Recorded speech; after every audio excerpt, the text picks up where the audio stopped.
Preseason game number 2 for the Buffalo Bills as they go on the road to take on the Cleveland Browns. NFL Network's Cameron Wolfe reports that Josh Allen and most of the starters will sit today versus the Browns, per source. A few young starters may play. It'll be Kyle Allen starting at quarterback today for the Bills. Bills got in a lot of good work with the starters during the joint practice and the preseason opener evaluation, mainly on depth today. The Bills will face Shedeur Sanders in the first half, then Deshaun Watson in the second half for the Browns, according to ESPN's Jeremy Fowler. And around the NFL, the Jets, they shut out the Steelers 17-0.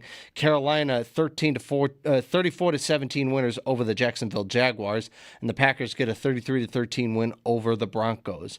9 games going on in the NFL today, including Washington at Detroit. That game starts at noon.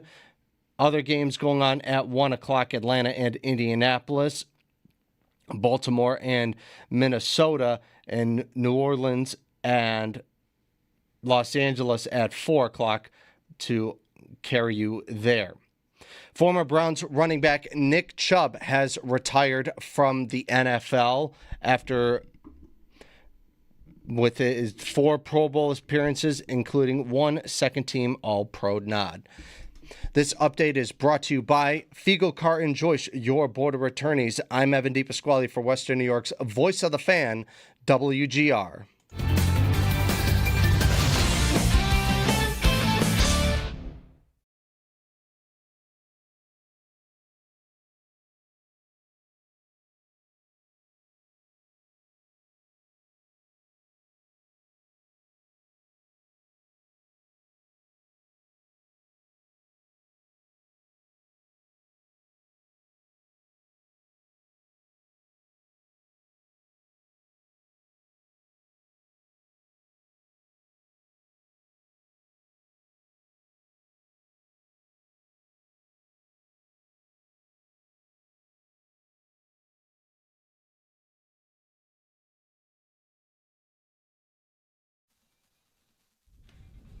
All right, good morning, everybody. Welcome into Countdown to Kickoff. We'll get to the GameCast coming up at 1 o'clock with Derek Kramer and Zach Jones. But in the meantime, right now it's time for Countdown to Kickoff as we get you ready for a 1 o'clock preseason kickoff between the Buffalo Bills and the Cleveland Browns at Huntington Bank Field. This opening segment of Countdown to Kickoff is brought to you by Hamburg Overhead Door, over-delivering all over Western New York. Brayton Wilson here with you, carrying you through pregame coverage here on WGR this morning. Let's get a check of Cleveland weather right now, and that's brought to you by Fiegel Car and Joyce, your border attorneys.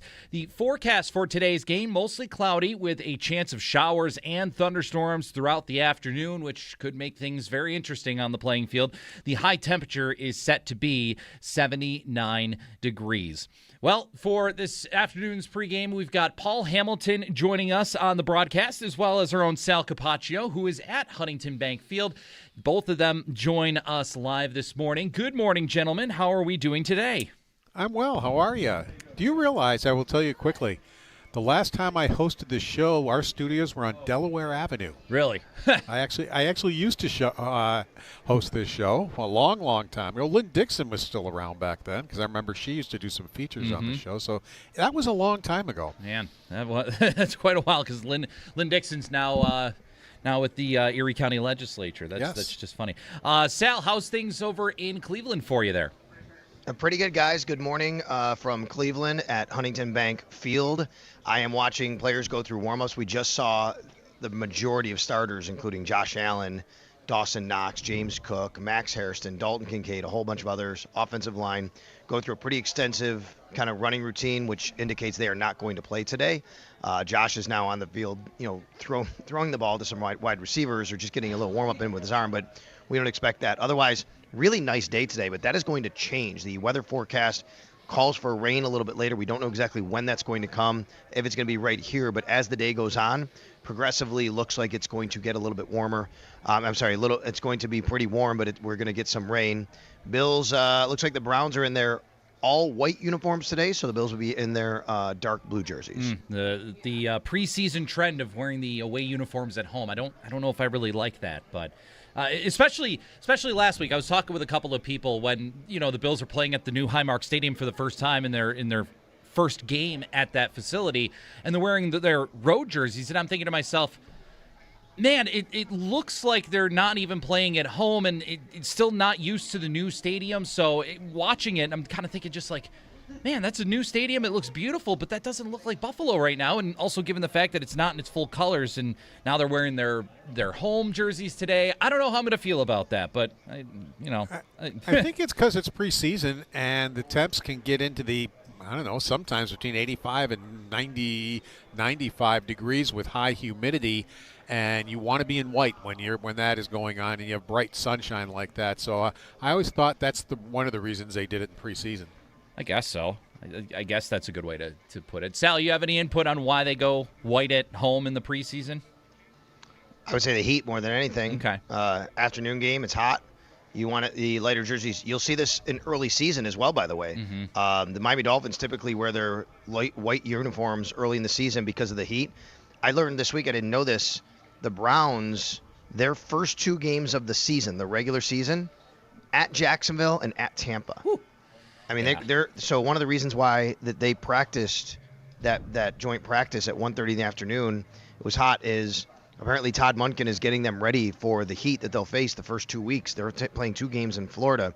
I would guess in a situation like that maybe you get Jacksonville and Tampa wearing their light uniforms to force a team coming down from up north to wear a darker uniform that might be a little bit hotter. So I would say that's the reason. Well, Sal, you did talk a little bit about the weather. You say the weather right now, it's not raining at this time, but it is, forecasted. It's nice out. Yeah. Great. Excellent. How much does the weather affect the way that evaluations go for a preseason game like this, especially if it does start to pick up with rain and it gets wet and gets kind of sloppy out there? How does that affect potentially the way that the Bills coaching staff or whoever is going to evaluate the play on the field and the roster that's trying to vie for a roster spot on the 53-man roster or even on the practice squad? Yeah, it makes it a little tougher because you have to take that into consideration a little bit. But at the end of the day, you're going to play games in wet weather. You're going to play games in snowy weather. You're going to play games in all different kinds of conditions, and you're out there to do a job. So I would say that, if something were to, a muff punt or something, maybe a coach says, look, you want to consider it's wet, but you also know that if that guy's fighting for a job, what happens in a wet condition in a game? Like, you have to consider all that. So I think that, you can't really let that impact what you think about the overall evaluation, unless you remember, this is one game.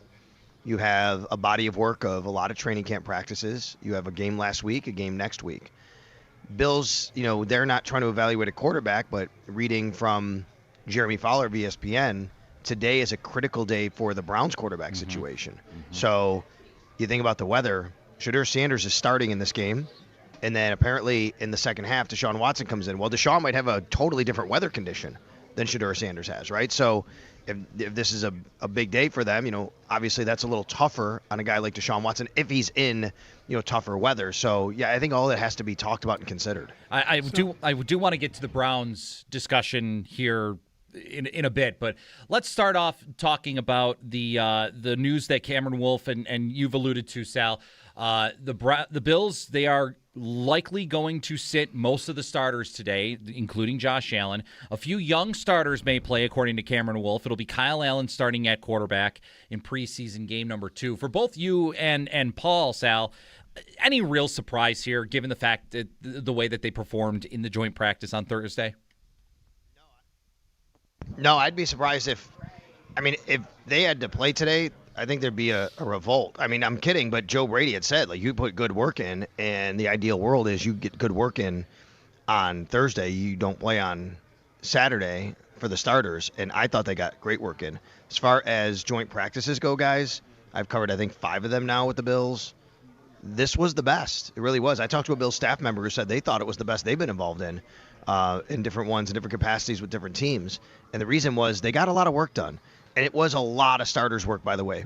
I remember a couple of years ago in Pittsburgh, we saw the starters. We saw a lot of the second-teamers, third-teamers. We did see those guys Thursday, but I thought the starters were out there quite a bit, and they got a lot of work, a lot of run. There was none of the nonsense we've seen in other camps and the stuff that takes away from actually getting your work done in the fights and all that. I thought it was really good work. I thought both teams were very professional in how they went about it and very efficient. And I think that what Joe Brady's messaging was, hey, you get that work in, you're not going to play on Saturday. And I think it's what we're seeing, and part of the reason we're seeing that today. Sal, it sounds like even the guys who are going to play in the game today, of course, the coaching staff and even Bean, they'll go over the tape of the joint practice.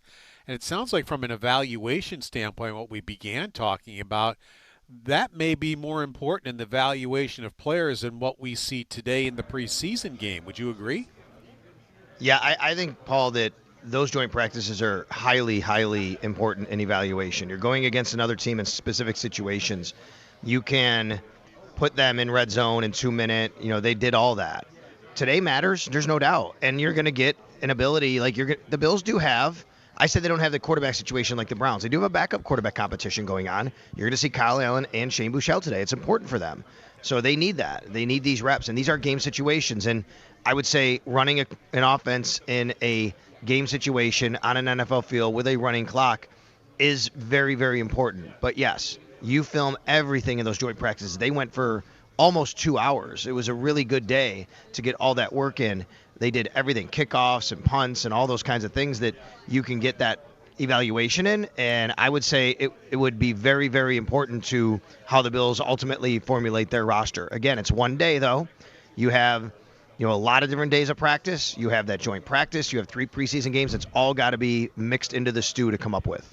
I'll ask both of you guys with the Bills competition. Paul, you've been at a number of practices, and Sal, obviously you follow the team very closely. How much are you reading into the competition between Shane Buechele and Kyle Allen? I know that Kyle Allen played relatively well in the opener against the Panthers, and then Shane Buechele played maybe just as well in the second half when he was getting all that time against the Panthers. But how much do you feel that, there is competition for the number 2 spot behind Josh Allen? I know they So like the way it. I've evaluated it is ever since the offseason when they lost Mitch Trubisky and Kyle Allen came in, my thought was Kyle Allen is the starting QB, but there's a door open for Shane Buechele. And the reason is I know from being around this organization and Shane Buechele for the last few years with him on it, they really like him a lot, guys. They do. They love him. I've always said they love his moxie, right? If you want to, just his toughness, the way he goes about his business. He's the son of a former Major League Baseball player. He's got it in his bloodlines to be a professional, understand how to conduct himself. Like, he does all of that. He checks all those boxes. He's a little small, though, and he is a guy that has never really been able to stick on an NFL roster. He had a chance to start his first NFL game in Kansas City last year when he went there. But this team likes him a lot. They do. And for him to pass Kyle Allen, though, that's a bit of a tough climb for him. To me, it would have to take 2 things. Number one, Shane Buechele would have to show that he's capable, like he did last year in Tampa in a great preseason game at the end of the year, at the end of the preseason. But also would take for Kyle Allen to just kind of fall on his face, which I thought Kyle Allen was really struggling in camp. But he put together a really nice performance against Carolina. So I still put Kyle Allen, ahead of Shane Buechele. I still think all those things would have to matter. Now that we're 2 weeks in, unless those 2 circumstances happen here today and we're talking about it, at this point I can't see Buechele beating out Allen, but they really like having Shane Buechele around this team and on the practice squad if that's the case. Well, to prove your point, they keep bringing him back. I mean, they've released him a few times, and then when they get the opportunity, it's just maybe the second time maybe they've brought him back. So that's how much they do like him. Now, you're right. Can he get by Kyle Allen? That's going to be a big task for him. But, they like him enough that when he becomes available, he's back on the Bills roster. I'll even go to that point, Paul. So last year, he was on the Bills practice squad all year. And at the very end of the year, after Mahomes got hurt and the Chiefs were out of it, then the Chiefs had their backup got hurt as well. Who was the backup? Carson Wentz? Did he get hurt? Was that Wentz last year? I can't remember for sure. Right, yes. And then, and what did they do? They called up and, Shane Buechele and said, hey, we'll give you a contract for the 53. You come in here and start a game. The kid had never started an NFL game. So he goes back to Kansas City where he started his NFL career just to start one game. And then after that, instead of re-signing with the Chiefs on a futures contract, he resigns with the Bills on a futures contract. So it just goes to show you the relationship that he and this organization have. Be listening at 1 o'clock for Buffalo Football Gamecast live on WGR and streaming live on YouTube. Follow the game along with Derek Kramer and Zach Jones as they break down today's Bills-Browns preseason game as it happens. Call, tweet, or jump in the chat room and join the conversation. Listen and watch the game with WGR, the Buffalo Football Gamecast, live at 1 p.m. on WGR and streaming live on YouTube. Now let's take a look at the Barnes Firm injury report brought to you by the Barnes Firm. Car crash, you got to call the Barnes Firm, 1-800-8-million. Sal, I know that the list of guys that did not practice during the Thursday joint scrimmage, or joint practice, I should say, with the Browns was pretty long. Feel free to run that down and maybe some of the other names that are of focus in terms of the injury report here. Yeah, so we've seen the same group of receivers who did not participate in that joint practice out here working with athletic trainers. That includes Khalil Shakir, Dante Pettis, who was kind of a new add to that particular group, and Skylar Bell. Did not see Keon Coleman out here working out with them, but he did not practice. I don't anticipate him playing. He's been in a walking boot. So it looks like the Bills are down those 4 receivers, which means today, talk about that backup quarterback competition, they don't have those guys to throw to. Not that they necessarily would if they're resting starters, but we'll see what that wide receiver group looks like. Ty Johnson still not participating. He was out at practice with a sleeve on, walking around with his teammates. C.J. Gardner-Johnson in the same boat. I did see him a little while ago on the exercise bike down on the field. So, it looks like he's at least getting a little bit more ramped up and closer, which is good news. Connor McGovern, guy that tells us he's hoping to be ready for week 1, which means that injury he has is going to linger up until then at least. But good news, I saw him down in the field also going through some exercises with the athletics training staff. So that's good news on Connor McGovern, but obviously he's not going to be playing today. Jalen Kilgore did not practice the other day for the Bills, a safety. We'll see what he does today. So I think that's it. Ed Oliver did not practice not only last Tuesday, but also at the joint practice on Thursday. So there's quite a few guys that, I think the Bills, they've taken more of a precautionary approach this camp to a lot of these guys. We will see if, anything lingers on and continues that we have to be aware of. But if as of right now, I think most people are of the mindset of nobody's really at risk of not playing in the regular season. Like I said, the only thing with me would be Connor McGovern saying, my goal is to be ready week 1. I'll be ready week 1, which tells me it's going to kind of come up until then, around that time. So what did you see out of Skylar Bell before he got injured? He's a guy that had some inconsistencies in OTAs and minicamp, catching the ball. I think that anytime a rookie comes in, getting on the same page of an NFL offense with your quarterback is always going to be a challenge. I thought he did a very good job of that, though, cleaning that up once training camp started. Then suddenly, he has the injury. The thing about Skylar Bell is going to be opportunity, Paul, as you know, because really the way it should flow, he would be the number 5 receiver. I mean, you're going to have ahead of him DJ Moore, Khalil Shakir, Keon Coleman, Joshua Palmer, 4 guys. And Skylar Bell is going to have to fit into that 5th role. And usually that 5th role includes playing special teams. That's going to be a challenge for him. And I didn't see him play many special teams because the Bills didn't do a lot of that work necessarily, at training camp. And now he's been injured. He's been hurt. So he knows how to run routes. He knows how to get open. We know that. I think it's an interesting discussion about him in the slot. He can play outside. He's mostly going to be in the slot maybe when they play him. We've seen Keon Coleman move around a little bit. So we'll see exactly what their plan is for Skylar Bell. But I like a lot of the things that he brings to the table from the wide receiver standpoint. He's not an elite size guy. He's not super big. He can definitely run. He's not super fast. So DJ Moore's like that. DJ Moore is kind of the same way, and he does a lot of things really, really well, but nothing super elite. The problem with and the issue for Skylar Bell is going to be having those opportunities to be able to contribute, and I just don't know if they're going to be there anytime soon outside of injuries. Sal with the injury report. The Barnes Firm injury report brought to you by the Barnes Firm. Car crash, you've got to call the Barnes Firm, 1-800-8-million. We're talking about Skylar Bell and some of the other injuries, Sal, that are on the Bills right now, especially at wide receiver. We've seen how the tight ends group and even the running backs have been able to contribute into the passing game. With a game like today, looking at the group of wide receivers that could be dressing and could be targets for Kyle Allen or Shane Buechele, who are some of the notable guys that might be fighting for either a roster spot, that fifth wide receiver position, or even for positions on the practice squad that maybe people will be keenly paying attention to? Yeah, well, let's start with Mecole Hardman. Well, first of all, let me say, I don't know if Joshua Palmer is going to play with that group. He could. Joshua Palmer's had a really nice camp, I thought.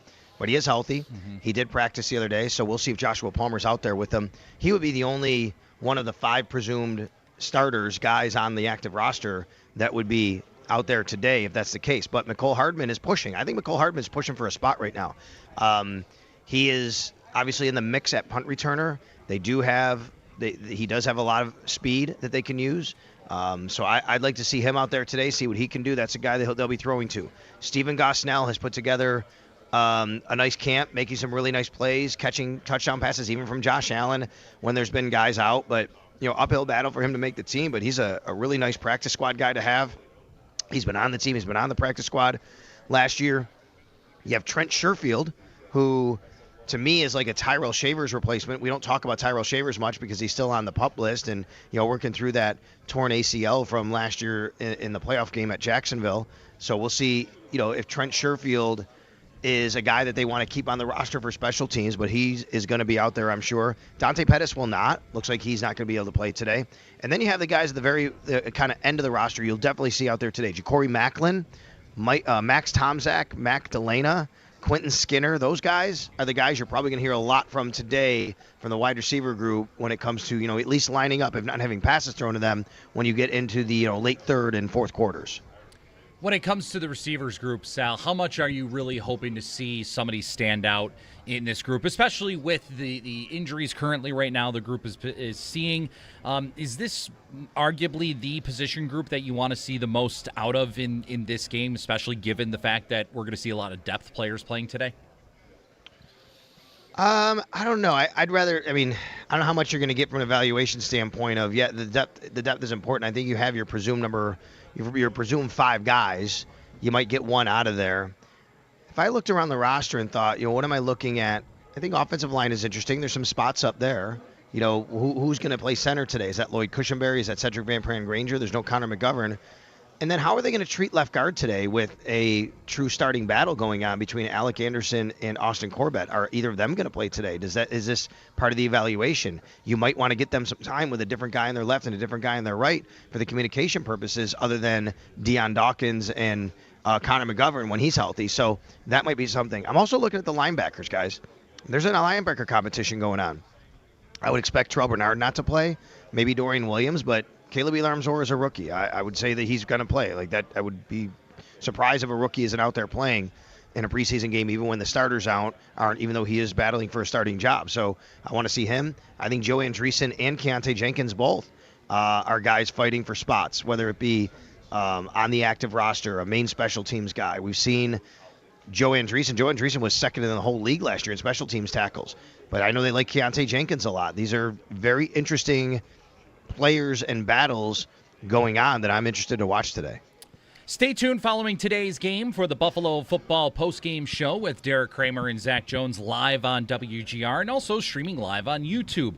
Here's Sal Capaccio live from Cleveland Stadium, plus players and coaches' comments live from the locker room.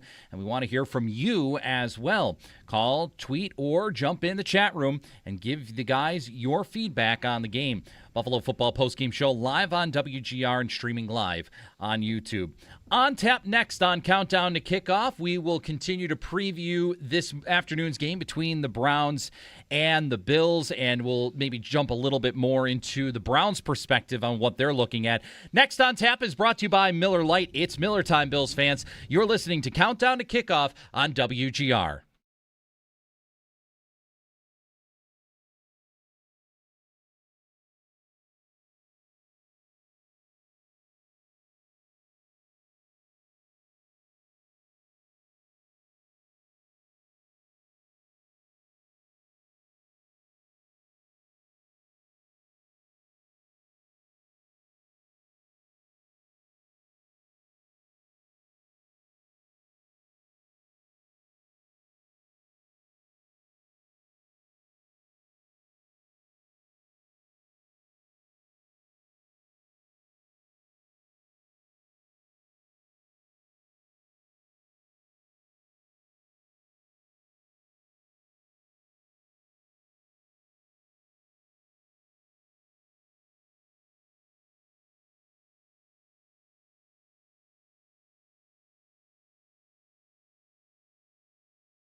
Preseason game number 2 for the Buffalo Bills as they are on the road to take on the Cleveland Browns.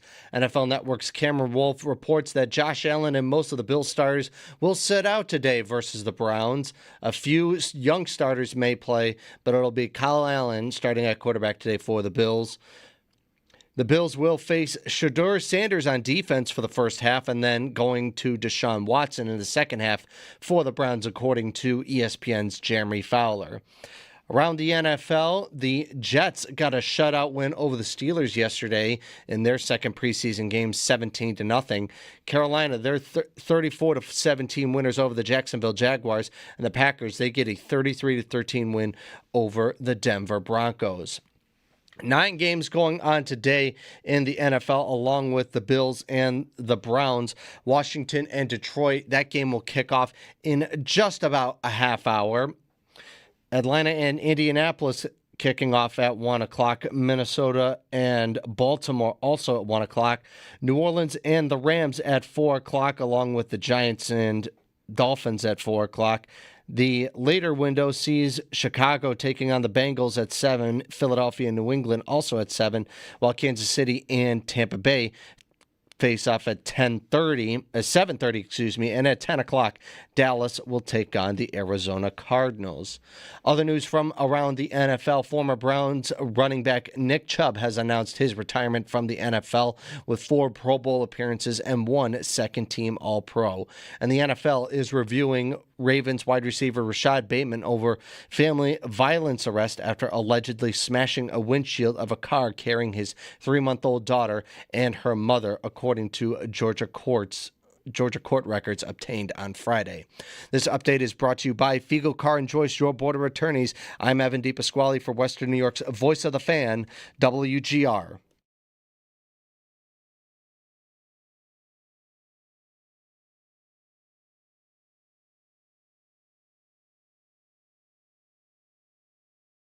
Just trying to let the game come to me as much as possible and not trying to force too many things to happen. I don't want to be running over linebackers either, so that doesn't happen too often. Sometimes, again, the game calls for something like that to happen, and I'm just trying to be the best teammate that I can be, the best quarterback that I can be, and sometimes that's what you're called to do, but definitely don't want to make a living of doing those things and just trying to, again, like I said, let the game come to you. That right there is Bills quarterback Josh Allen from the locker room. If you had any second guesses in terms of who that might have been.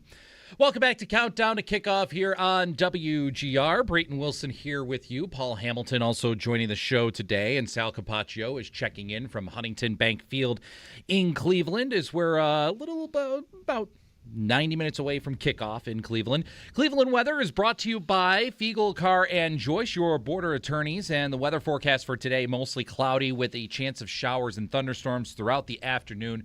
Your high temperature is expected to reach around 79 degrees. All right, Paul and Sal. So the first segment, we talked a lot about the Bills, and I'm sure we'll talk more about them in a little bit here, but did want to get some interesting perspective from you, Sal, especially from what you saw yesterday Thursday in terms of the joint practice. The Browns quarterback competition, as we've heard from reports from Jeremy Fowler, it's going to be Shedeur Sanders starting today, and then he'll play the entire first half, and then it should be Deshaun Watson to play in the second half. Just want to get your thoughts just in terms of what you saw from that quarterback competition and who you might feel has any sort of leg up at this point, or any thoughts that you have to provide there.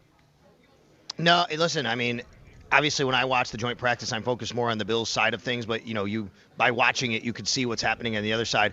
I actually thought that the Browns quarterbacks did a pretty decent job moving the ball. They got the ball to the right people.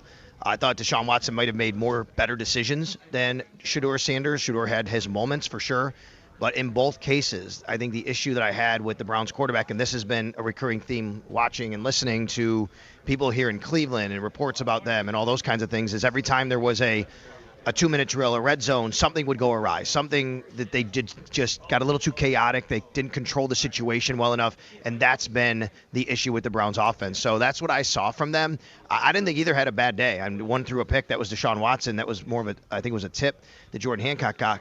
But he also, I thought, threw a few other better passes. And down the field, one to Casey Concepcion.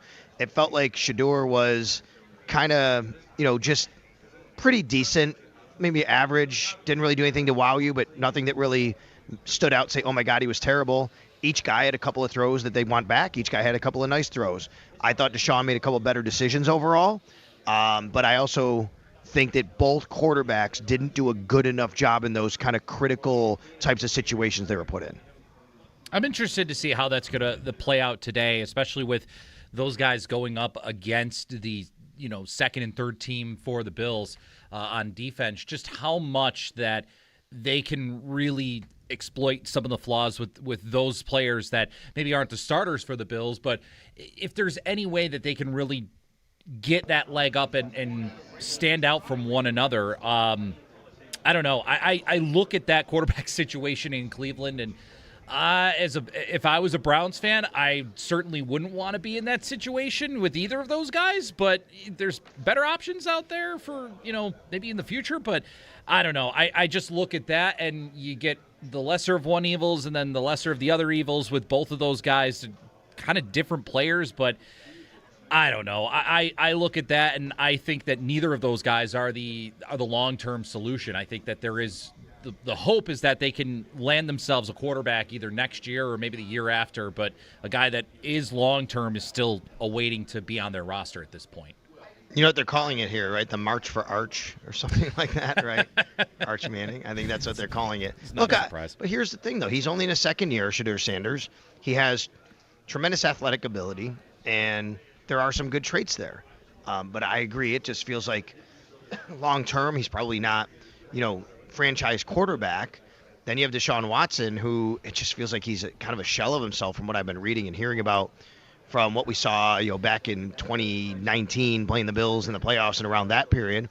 But he has that big contract. You don't know who's making decisions or saying you got to play certain guys because of contracts and assets given up.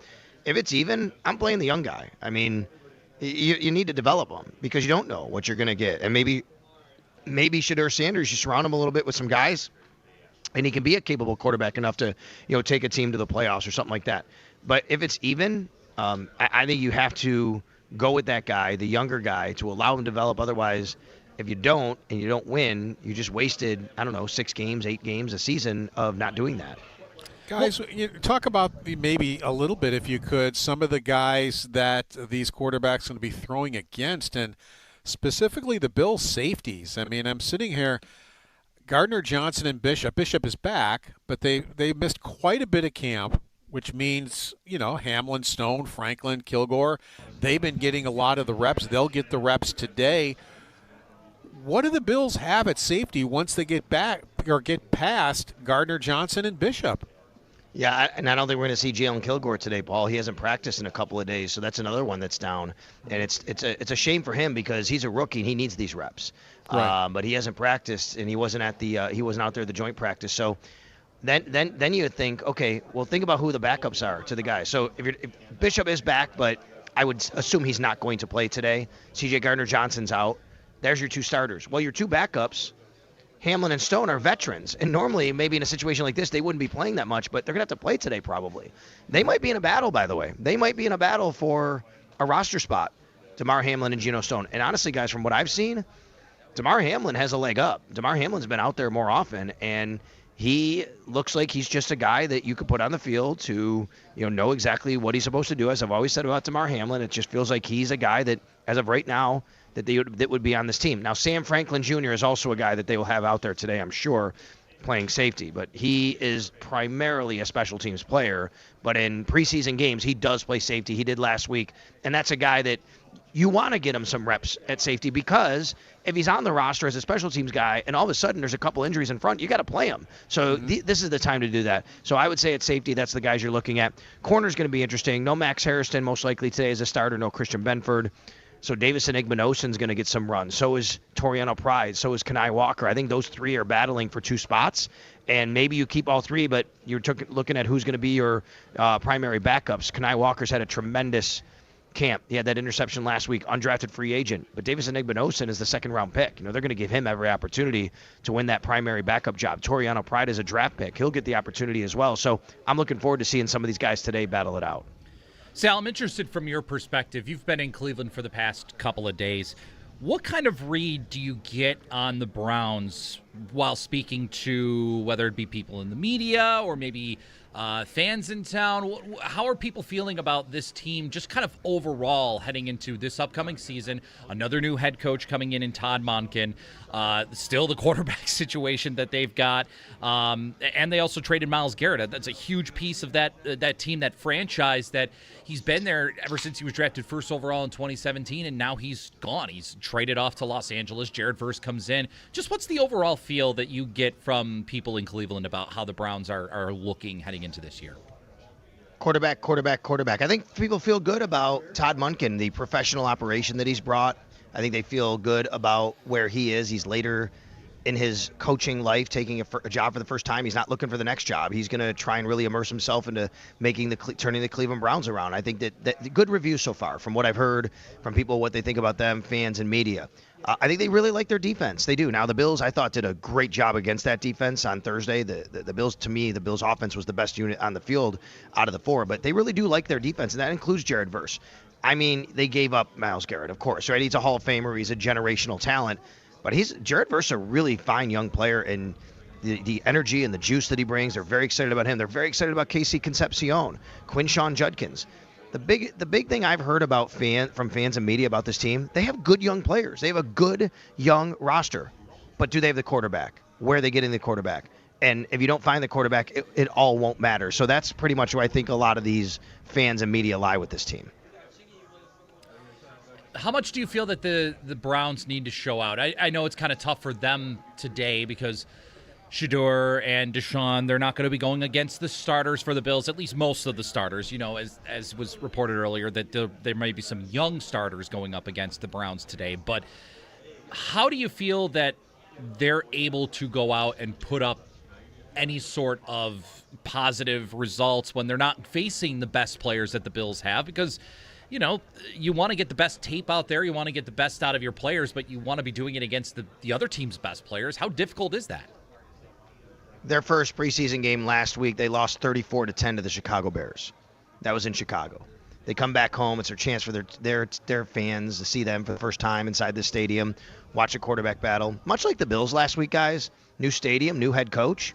You want to put a good showing out. I mean, it's important today for the Cleveland Browns to do that. There's no doubt. They want to go out there and they don't want to put another 34-10 score up. I know it's preseason, but you want to give your fans you want to give them hope. You want to give them something to look forward to. You want a couple young players to shine in a game like this, and you know it's important. And I know Todd Monken's trying to establish a culture.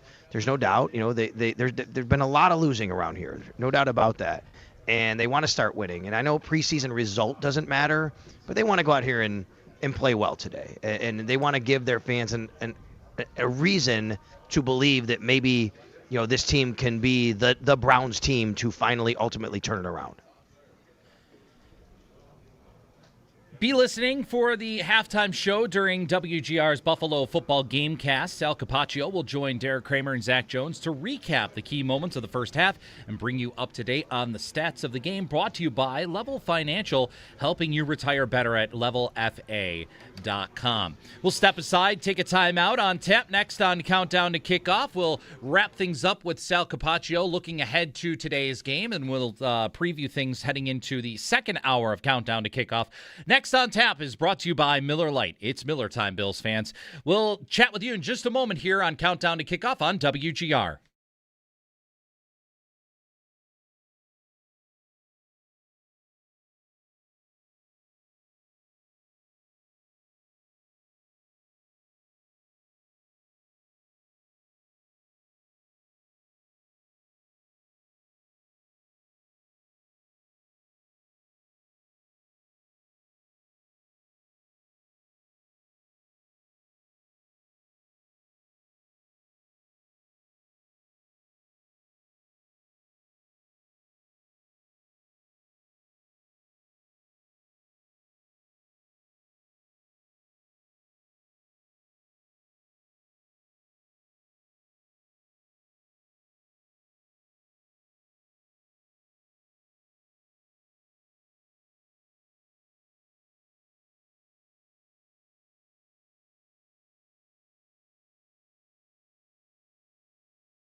All right, welcome back to Countdown to Kickoff here on WGR. Thanks to Sal Capaccio. He had to bounce a little early for his duties throughout the entirety of the game in Cleveland.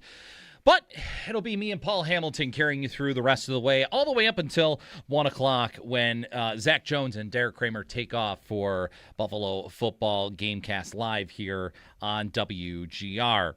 Little different in the preseason when it comes to the inactive list. Right now it's time for the inactive list where there's really nothing to say or kind of detail other than just the fact of what we've already been reporting this morning from Cameron Wolfe of NFL Network and also what Sal has said. Essentially, it's pretty much going to be, Paul, that Josh Allen and most of the Bills starters are not going to play against the Browns. A few young starters may play. Kyle Allen will start. Shane Buechele will play probably the second half.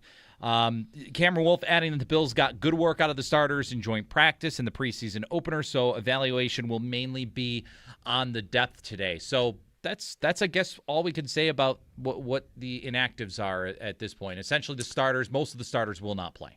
Yeah, and a sad note from Cameron Wolfe also. Ed Oliver and his family have been mourning the loss of his son. I did see that, yeah. And it said Wolfe went on to say he's asking for privacy and prayers at this difficult time for him. So our thoughts go out to Ed Oliver. Yes. Just a horrible tragedy here. Yeah, absolutely. I don't think there's much more to say about it. It's just an unspeakable heartbreak for Ed Oliver and his family. All the best for him.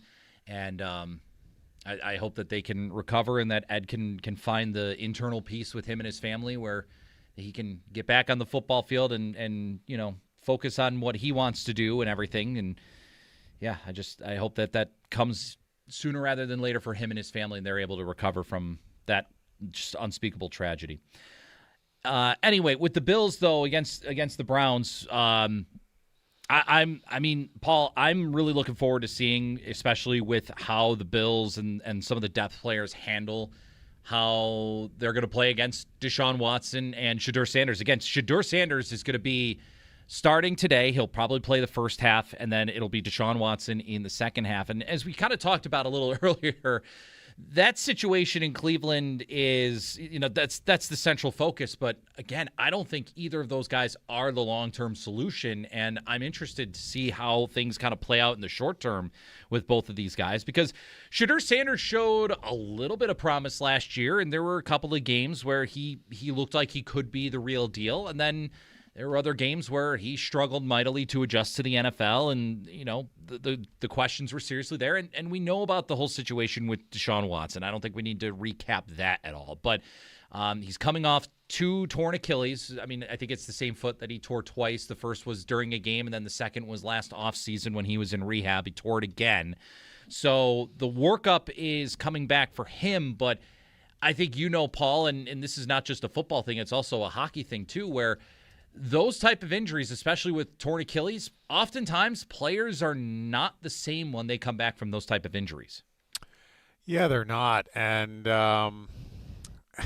you've been talking a lot about their quarterbacking situation. And I sit there and I don't have an answer.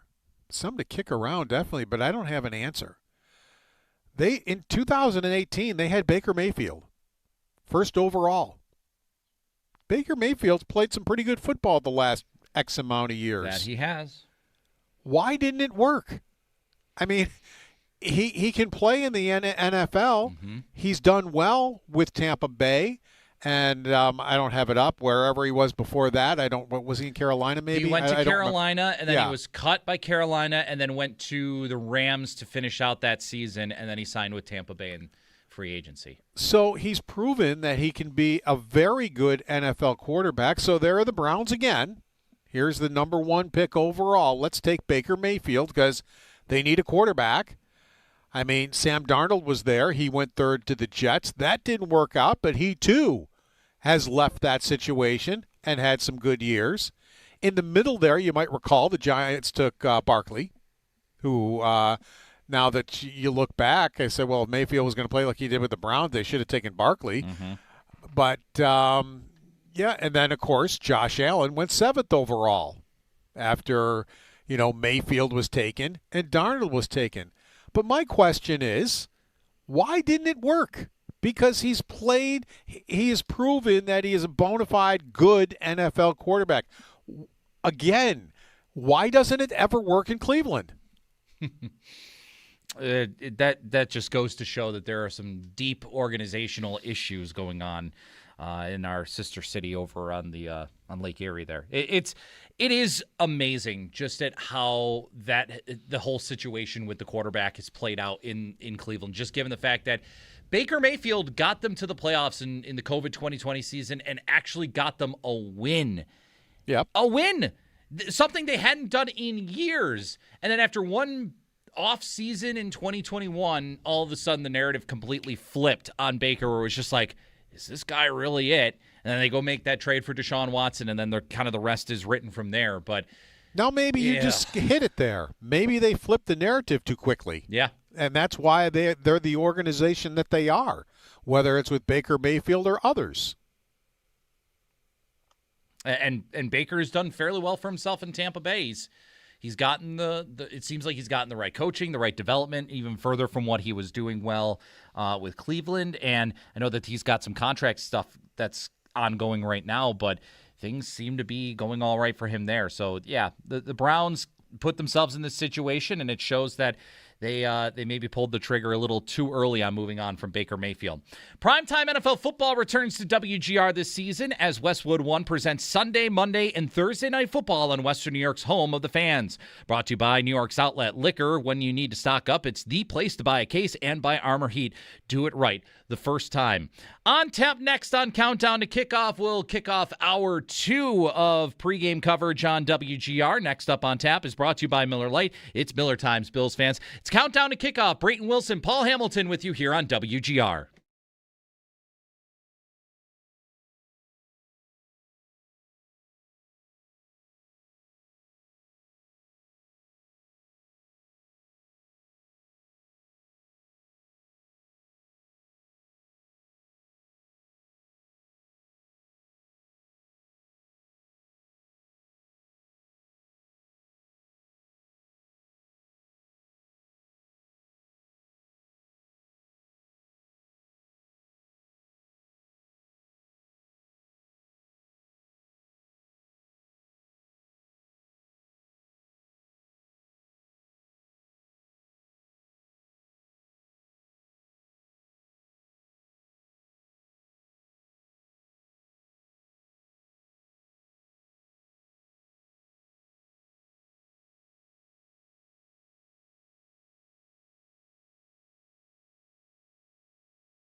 Preseason game number 2 for the Buffalo Bills as they're on the road to take on the Cleveland Browns in about an hour.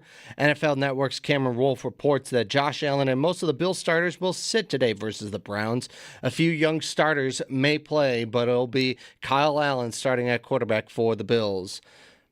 The Bills will face Shedeur Sanders in the first half and then Deshaun Watson in the second half, according to ESPN's Jeremy Fowler. We'll have coverage throughout Bills and Browns right here on WGR. Around the NFL, Jets, they shut out the Steelers 17-0 yesterday, along with Carolina getting a 34-17 win over the Jaguars, and the Packers get a 33-13 win over the Broncos. 9 other games going on in the NFL today. One that's just about to kick off as the Washington Commanders take on the Detroit Lions. 2 other games are slated in the 1 o'clock schedule as Atlanta takes on Indianapolis and Baltimore and Minnesota at 1 o'clock. 2 games in the 4 o'clock window, including New Orleans at Los Angeles and the Giants at Miami. 2 games at 7 o'clock, including Chicago and Cincinnati, Philadelphia, New England. At 7:30, the Kansas City Chiefs will take on Tampa Bay, and at the late window will be Dallas and Arizona.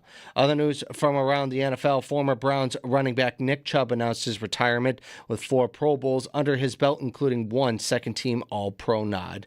The NFL is reviewing Ravens wide receiver Rashad Bateman over a family violence arrest after allegedly smashing a windshield of a car with carrying his 3-month-old daughter and her mother, according to a Georgia court records obtained on Friday. This update is brought to you by Fiegel Car and Joyce, your border attorneys. I'm Evan DePasquale for Western New York's Voice of the Fan, WGR.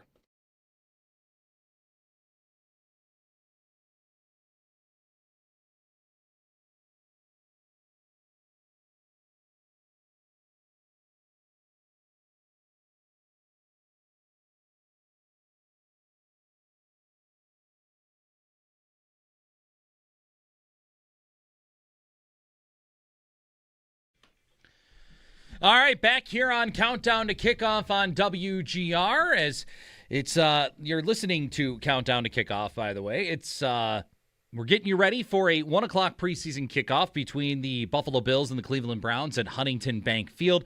Today's pregame broadcast is brought to you by Tim Hortons, the official coffee of the Jeremy and Joe morning show on WGR. Start your day strong with Tim Hortons and the Bills. Let's get you a look at the Cleveland weather today, and that's brought to you by Fiegel Car and Joyce, your border attorneys. Today's forecast, mostly cloudy with a chance of showers and thunderstorms throughout the afternoon. Your high forecast is expected to be near 79 degrees. Brayton Wilson here with you once again, hour 2 of Countdown to Kickoff. Paul Hamilton also joining me on the show this afternoon, as now we've surpassed the 12 o'clock point of the show.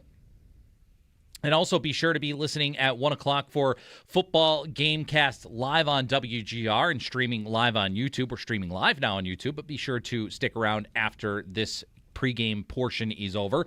Follow the game along with Zach Jones and Derek Kramer as they break down today's Bills-Browns preseason game as it happens. Be sure to call, tweet, or jump in the chat room and join the conversation. Listen and watch the game with WGR, the Buffalo Football Gamecast live at 1 p.m. on WGR and streaming live on YouTube. Paul, it's time now for the right way to prepare. What is the right plan for the Bills to win this game? That's brought to you by Catholic Health.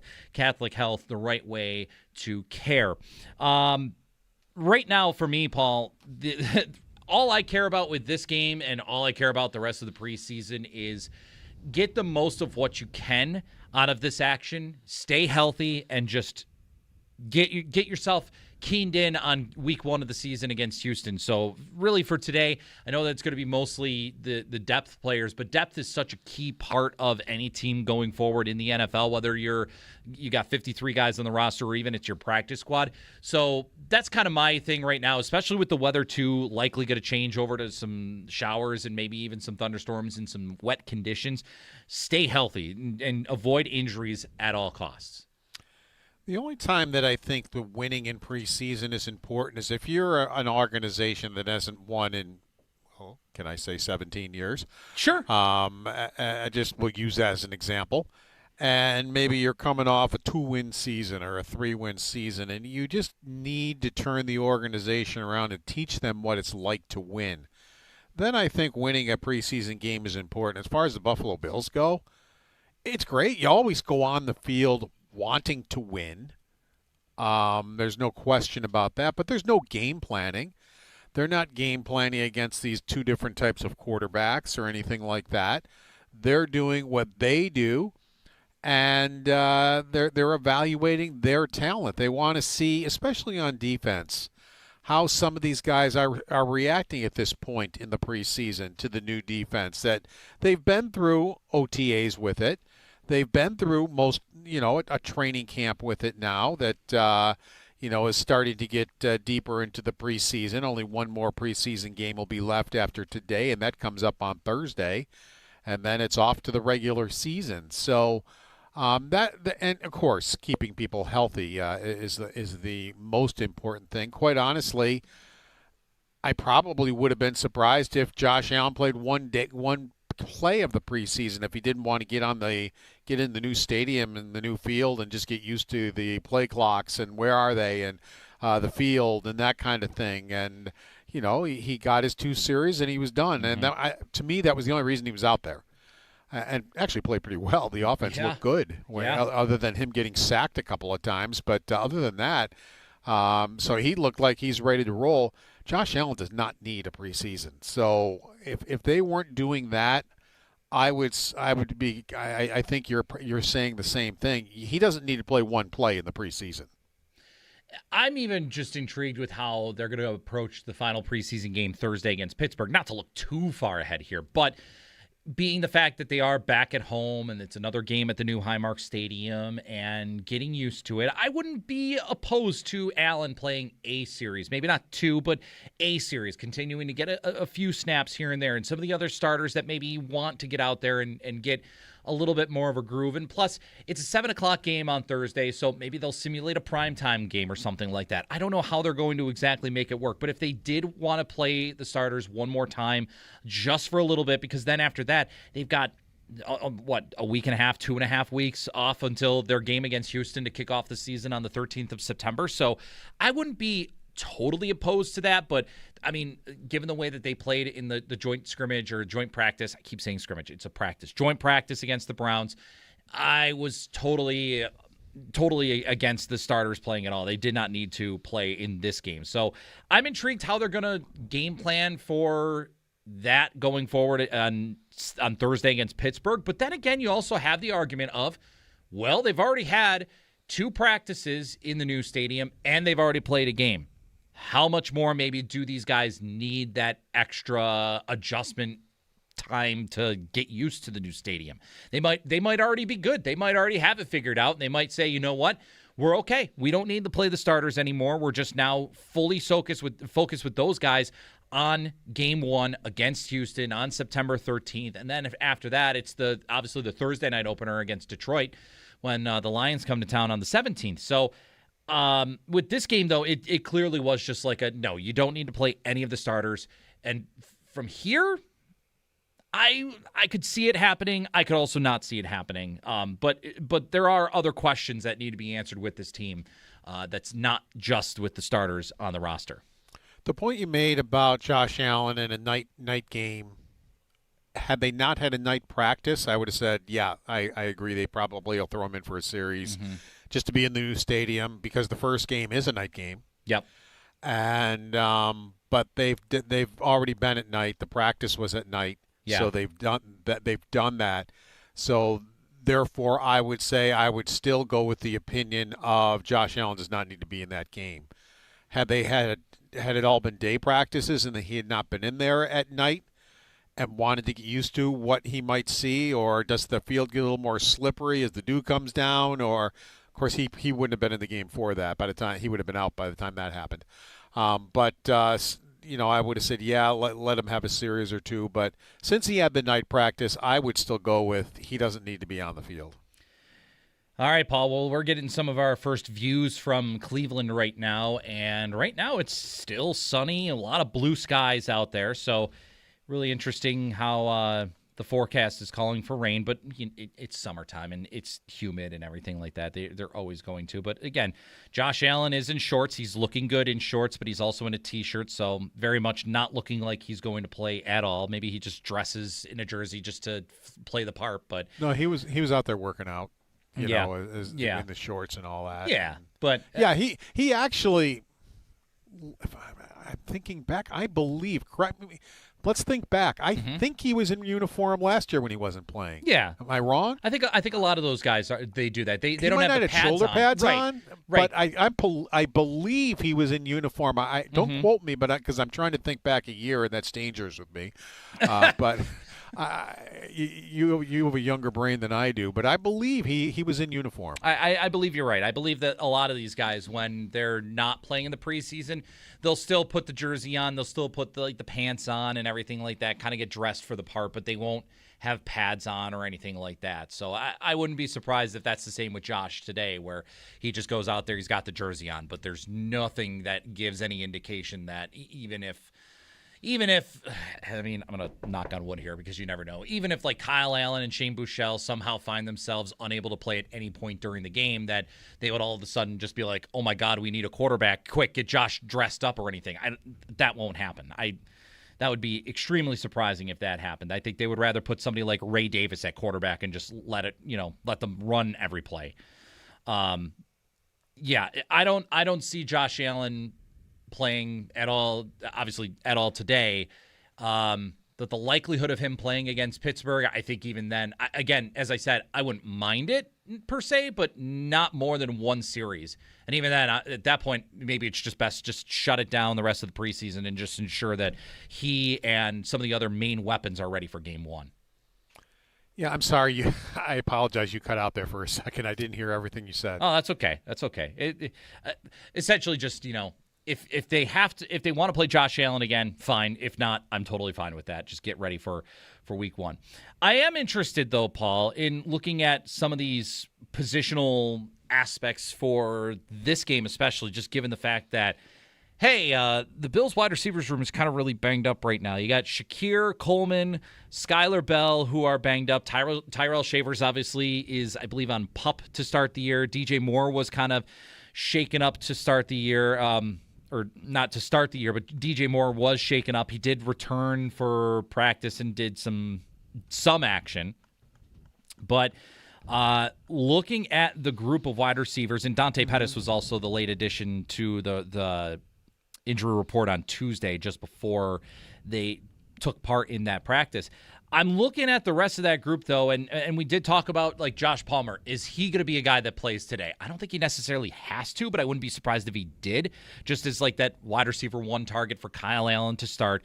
And then you got Mecole Hardman, Trent Sherfield, and after that, it is a group of guys that also includes Mac Delana, Mac Tomjak, and yeah, I don't see those guys. Stephen Gosnell, too. I like Stephen Gosnell, by the way. I think Sal talked about him. Really liked what he's seen with him. He's an entertaining wide receiver from what I've seen out of him. It's an interesting group, and there's probably going to be that sixth wide receiver that does take part in the special teams. Like Tyrell Shavers won that job last year because he was able to contribute on special teams and was really good at it too. And unfortunately, that's how he got injured last year. I think he was the gunner on a punt or something like that, and that's how he tore his ACL. But he still played in the playoff game against Jacksonville the rest of the game, and it was only revealed until afterwards that he had suffered the injury. But man, like, that's the key for somebody like a Gosnell or even like a Trent Sherfield too, is if they're going to be that sixth guy, Mecole Hardman, if you're going to be the sixth guy, that's where you have to do it. And and then the question will come, okay, when Tyrell Shavers is ready, if he's ready to play this year, how does that shake up things? I want to take more stock into this game with the depth receivers than I probably even should be doing, but I think there is some credence to watching today how some of these guys perform on the field. No, definitely, and you get injuries. It was kind of funny, DJ Moore. He wanted to practice Thursday morning.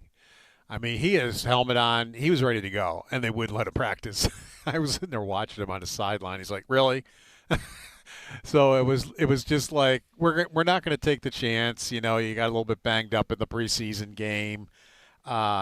Just stand here with your helmet. We're good, you know, type of thing. So he'll that just told me right there he'll be fine. You know, I had no really concern about him, you know, whatsoever. So yeah, it's and Gosnell was one of those guys who got a reserve future contract. Mm-hmm.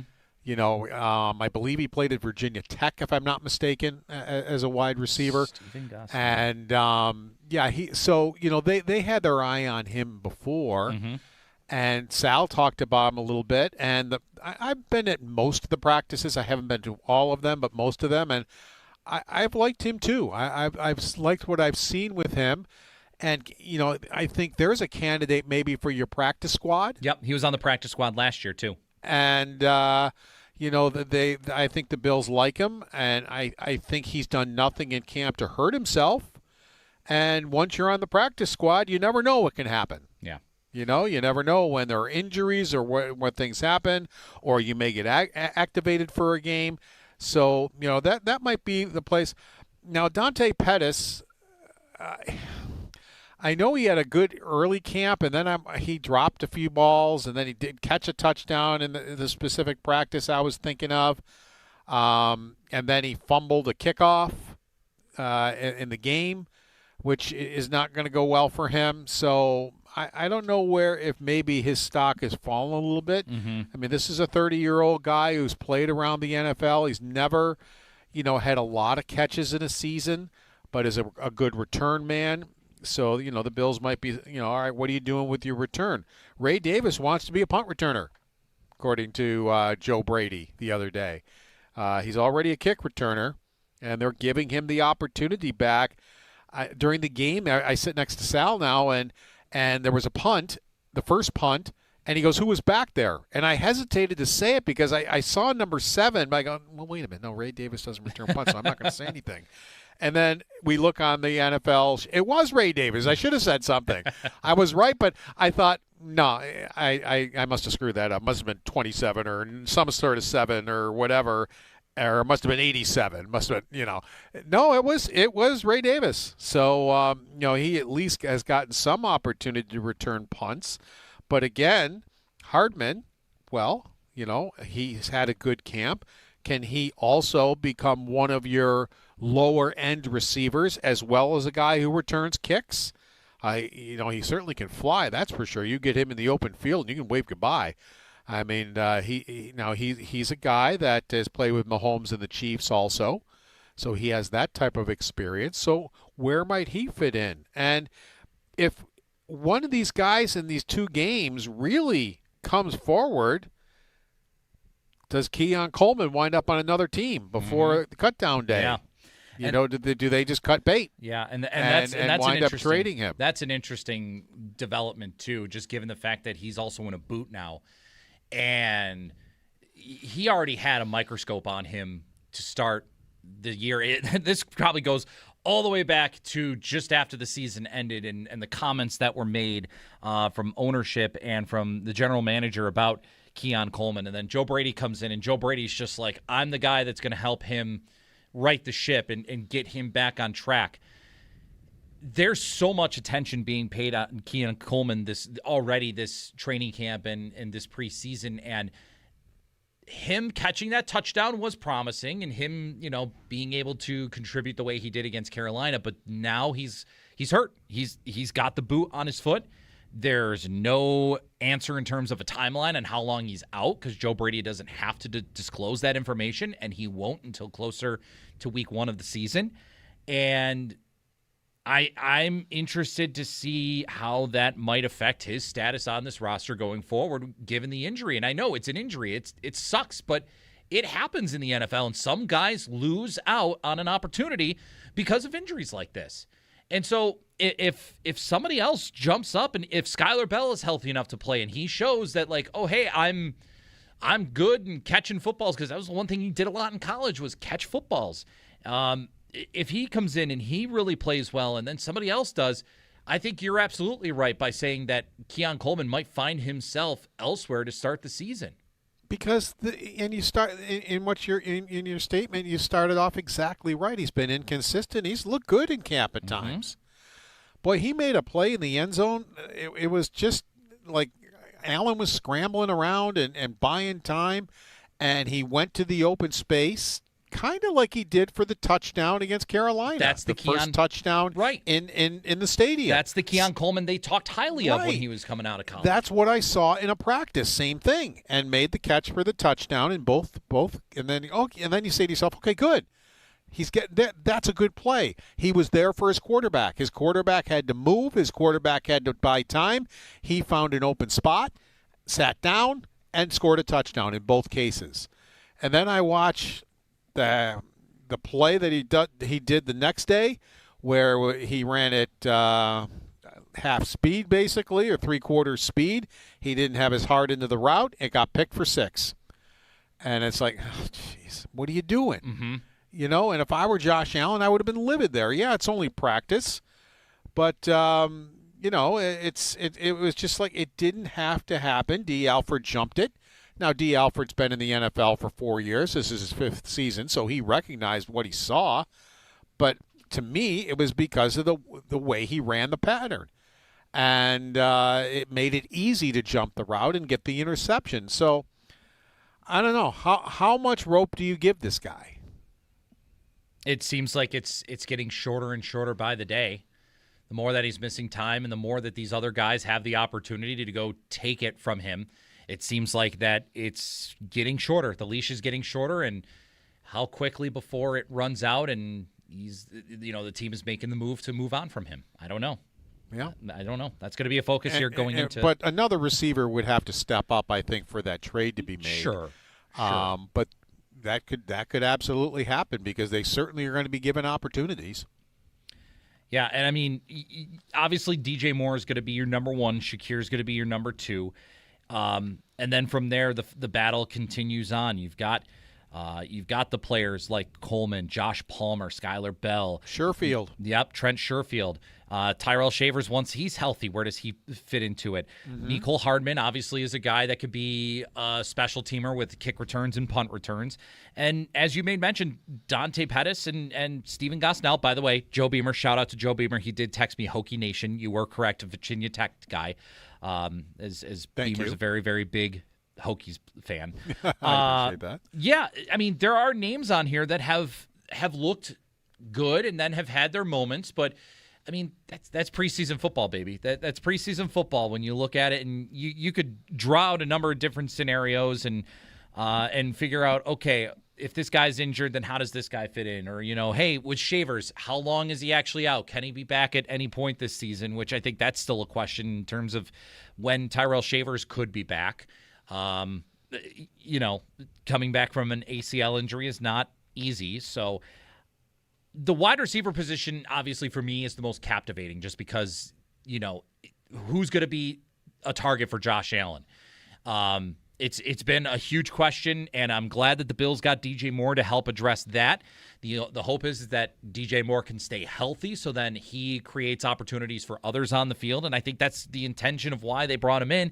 And it showed very early on where, hey, DJ Moore's out there, he's catching footballs, and he's open, and then, you got to cover him, so that opens up stuff for a Keon Coleman or a Khalil Shakir or Dalton Kincaid or even, James Cook out of the backfield or something like that. I just want to know what is available for Josh Allen to be able to distribute the ball, just given the fact that the dude is now 30 years old and the time to win is now. And there are still people that think, even with Joe Brady as the first-year head coach, that this team should be a Super Bowl contender this year and should be in line for the whole narrative of Super Bowl or bust. And if that happens, it would be the first time in NFL history that it happens. Yeah. That a coordinator of a team gets elevated to the head coach and first year goes to the Super Bowl. Mm-hmm. Never happened. And that's not saying that it won't. I suppose there's a first thing for everything. Right. But, Shakir's interesting because I think he gets underestimated by other teams. I have never, and I mean never, seen a wide receiver with the balance he has. He catches the ball. Yeah. And he looks like he's going to be tackled 3 different times. Yeah. and he looks like he's halfway to the ground, and next thing you know, he's running down the field. Yeah.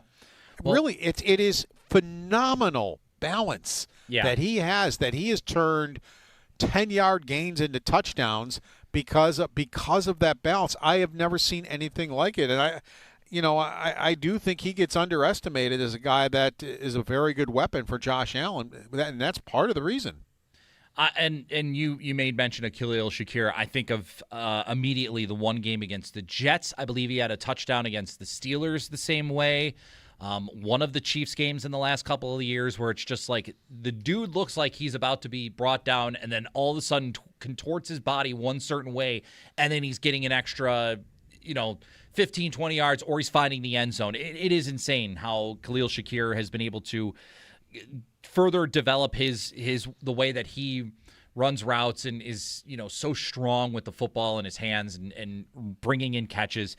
I hope that with the addition of a guy like DJ Moore, that can help open up his game more. And then it's kind of a domino effect from there, right, Paul? When one guy starts helping to open things up, that opens up for another guy. And then if that guy starts to open it up for somebody else, then it bleeds down the lineup. And then it just makes the Buffalo offense that much more dangerous with Josh Allen at under center.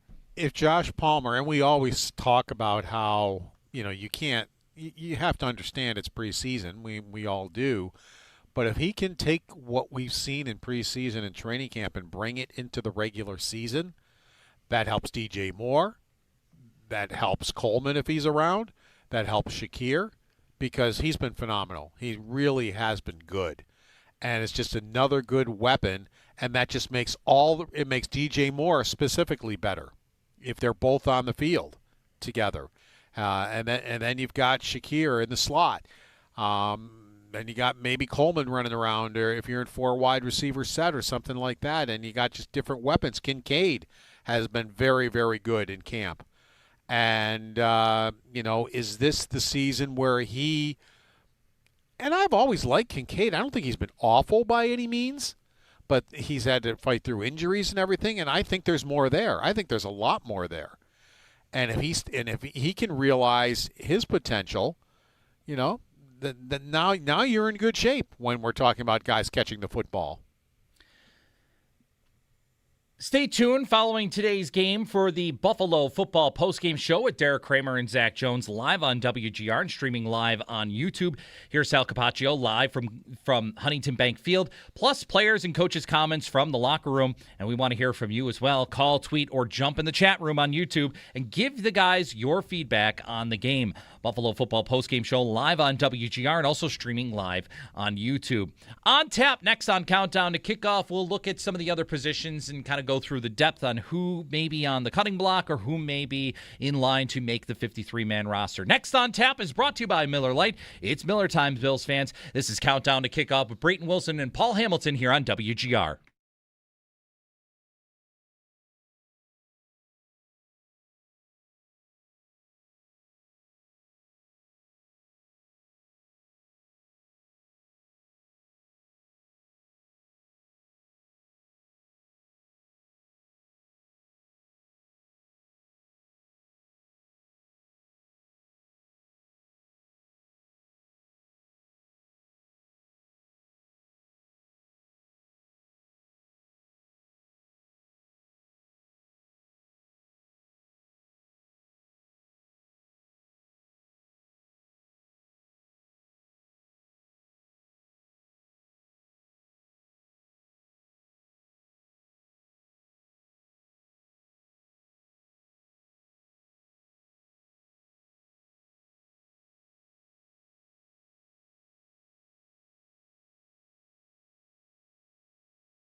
Preseason game number 2 for the Buffalo Bills as they're on the road taking on the Cleveland Browns.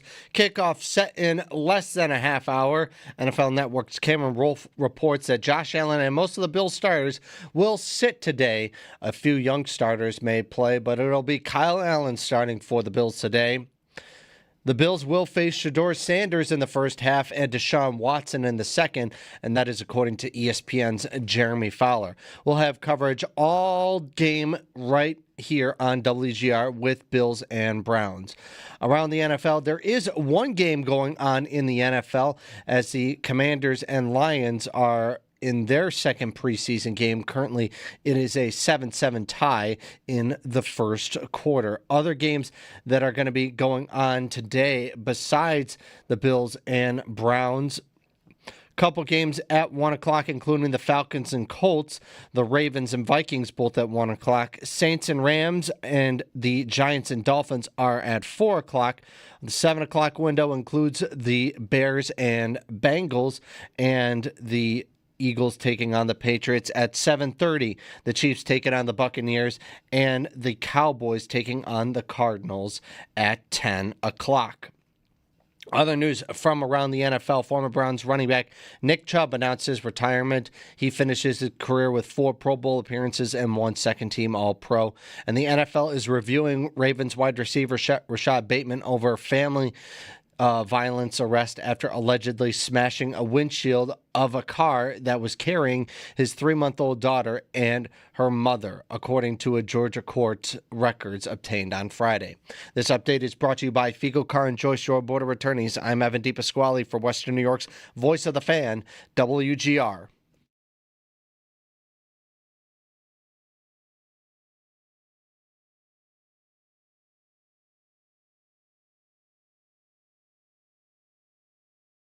No, I felt good to go against somebody else. You know what I'm saying? Working technique against different type of players. So it was good. Bills cornerback Christian Benford from the locker room earlier this week, and we're continuing to take you through here on Countdown to Kickoff here on WGR. Brayton Wilson, Paul Hamilton here with you. A quick look at Cleveland weather brought to you by Fico Car and Joyce, your border returning. Today, it's going to be mostly cloudy with a chance of showers and thunderstorms throughout the afternoon with a high near 79. Earlier, we did see there were some blue skies out there on the field in Cleveland, so good news right now, but later on in the game, it might get a little sloppy given the fact that the rain might make for an interesting affair in Cleveland. Catalyst Fitness reminds you that we're about 30 minutes until kickoff. Catalyst Fitness, activate your life in 30 minutes. I did want to point out real quick, the Bills did release a statement on behalf of Bills general manager Brandon Beane. On behalf of the entire Buffalo Bills organization, we want to publicly express our condolences to Ed Oliver and his family on the devastating loss of his son. It's an unthinkable tragedy for any parent. We'll continue to support Ed and his family as we all grieve this tragic loss. And again, from Paul, myself, everybody here at WGR, we also express our condolences to Ed Oliver and his family in this difficult time. All right, Paul. Well, there's never any easy transition from that, but looking ahead to the way that the rest of this roster is given the fact that they are, again, the starters are likely not to play today. Let me run down the list of players that did some pregame workouts signaling they won't play. Josh Allen, James Cook, Dalton Kincaid, Dawson Knox, Max Harrison, Christian Benford, Cole Bishop, Greg Rousseau, Deion Walker, Michael Hoyt, Lloyd Cushenberry, and Osiris Torrance. That's from Lance Lasowski, that list, by the way. A lot of depth is going to be the focus in this one. And to round out the offensive group, we talked a lot about the wide receivers and in the last segment, but the offensive line, there are a number of notable names that are battling for spots on the roster. We know that Connor McGovern is currently dealing with an ailment, but he's on the right track to be ready for week 1. The left guard position is still a big question in terms of who's going to play right next to Deion Dawkins. Alec Anderson right now seems to be the guy that's in line to win that spot. Austin Corbett has also been working in along with Anderson at left guard. But Other than that, looking at the depth of the offensive line, how do you kind of read how that might all play out as we inch closer to the upcoming season? Well, they're getting a lot of reps for Lloyd Cushenberry, a guy who's been around the NFL a little bit. He played for the Titans, I know, and was cut by them. So he's somebody that they did pick up, and he's 28 years old. He was drafted in 2020, a third-round pick by Denver. So it's a guy that's been around a little bit, and he's gotten an opportunity now to do some things with the Buffalo Bills and be able to be in there and take some snaps at center with the injury to McGovern, just so they know. I mean, they know what they have. I mean, it's a guy who has played in the NFL. But, it's now a guy that they also know that, they can plug in there and be okay on the offensive line. Denver was the other team. I was trying to think of the other team he had been Denver. with. Denver for 4 years and then 2 years with Tennessee. So, he's been around for 6 years. So you've got some depth there. He four seasons as a starter. And, started, well, actually, I was looking at the ones he was injured in. He did start 8 of the 8 games he played in. So he has started in every game he has played in, all 80 of the games he has played in. So this is the first year that he is going to come into a season where he is not the starter. But you've got a good backup there in him as far as a center goes. And then you go from there. You kind of take it outwards from there. I did see one name brought up in the chat, and it's an interesting name, Paul. I don't think he's got much of a chance, maybe on the practice squad, of being a part of this group. Bruno Fino, obviously the son of John Fina.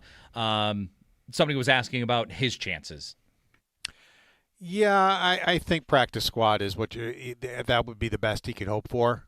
Right now, he's down a little bit as far as, you got the guard with Alec Anderson, and then Corbett's after him, and then Fina is after him.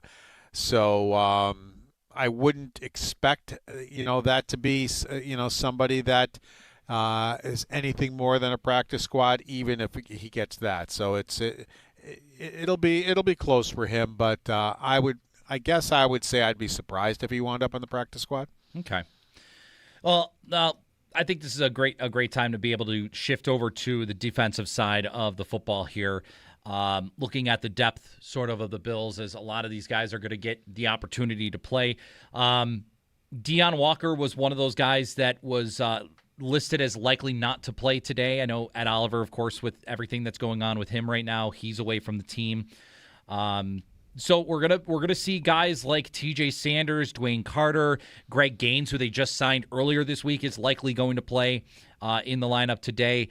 How do you feel that defensive front is now looking, especially now with the team switching from the 4-3 defense to a 3-4 defense under new defensive coordinator Jim Leonhard? And Greg Gaines walked in and said, "Let's do it. Yeah, let's practice." Yeah, that's wild. I'm here. I'm here. Give me a uniform. Let's practice. Mm-hmm. So he was right there, ready to go.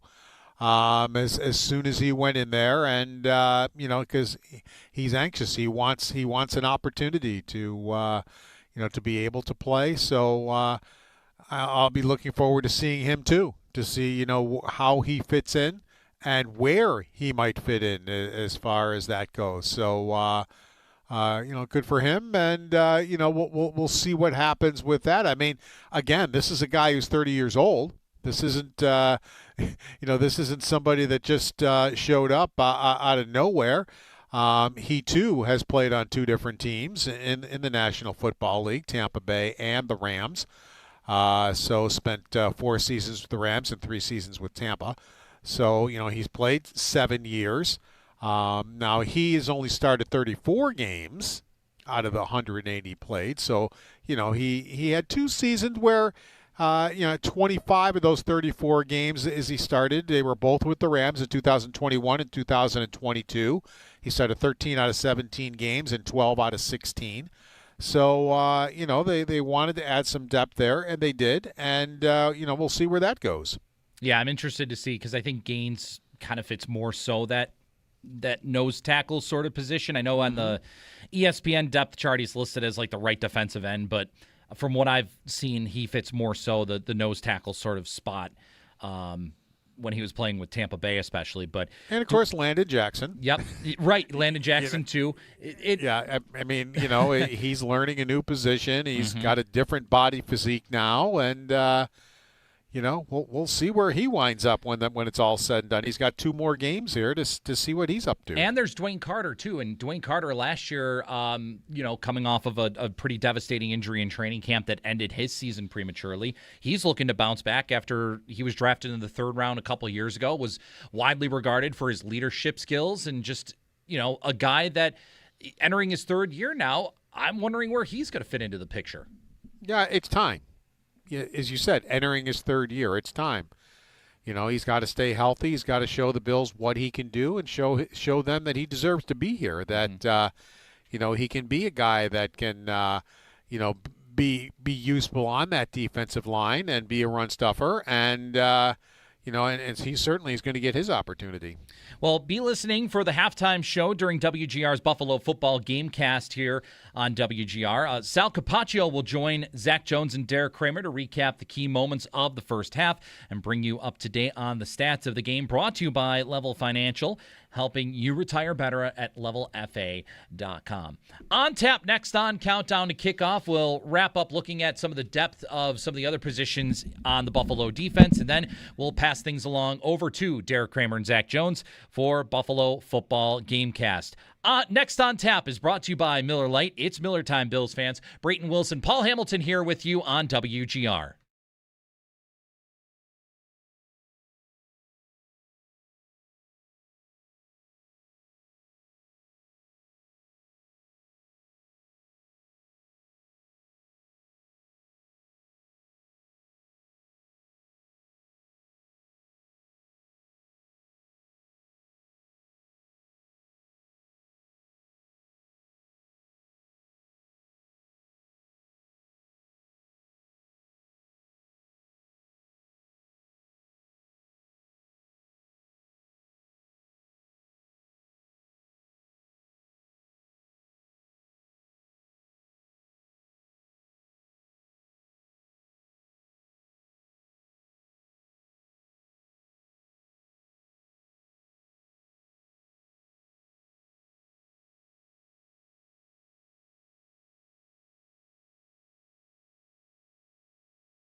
All right, back here once again with you on Countdown to Kickoff on WGR.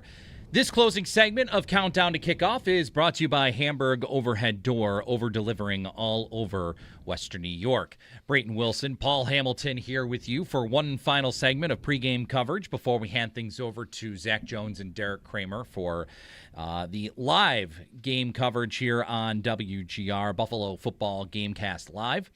And, Paul, let's wrap up the conversation pertaining to the depth that's likely to play. Again, a number of starters are not expected to play in this game for the Bills. So when looking at the linebackers position, I know Sal brought it up earlier with Caleb Erlems-Orr, who's likely to play as a rookie, of course. But there are some other names with the linebacker position that certainly are vying for practice squad or spots on the roster, on the 53-man roster.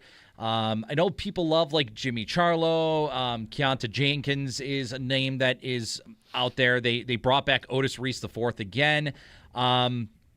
It seems, though, that the linebackers, while there's some interesting battles going on, I feel like they've got a good grasp in terms of that position, at least right now. But I don't know where your thoughts are on that. Well, Erlems-Orr is somebody that everybody talks about, because of, just the way he plays and how rambunctious he is and everything. And, it looked good in camp. Andreessen is really a guy that has always intrigued me. It's like, don't ever people keep counting him out. And as Sal said, he was near the league leaders in special teams tackles last year.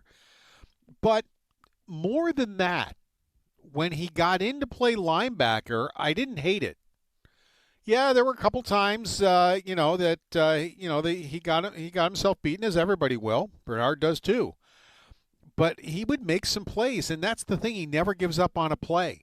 And when you think he might be out of the play or might not be able to fight through a guard or something like that, next thing you know, he's in on the tackle when he's asked to play linebacker. So, a guy like Jenkins could maybe go by him, and he's had a good camp. But Andreessen has just been a guy that showed up out of nowhere. It's like, yeah, all right, yeah, we know you're from here and all that. Cool. But it was more than just cool. It was like, whoa. He had one preseason game. I don't remember how many tackles, but I think it was over double figures. And he was just like in on everything. And he just barged his way onto the team. They couldn't keep him off. So I guess what I'm trying to say is I think I'd be surprised if he's still not on the team. He finds a way to get the job done. Undersized, a guy, he didn't grow up in Florida. He didn't grow up in Pennsylvania. He didn't grow up in Texas and all the football hotbeds. Grew up here, but he just, don't ever count this kid out because I'll tell you, he just keeps coming and coming, and I've just always been thoroughly impressed by him.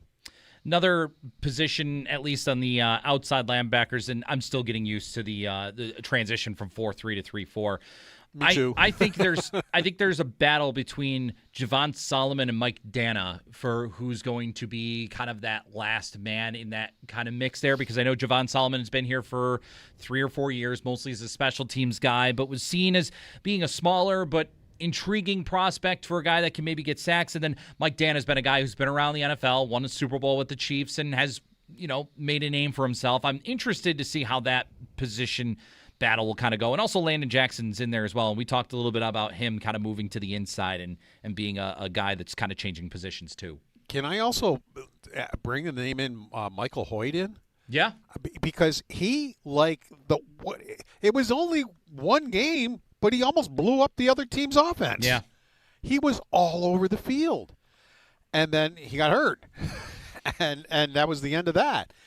But I'm very, very interested to see what he can bring to the defense. Now, that was a different defense that he was in, but he certainly gave the Bills a pass rush that they desperately needed.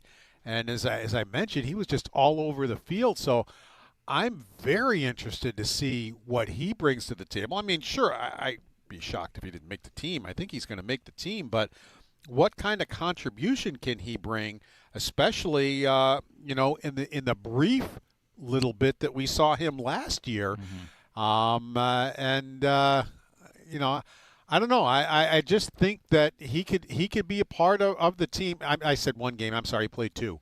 Yes. And he had a forced fumble, 2 sacks, 5 combined tackles, 2 quarterback hits in 2 games. Okay, cool. Now, all right, it's a different defense, but I think Jim Leonard will figure out how to use that Yeah. to his advantage. So that's a guy that I'm very interested to see what kind of havoc he can cause on the defense. Paul, we got about another minute left. Real quickly with some of the guys in the secondary, who are you looking forward to seeing most here, not just today, but also in the final preseason game against the Steelers, and if they can battle their way into the roster? We talked about him earlier, Igbinosun. I really am looking forward to him to see what he can bring. Walker was a surprise to me in that game the other day. He had an interception. I thought did very, very well in the time I saw him in there. So I'm looking forward to him.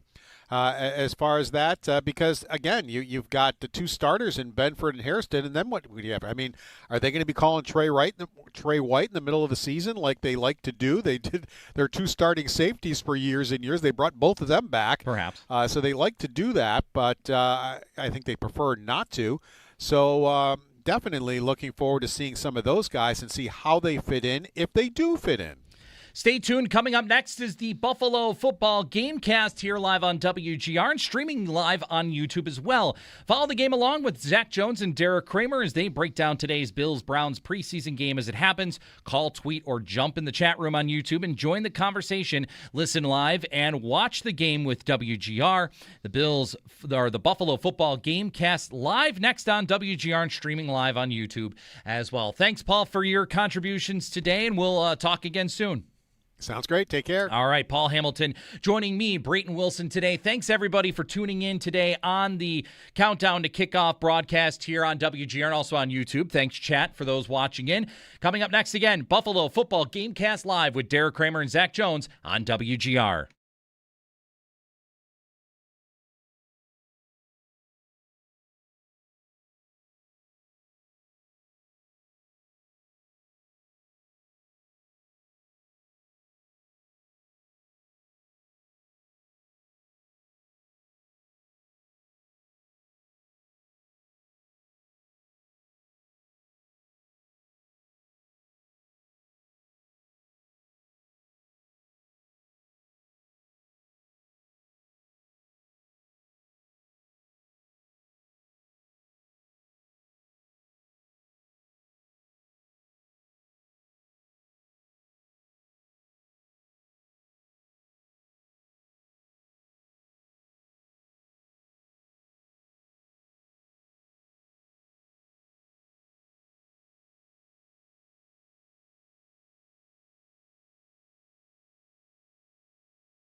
Week number 2 of the preseason for the Buffalo Bills. They are on the road in Cleveland to take on the Browns with kickoff coming up here in just a couple of minutes. Good afternoon, everyone. Zach Jones and Derek Kramer.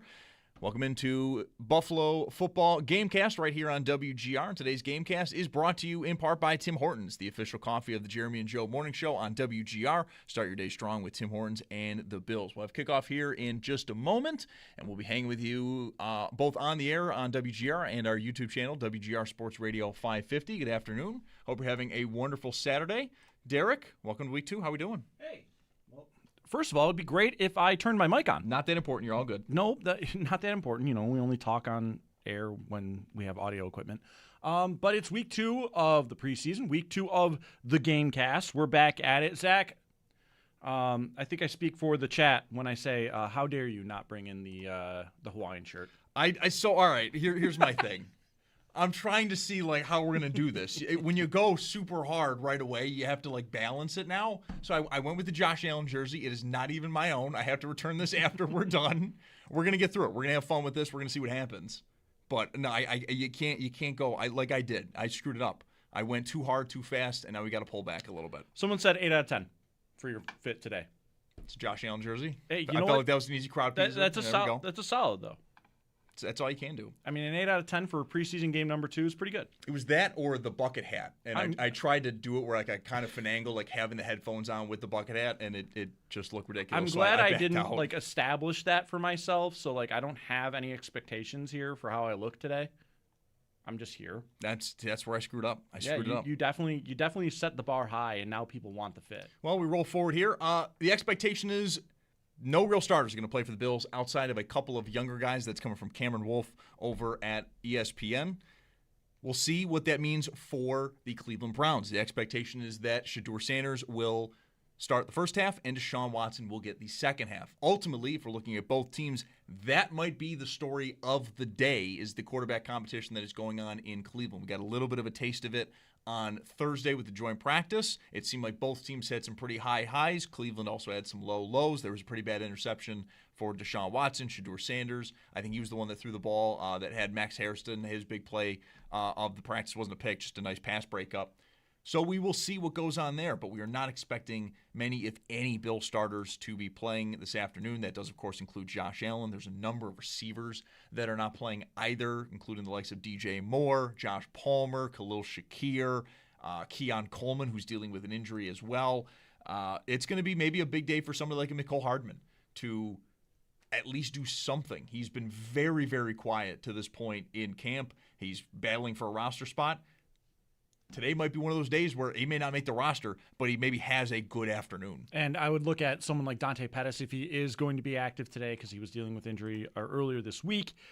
Pettis should be one that also is to pay attention to. That bottom of the wide receiver depth chart, who's getting the 6, is going to be something to look out for today, see if there's anything there. Stephen Gosnell, a topic of discussion on the pregame with Paul Hamilton and Brayton Wilson. Gosnell is a guy that, might become one of those preseason darlings that we see every year as well. But, yeah, I'm curious to see what happens with the 6. I'm also curious to see if even the Bills' backups can carry over the strong performance from last week.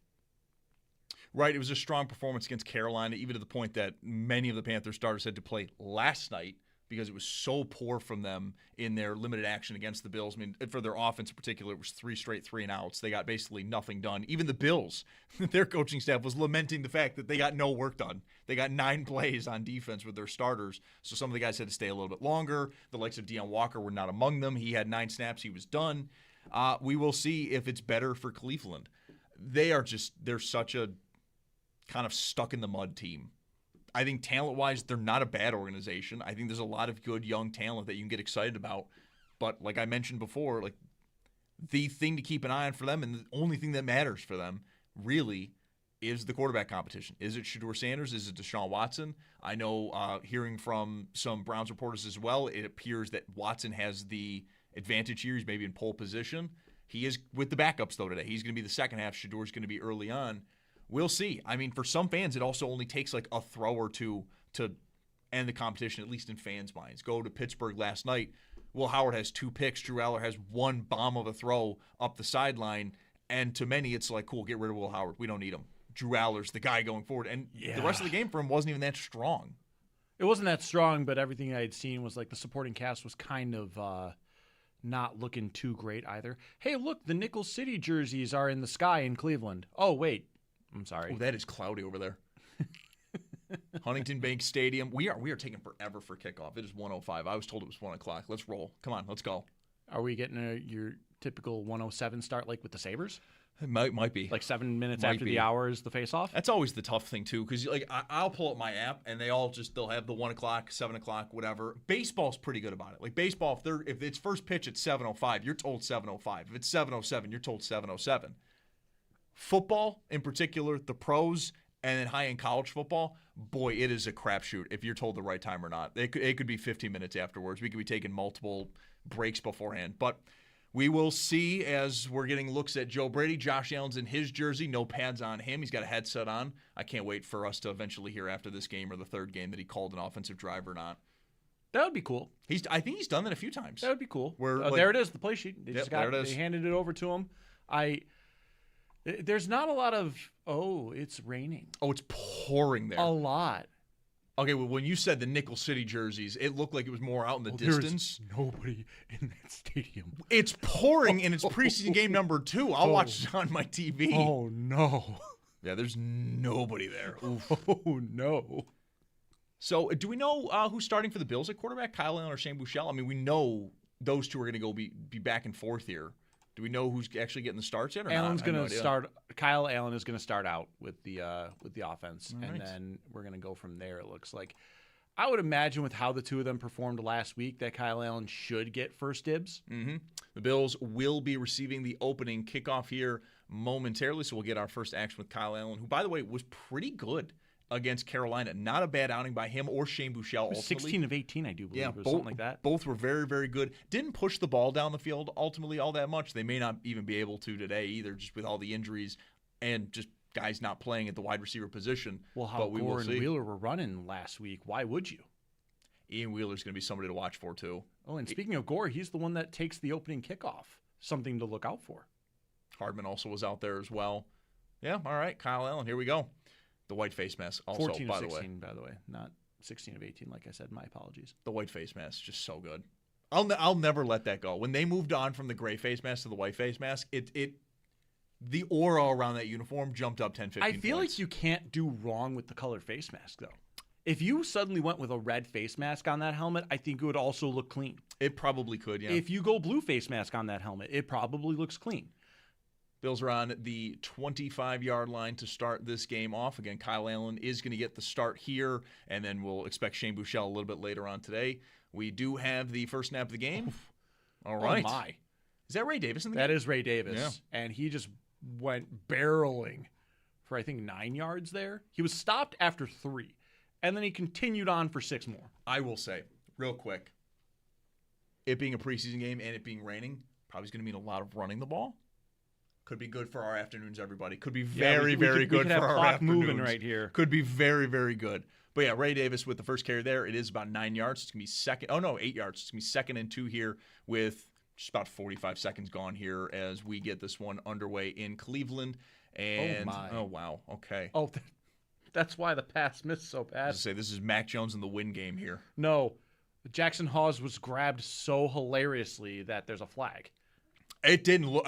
I'm glad the flag came out because initially I was like, "Oh, yeah, let's stop passing today. Let's just not do that. Let's just run the ball." There's a reason that pass misses so egregiously. Hawes can't play it. Let's have Ian Wheeler be a hero. But no, it is a pass interference. So it'll be first down Buffalo here coming up as they begin their first drive of the game. Zach Jones, Derek Kramer here on our Buffalo Football Gamecast. Again, right here on WGR, but also over on our YouTube channel, WGR Sports Radio 550. We'll be hanging with the chat as we go along here. And Stormy already. I mean, just the correct opinion. Respectfully disagree, Derek. White face masks only.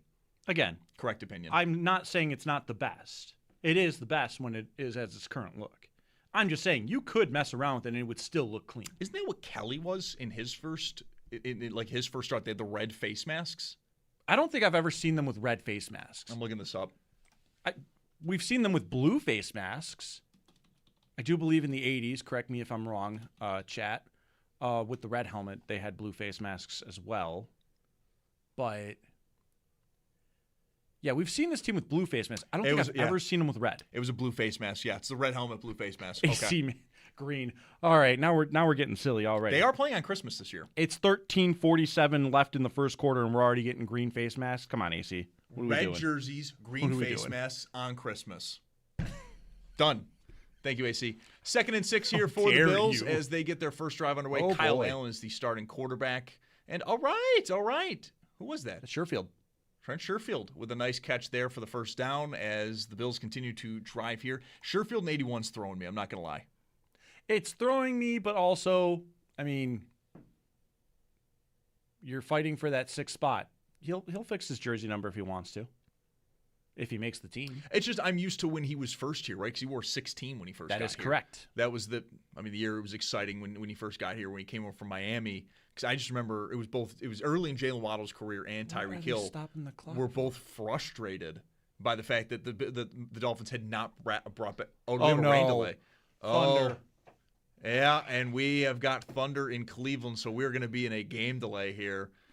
Yeah, there we go, everybody. We are so back. Let's go. Preseason game number 2 is never an easy time. Oh, my goodness. Oh. And then it happened immediately. We are not even 2 minutes into the game here. It was pouring right at kickoff, and now we are into a thunder delay here as teams are very quickly running into their locker rooms, their respective locker rooms.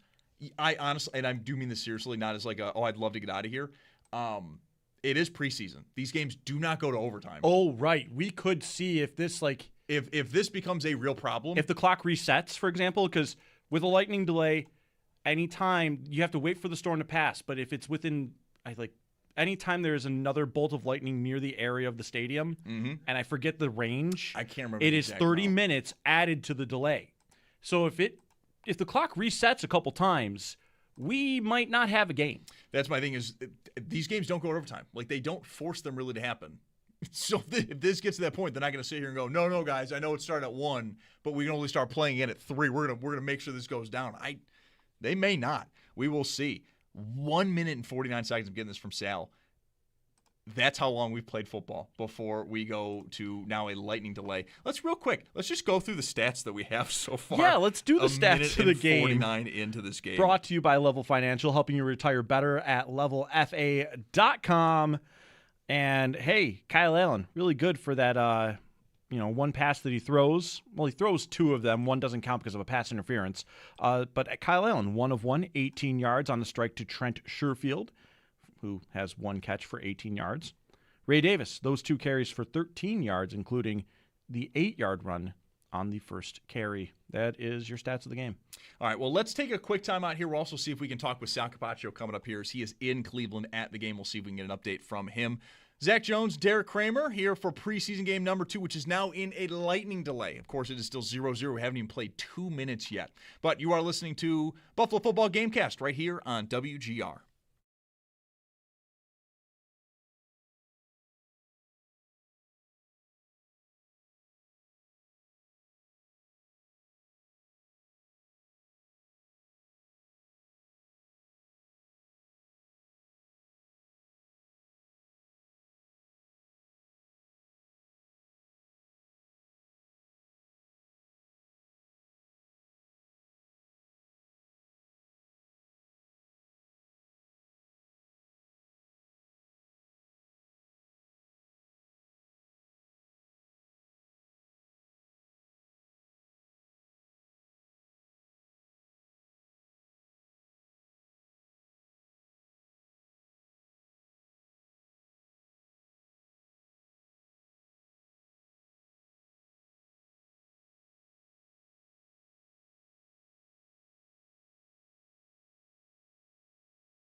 I mean, after just an electric minute and 49 seconds of game action. Very poor choice of words. Yeah, well, no, that was on purpose. The Bills-Browns second preseason game is currently in a lightning delay. Again, we only got through a minute and 49 seconds, and now I believe we're going to be waiting about a half hour. They did just show on the TV broadcast. It didn't look good. It didn't look great. But we'll go now to Huntington Bank Stadium as Sal Capaccio is on the Western Hotline. Sal, a lot happened, I guess. I mean, it was really nice out up until literally, I'm not kidding you, the kickoff teams came on the field. Like they were lined up to kick off, and all of a sudden it just started pouring rain. And then it backed off for maybe, I don't know, a couple minutes after like the kickoff, a play, and then it started coming down again. And it was steady. And then the lightning came, and the referee announced the game has been delayed due to lightning in the area. So that's where we stand right now. It's not raining as hard right now, but I look down. Sorry, if I look down on the field, I see sprinkles coming down, or I see rain, but it's not nearly as hard as it was. But that's not the issue. The issue is you can't play with a lightning delay, lightning in the area. Yeah, Sal, it's funny you brought that up because, like, as the TV went to the game, me and Derek are watching, and we're seeing the clouds. We're like, oh, yeah, all right. Like, it's gloomy in Cleveland. Ha, ha, ha. And then and then they pan over to the stadium where you can see the rain, and we're like, oh, my goodness, it is coming down. So, unsurprisingly, as you said, like, it kind of came out of nowhere, and now we're in a lightning delay. I don't really know how this necessarily works in the preseason. I know there's a 30-minute delay, and every lightning strike within that, that certain area does mean an extra 30 minutes. But I don't really know if that changes for preseason. If maybe if this goes on for like an hour, hour and a half, do they just say, "Hey guys, we're going to call it," or is this game they're going to get it in no matter what? I don't know. It's a good question. We'll wait here from anything we get from Browns PR, Bills PR. That your guess is as good as mine. I mean, typically you wait and you start it, right, at 1:30 or 2 o'clock. You restart it back for where they were. Someone tweeted me about why would they even start the game in this situation. Major League Baseball doesn't do that. The difference is Major League Baseball has to keep the field dry. So they'll keep if there's weather coming, they want to keep the field as dry as possible for as long as possible. That's not the case in the NFL. The field is not the issue. You play in the rain as compared to baseball. So you stay on schedule until something happens where you can't, and the only thing that really can happen like that is lightning. That's the only situation. I guess, we had one a few years ago where the turf was bad or something in a preseason game and a Hall of Fame game, but that's why you start the game. You stay on schedule. But we don't know after that. I mean, we could be here. There have been preseason games I think they've called early because of it. I wouldn't go that far and predict anything like that today.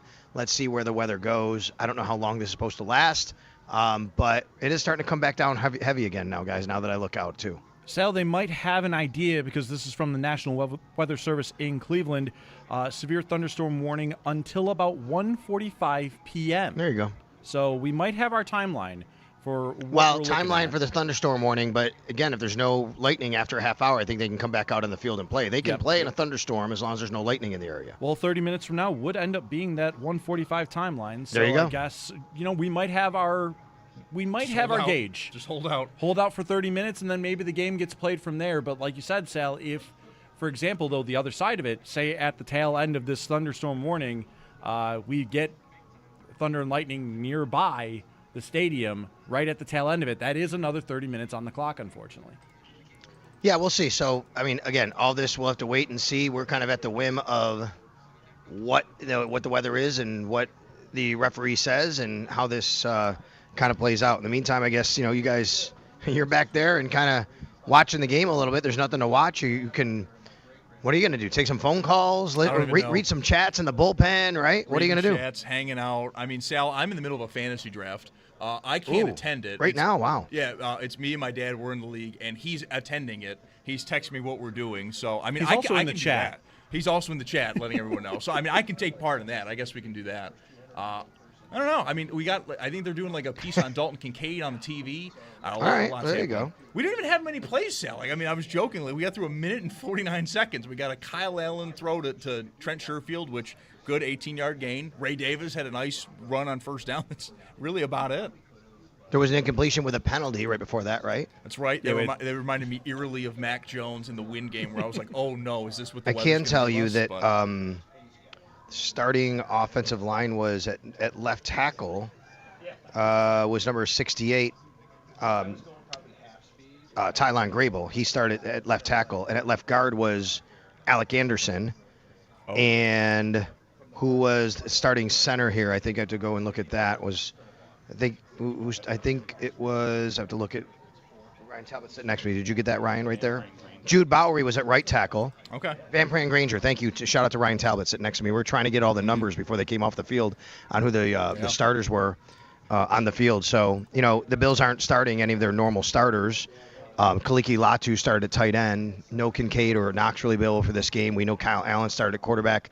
And we know that Ray Davis was at running back. He got the first rep. And you're going to see that. You're going to see Shane Buechele here today, assuming this game gets played the way it's supposed to. You'll see Shane Buechele a little bit later as well. Yeah, and almost frustratingly, Sal, for the Bills, a lot of their stars are not playing right. That was the expectation. If Thursday went well in the joint practice, that would sort of be the starter, workout for this week. I thought maybe the most interesting, fun conversation or thing to keep up on with this game is actually with the other team. It's the quarterback competition between Shedeur Sanders and Deshaun Watson. It is expected to be Sanders to start this first half, and then maybe Watson, I think maybe just gets the third quarter, or maybe the second half, we'll see. But we didn't get to see any of them. Real quick, I know we talked about it yesterday, but what did you see from those two during the joint practice on Thursday? Yeah, so I felt Deshaun was a little bit better overall. And by the way, I didn't mention Armaj Reed Adams was starting at right guard for the Bills. Interesting. So, the young guy that, he was taken in this draft, round 7th round pick. He's fighting for a job. So just interesting there for him to be starting in this preseason game. I thought Deshaun was a little bit better, but not a ton better. And the only reason was he made a couple of better throws, better decisions, tucked the ball, ran, used his legs. But I thought both quarterbacks, they didn't do a good enough job when they were in red zone or 2-minute drill and things got a little chaotic and sped up or critical. And that was a big difference between like a Josh Allen-led offense and a Cleveland Browns-led offense. Cleveland Browns have some nice young players. Casey Concepcion is a nice young player. Quinshon Judkins didn't practice, but he's a nice young player. They have some of these guys. They have Fannin at tight end, right? They feel good about their offensive line.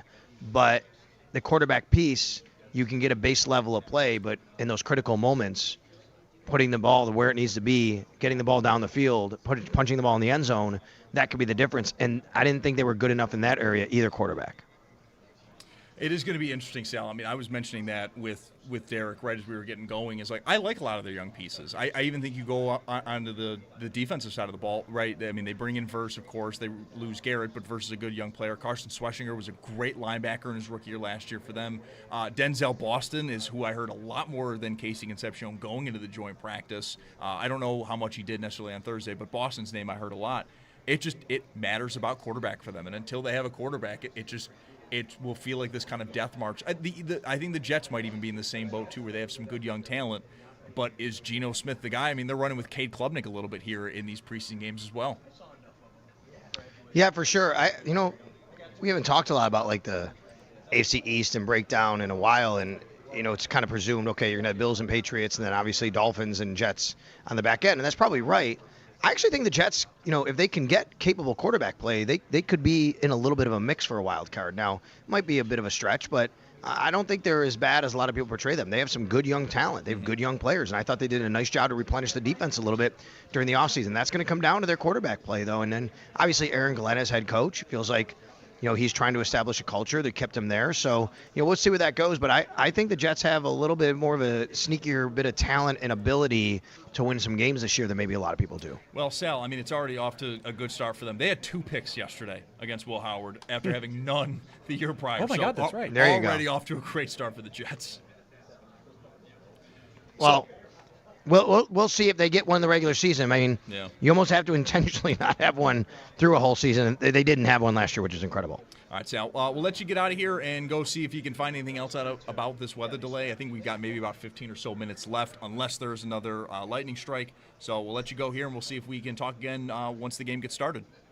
Okay, guys, you got it. Thanks. Sal Capaccio there on the Wester Hotline as he is in Cleveland, Huntington Bank Field. I think they are actually in downtown Cleveland. Yeah, they have not moved away from the area just yet. Yeah, we're in a weather delay. Should we take a timeout? I think they are expecting to get back going, like you mentioned, 1:45. So we will see. We will take a quick timeout here. Zach Jones, Derek Kramer, here on the Buffalo Football Gamecast over on our YouTube channel, WGR Sports Radio 550, but also right here on WGR. We'll be right back.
Buffalo Football Gamecast right here on WGR. And yes, we are in a lightning delay for the Bills and Browns game over in Cleveland. We only, I think, got maybe 3 or 4 plays into the game, a minute and 49 seconds into the game before that lightning delay did occur.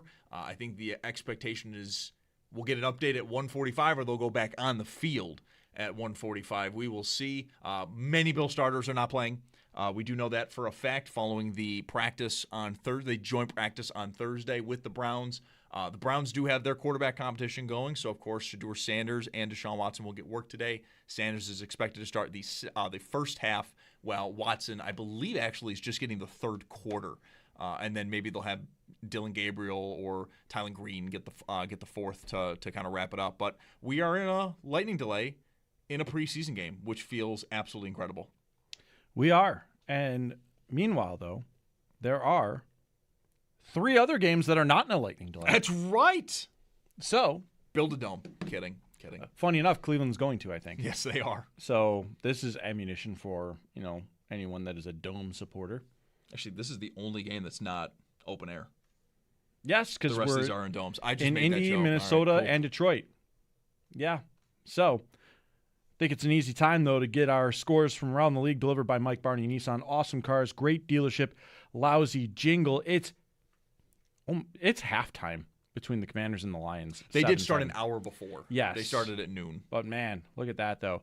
Josh Dobbs, 2 carries, 53 yards, and a touchdown, by the way. So the Pastronaut running wild in the preseason for Detroit. Meanwhile, it's 3-3 in the first quarter between the Falcons and the Colts. And in the first quarter between the Ravens and the Vikings, we have a scoreless game between Baltimore and Minnesota.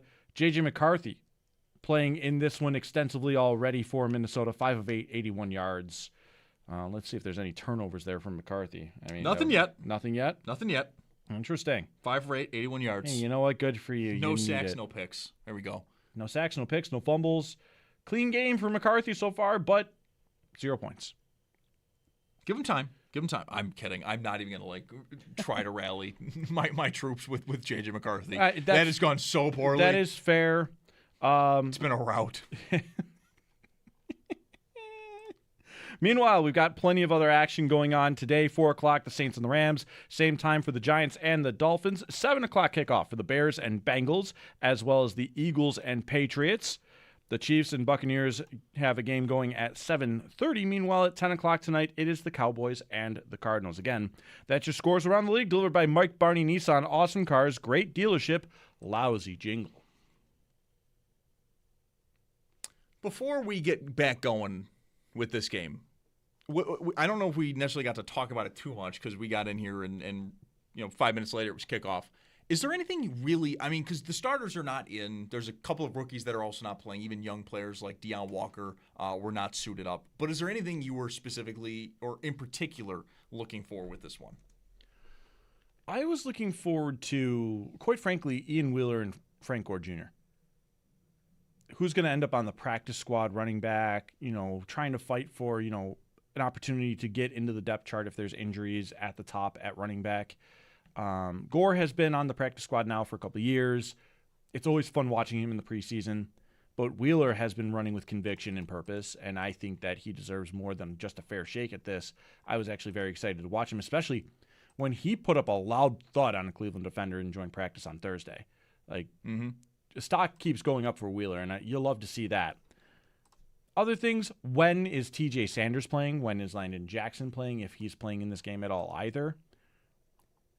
There were plenty of names of defensive starters and players that were not playing. I would like to see what the defensive line rotation looks like. Other than that, Keontae Jenkins, if he's going to push Joe Andreessen for that linebacker 4, and it looks like he's already been doing that. I didn't love what I saw out of Geno Stone on Thursday. Maybe try a chance to get a rebound game for him. But I'm now realizing something. That you forgot Tyler Bass? No. Oh. Pat Hammer tweeted this. Weatherman WGRZ here in Buffalo. How to forecast rain. Satellite, radar, weather models. Where and when the Buffalo Bills are practicing or playing. That's specifically this training camp. That has absolutely been the case. What the hell? That has absolutely been the case. We had beautiful days in Buffalo when they were in Rochester. The moment they came back, the bad weather seemed to follow them and come into Buffalo. And now, of course, right, they're in Cleveland, and it's the same thing. It is, at least I think this is live because we're seeing it on TV. It is pouring. Now, that is not necessarily the bad thing. It is there any thunder or lightning? I'm keeping up on social media. I've not seen anything about another lightning strike or hearing thunder in the vicinity, so it seems to be good on that side of things. It does look like around 1:45 is when we expect the game to get going again if there is no thunder. It is just very, very funny that it's preseason football and we're in a lightning delay. I find that funny. It looks like those things are kind of floating around for looking at the radar here, it's going to be an all-day thing. I don't know it could necessarily about the thunder, but also rain. Stop. Leave them alone. You wonder. I've had enough. Actually, rain, go away from the Buffalo Bills. But you wonder how. Get over here. I don't care that it's nice outside right now.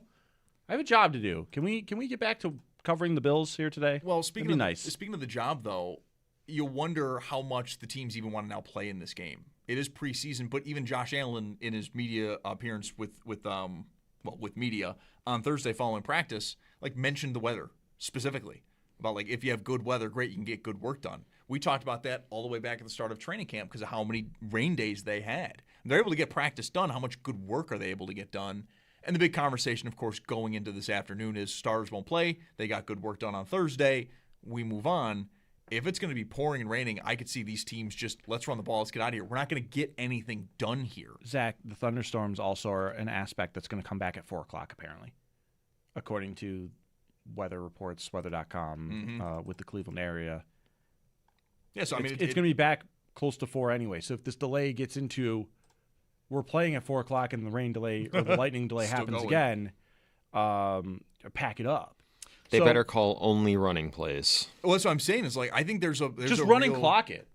Running clock, which we know can be pulled out. But I mean, in terms of these teams, who kind of already all openly lament the fact that they have to play in the preseason and that they have to act like it matters.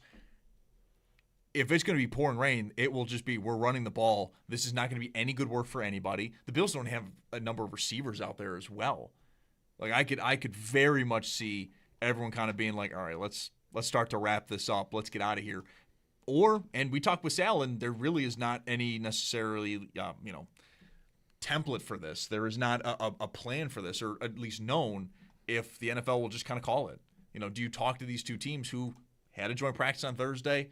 It appeared to be a very, very good day from all reports.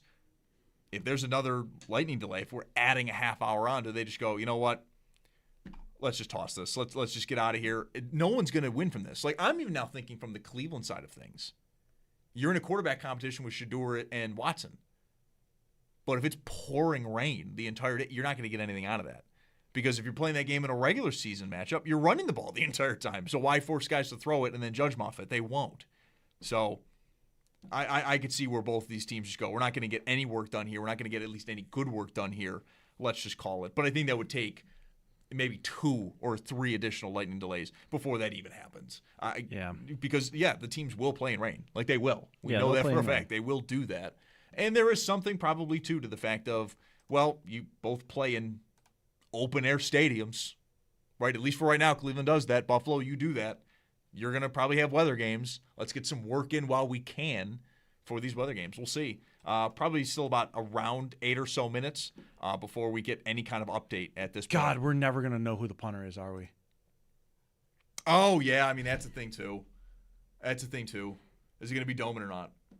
That's the thing. I mean, like if we have extended delay on this game, because the nightmare scenario is about to be here, guys and gals. Like,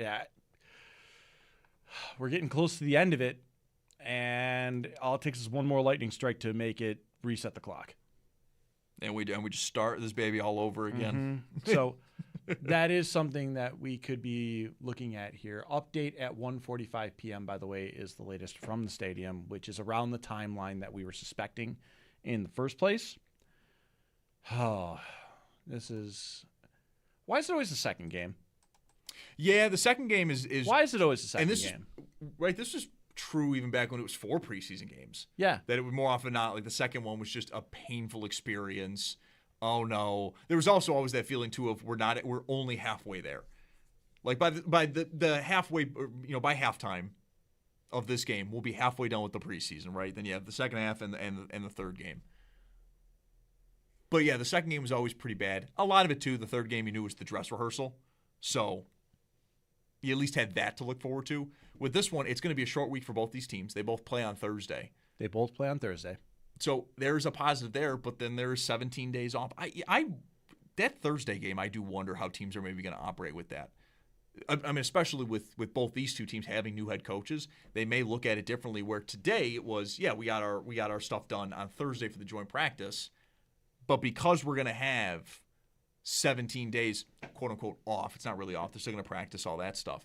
We'll have starters play maybe a series or 2 in the third game. The rust versus rest argument. I don't love it. I don't want any of these guys playing in the preseason, but that's neither here nor there. That's why I do bring up the idea of, do they want to maybe, if there is 2 or 3 rain delays, call it. You both already have a short week. And you already had your practice, whatever, the game didn't happen. Who cares? Again, these games don't even play overtime if a game is tied. We already have a tie. We do. Wasn't that the Hall of Fame game? No, Haynes King walked it off, remember? It was week 1, that's right. He paid his hamstring to walk it off. That's right. It was in week 1, and it was Colts-Patriots, 13-13. Mm-hmm. But we still already have a tie. Yeah. Yeah, I don't I'm going to be very curious about this. If there's one extra lightning strike within the next 5 minutes when they're supposed to be planning to give an update, it looks like, that would be not ideal. Well, I have decided to go look at some highlights across the NFL. J.J. McCarthy, we're back, baby. Hit a deep ball to Ty Felton. Yeah, it's not a great throw. Never mind. It's not really a great throw. It's a great play by Felton. Did it quack? No. Felton had to adjust, and he had to come back a little bit to it. It's not the worst thing in the world. And then Jaden Bradley, Commanders wide receiver, with an unbelievable one-handed catch over the shoulder. That's going to be a play you'll see tomorrow on SportsCenter. Like 100%. Jaden Bradley with an unreal over-the-shoulder one-handed catch for him. Again, if you're just tuning in, the Bills and Browns are in a lightning delay. It is 0-0. We actually only played 1 minute and 49 seconds of this game before it was sent into a lightning delay. We're expecting an update here in about 5 or so minutes. The quick stats, if you want them, that we do have: Kyle Allen is 1 of 1 for 18 yards, while Ray Davis has 2 rushes for 13 yards. The one pass catcher for the Bills is Trent Sherfield with that 1 catch for 18 yards. We have not seen the Browns yet on offense. All signs are pointing to Shedeur Sanders getting the start in the first half, with Deshaun Watson taking over in the third quarter as that quarterback battle continues to roll along. We'll take a quick time out here. When we come back, we hopefully will have an update on the status of the Browns and Bills Week 2 preseason game. You're listening to Buffalo Football Gamecast right here on WGR.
Let it play.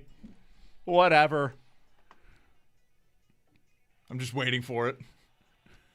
It does take a while, doesn't it? It does. Now, there it is. I used to have to do a thing, this is both in high school and in college, using this song as a workout song, and not in the sense of, oh, it hypes everybody up. No, every time thunder is said, you have to do a burpee. Oh. Or up downs. I know people call it everything else. Those were the worst days imaginable.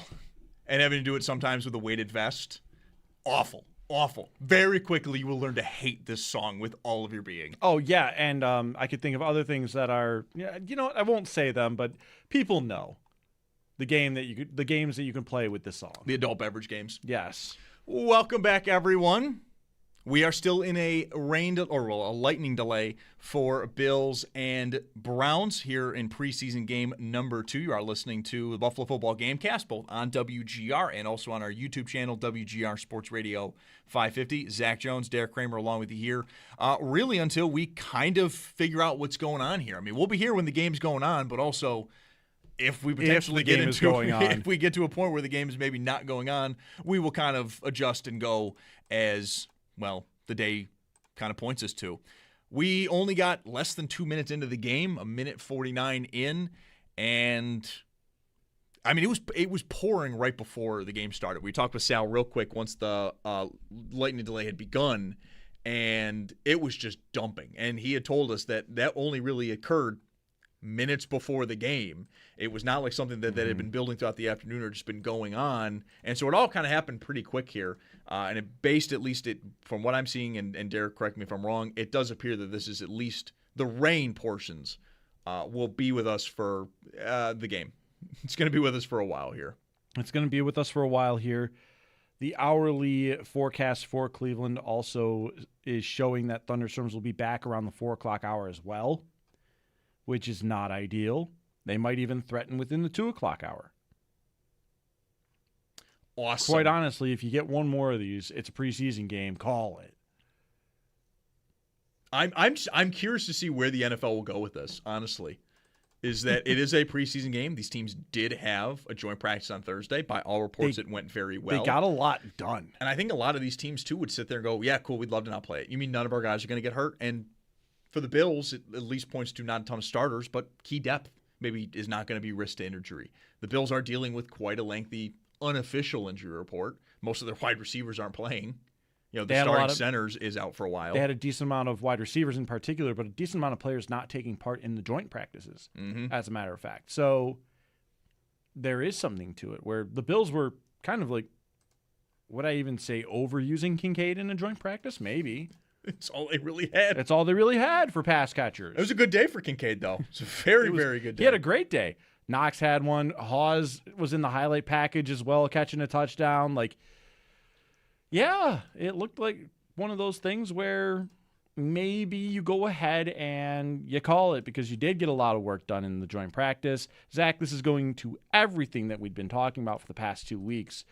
Friday last week and then Thursday this past week, where we've had these debates about joint practices instead of preseason games. I think you should put everything's them on TV. Playing into your favor right now. I think you should absolutely put joint practices on TV. Work with the teams. You don't have to give away anything. You don't have to give up anything if you don't want to. But put the joint practices on there. They're more interesting than the preseason games, I think, in many respects. I think now more than ever, now that it's down to 3 instead of 4, you don't even have the dress rehearsal game necessarily. Some teams are playing more with starters. I mean, Carolina had their starters go 2 straight games. You also had last night, Bo Nix and Jordan Love both played for the Broncos and the Packers, respectively. I mentioned this right before the preseason began, which is, there's really only like one team that basically hates the idea of their starters playing, and that's the Rams. I know Joe Cali, producer for our morning show, has kind of coined the phrase, like, what would LA do with pretty much everything? Yep. It's like one of the few things like teams like aren't copying with the Rams. Like, there's a lot that teams want to copy from good teams, and that is like the one sticking point that many organizations around the league don't want to go to. But the Rams notoriously don't play their starters, right? Stafford last year, right before winning his MVP, essentially had Reddit rumors going around that he'd actually passed away because no one could see him at training camp because he was in the hyperbolic chamber fixing his back. Right. And that's what was going on there. But, here we are. I mean, this is the preseason now. I don't even think coaches really hide the fact that they don't really like it, that they have to just go through it. But you wonder how much they're really going to get done. Do we have another lightning delay? Update from the National Weather Service until 2:45 p.m. Oh, wow. Folks, we might not have a game today. Wait, so do we have 2 lightning strikes like in quick succession? That's longer than a half hour. I haven't heard anything from the NFL themselves. I'm looking at the National Weather Service in particular, and oh man, I don't like that. If the expectation of the storm around the Cleveland area is till 2:45. Well, yeah, and again, you get to that point too of how much these teams are really going to want to go through this. As I mentioned, how much good work is really going to get done. If the rain continues, just the rain alone, Cleveland is in the middle of a quarterback competition, a game in which if it was the regular season, they'd be running the ball for the most part. They wouldn't actually be throwing the ball. For the Bills, you don't really have a reason to play this necessarily. Likewise, you have a backup quarterback competition. You don't really have any wide receivers out there. So this could be a game for somebody like an Ian Wheeler to have a really nice outing because they're going to hand the ball off 75 times to get out of here. But where ultimately I think this is going to go is we will play the game, but it'll be a running clock. And it'll just be to run through this as quickly as possible. Both these teams play on Thursday, so it'll be a short week as well.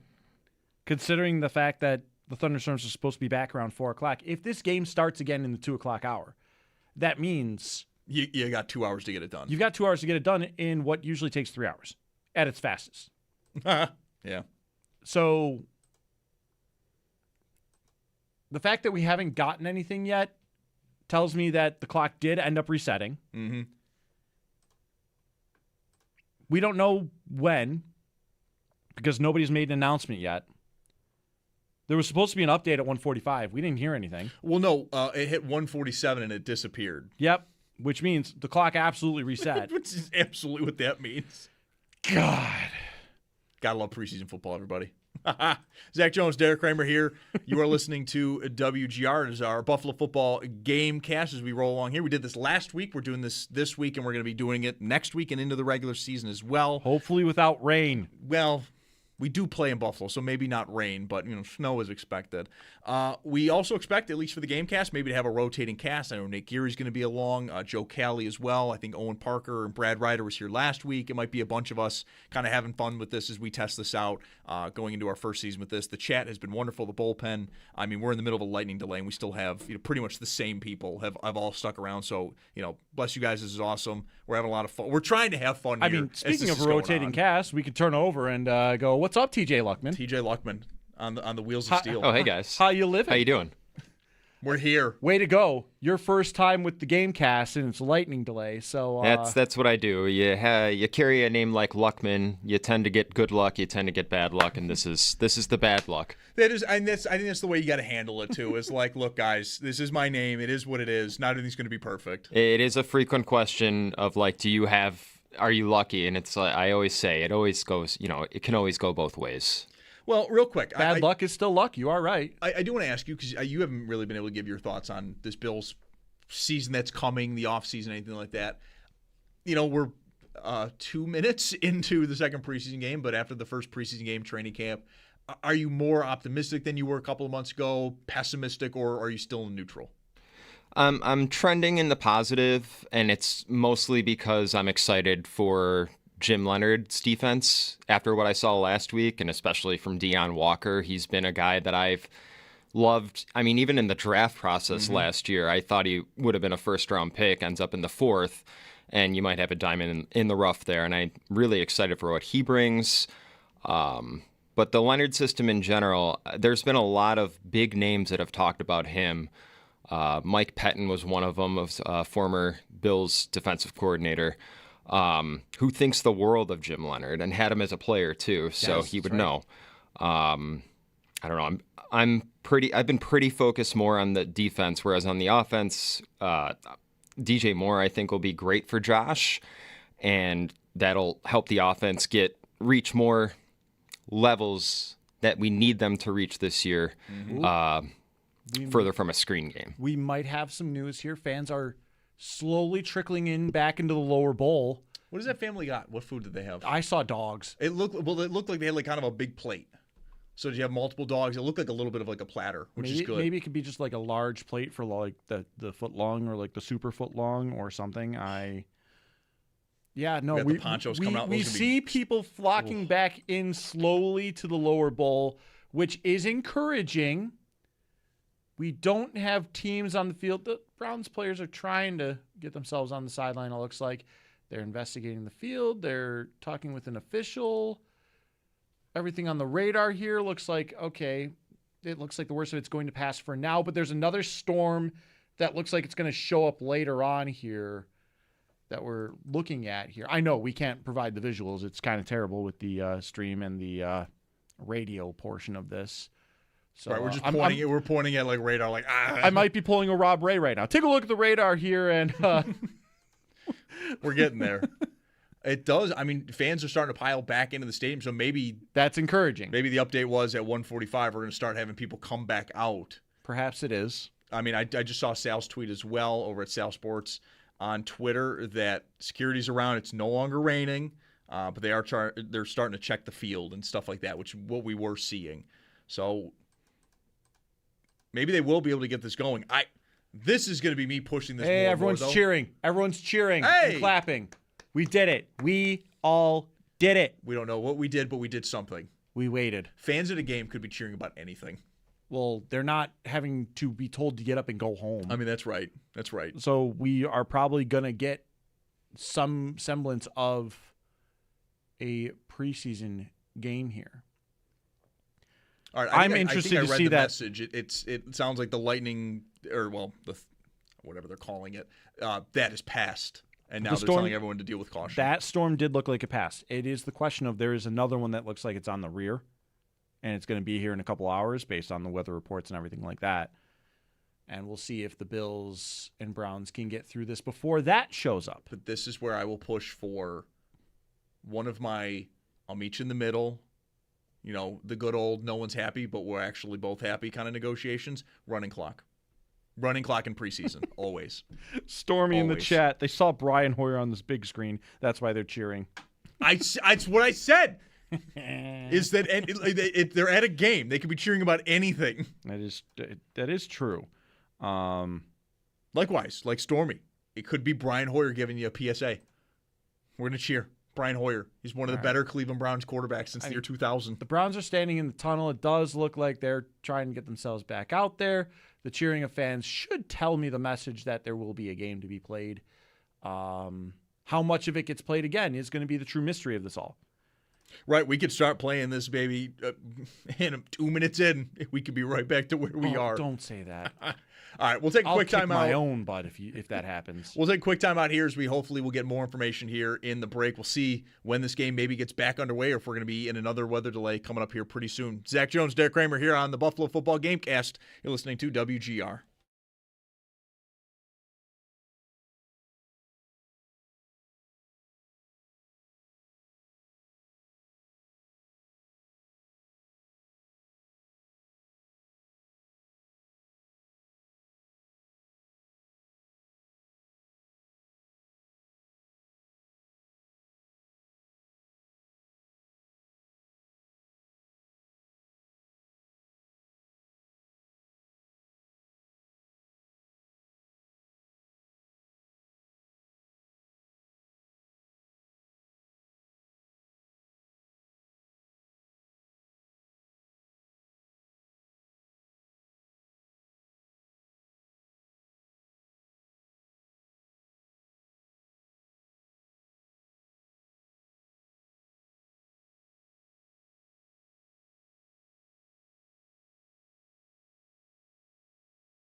We have an update, and it's a pretty good one.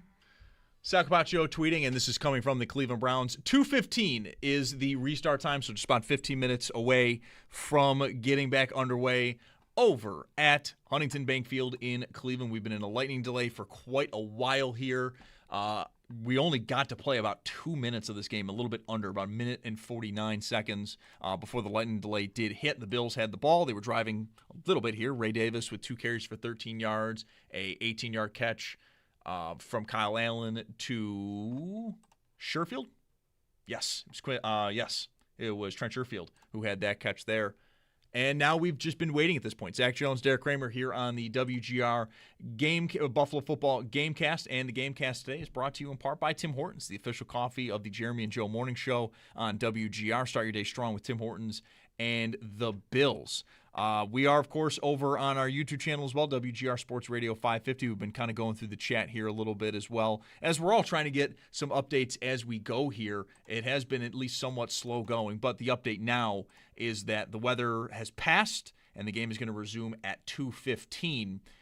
After that, though, it might get dicey again. Pat Hammer, who is a friend of the station and the show, WGRZ's chief meteorologist, tweeting out that there's another storm that's popped up just west of the stadium, about 30 to 40 minutes away. So this could be an afternoon affair that we are dealing with, potentially maybe multiple delays, or at least it will be a very, very rainy game throughout. Right at the start of the game as well, right before kickoff, it was pouring rain. We talked with Sal Capaccio about 45 minutes or so ago, and he had mentioned, too, like that kind of came out of nowhere and hit suddenly and quite fiercely. And, 2 minutes into the game, we had a delay. What are you laughing at? It's my shenanigans. Did you run behind me? Did Yes. you make a face? I've already asked G to clip this for us. Oh, good. Chat's going to see it now. Oh, that's good. But, all right, so we got 2:15. We've only got a couple more minutes here until the game does get back underway. I am seeing some of these pictures, though, from the stadium.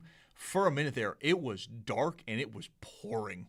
It did not look like it was 1 in the afternoon, 1:30 in the afternoon. It looked like it was going to be like 8, 9 at night in the fall, and you had a thunderstorm coming. It looked like a game that was maybe not going to get played, although it does appear here we're gonna at least see some of this game. We might be back to this, though. So buckle up, everyone. We may be in for one, and a unique one here today. So A unique one here. a unique one today. So I've got an idea for you, though, Zach. As we take a moment, get ourselves reset and re-locked in before the Bills and Browns take action again at around 2:15. Well, there was a joint practice on Thursday. Why don't we go ahead and hear from Sal Capaccio as he was there recapping it with Mike Shope from earlier this week.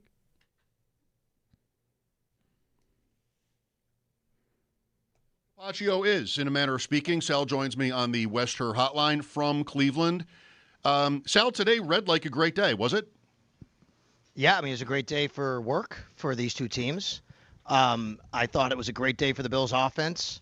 And, specifically the tight ends, they were tremendous today, I thought. Josh Allen was good. I don't believe I saw him throw an interception today. I didn't see anything that, it's tough to watch everything going on at the same time. And I thought the defense wasn't as good as the offense. They were fine. They were probably it was pretty even, I think, between the Bills defense and the Browns offense. But more than anything, really none of the nonsense that we've seen throughout the stuff we talked about, just didn't happen. That was great. Today was a good day for getting a practice in. What did you see or hear along the lines of cooperation or coordination between the two teams and coaches?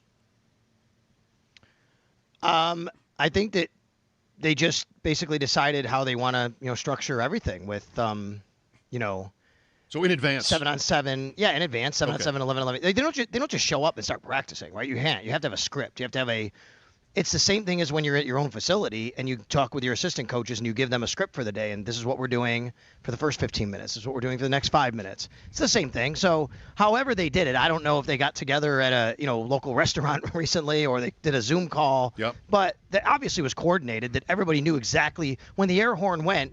Everybody kind of knew, okay, we're over on this field now, and we're over on that field now. We're going, 7-on-7 or 2-minute drill or something like that.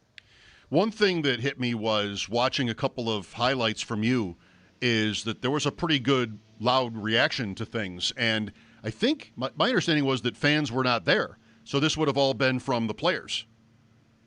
Yes, there were no fans. There was like corporate fans. You know how you have that sometimes. They just give out VIPs. There weren't many of those though, but the stands were there's actual like makeshift stands, the auxiliary stands, the bleachers. They were empty. Just some of the media sitting there. Same thing on the other side. It was the players. They were very energetic today, and that's what you get in a lot of these. A lot of times, especially when it's players who are fighting for jobs, players who aren't going to see maybe making the roster, and people know that, but they're trying. They can see them. Their teammates can see them fighting to survive in the NFL, and they make a play, and it's a big deal. Like, oh my God, that's great, and you're giving them love because you've been the guy going against them for the last 3 weeks, and then finally you see them make a play in a big spot for them, and that really makes you feel good. I'll get it in now before I forget again. Training camp coverage on WGR presented by Fiegel Car and Joyce, your border attorneys, and brought to you by Outlet Liquor. When you need to stock up, it's the place to buy a case. What's your outlet? Finally, the Barnes Firm car crash. You've got to call the Barnes Firm. 1-800-8-million. What for you was the highlight of the day? Dalton Kincaid. He was just wide. The tight ends. I'll say the tight ends. I think Jackson Hawes I thought he had 2 touchdowns. Dawson Knox corrected me and said he had 3 touchdowns. Fighting to survive in the NFL, and they make a play, and it's a big deal. Like, oh my God, that's great, and you're giving them love because you've been the guy going against them for the last 3 weeks, and then finally you see them make a play in a big spot for them, and that really makes you feel good. I'll get it in now before I forget again. Training camp coverage on WGR presented by Fiegel Car and Joyce, your border attorneys, and brought to you by Outlet Liquor. When you need to stock up, it's the place to buy a case. What's your outlet? Finally, the Barnes Firm car crash. You've got to call the Barnes Firm. 1-800-8-million. What for you was the highlight of the day? Dalton Kincaid. He was just wide. The tight ends. I'll say the tight ends. I think Jackson Hawes I thought he had 2 touchdowns. Dawson Knox corrected me and said he had 3 touchdowns, Jackson Hawes today, in different periods. But the tight ends were tremendous today. And I don't know, I just got a text from my buddy John Harris, who you talked to. He's the sideline guy for the Texans.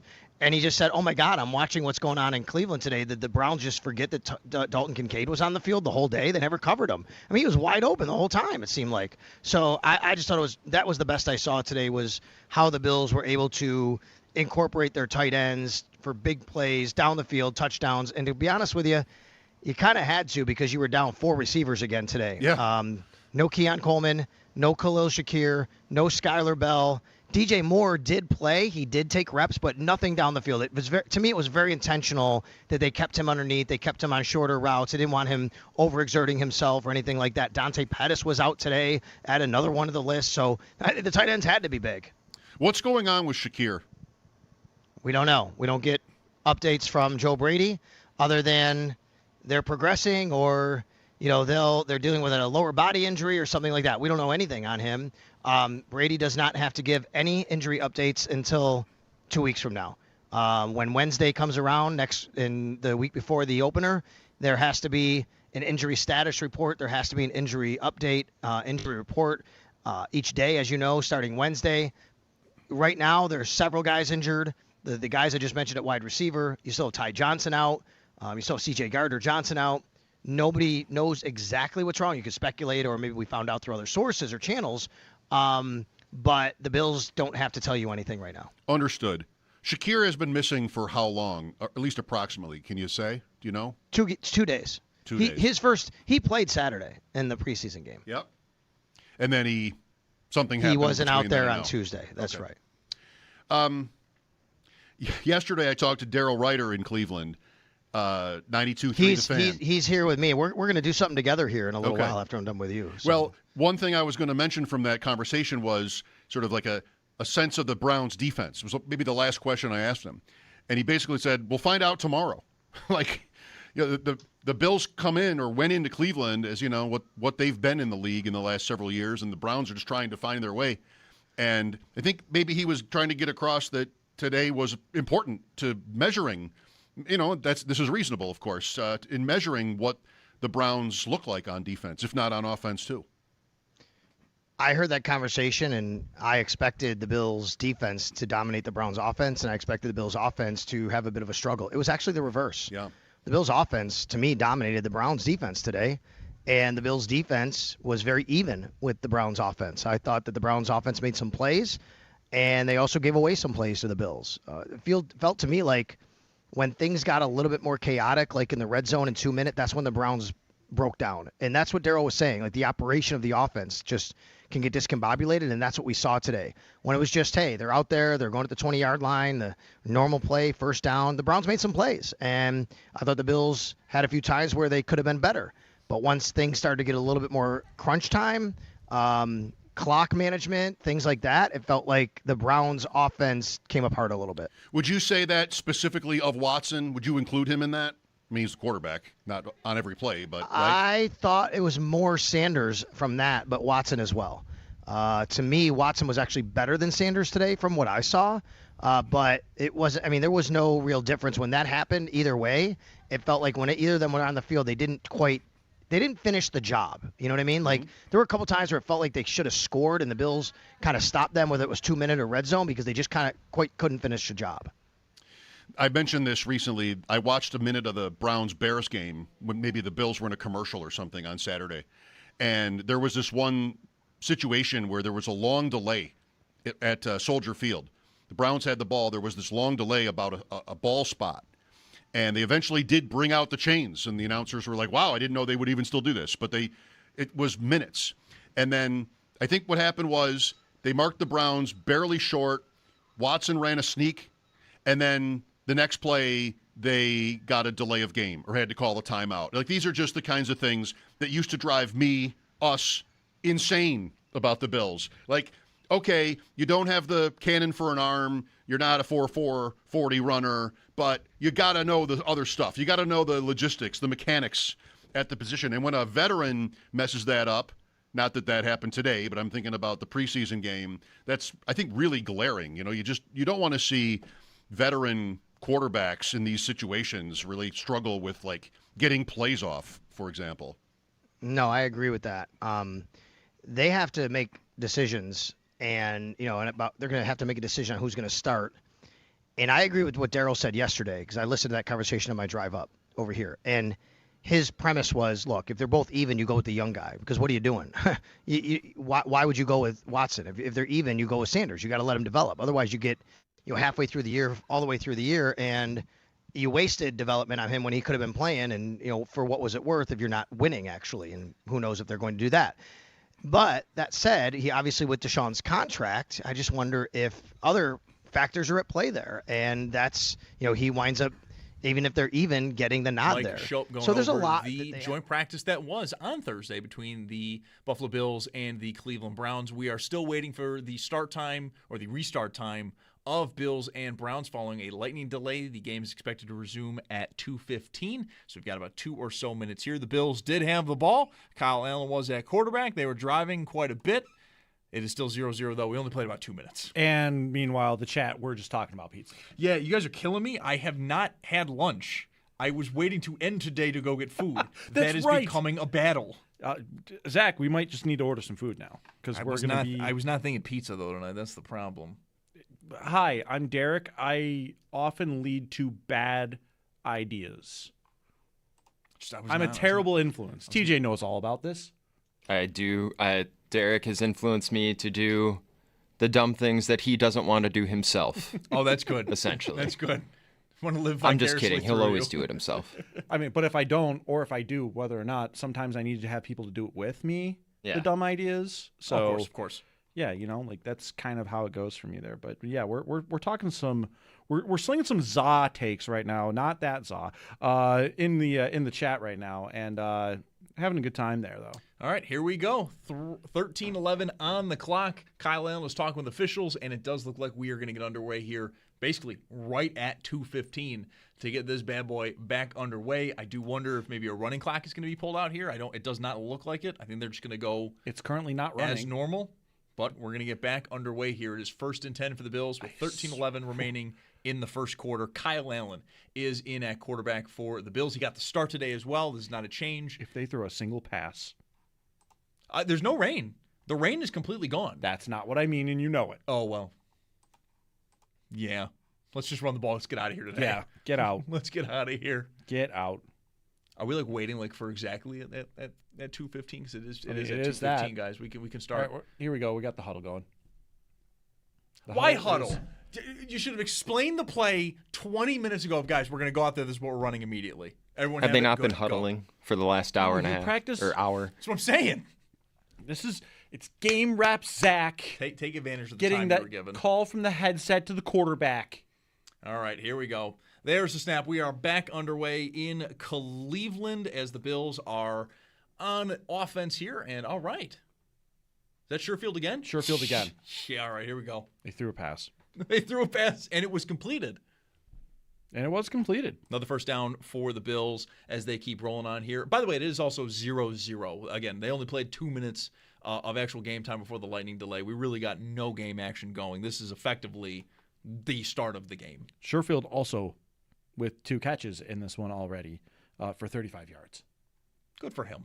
Good for him. Battle for the bottom of the wide receiver depth chart, Zach. This is something that helps. That is what it is. That is what it is. Oh my! Bills on first down with Ray a run Davis. there, and yeah, it was Ray Davis again. I can't get used to him in number 7, and it's not that that's not a running back today number. helps. Maybe it's not that it's not a running back number. It's not, but in college it is. I can work with it. It's just him in 7 throws me off really hard. Yeah, especially because we've seen him in 22, but he's also having a great game so far already too, and it's just the total of 3 carries. He's averaging 6 a pop. Is he already over 20 yards? Yeah. Good for him. There we go. Bills are already in the red zone as well, and it's going to be another carry. Yeah. Ray Davis again. Going to be third down coming up here in just a moment. Kyle Allen is the starter at 0-0. We're at 11:30 left in the first quarter here as the Bills and Browns did get back underway following a lengthy lightning delay. But so far, so good for this Bills second-string offense. They're moving the ball pretty much with no problem at all. Yeah, no, it's business as usual from the joint practice. Offenses were the best units on the fields that day.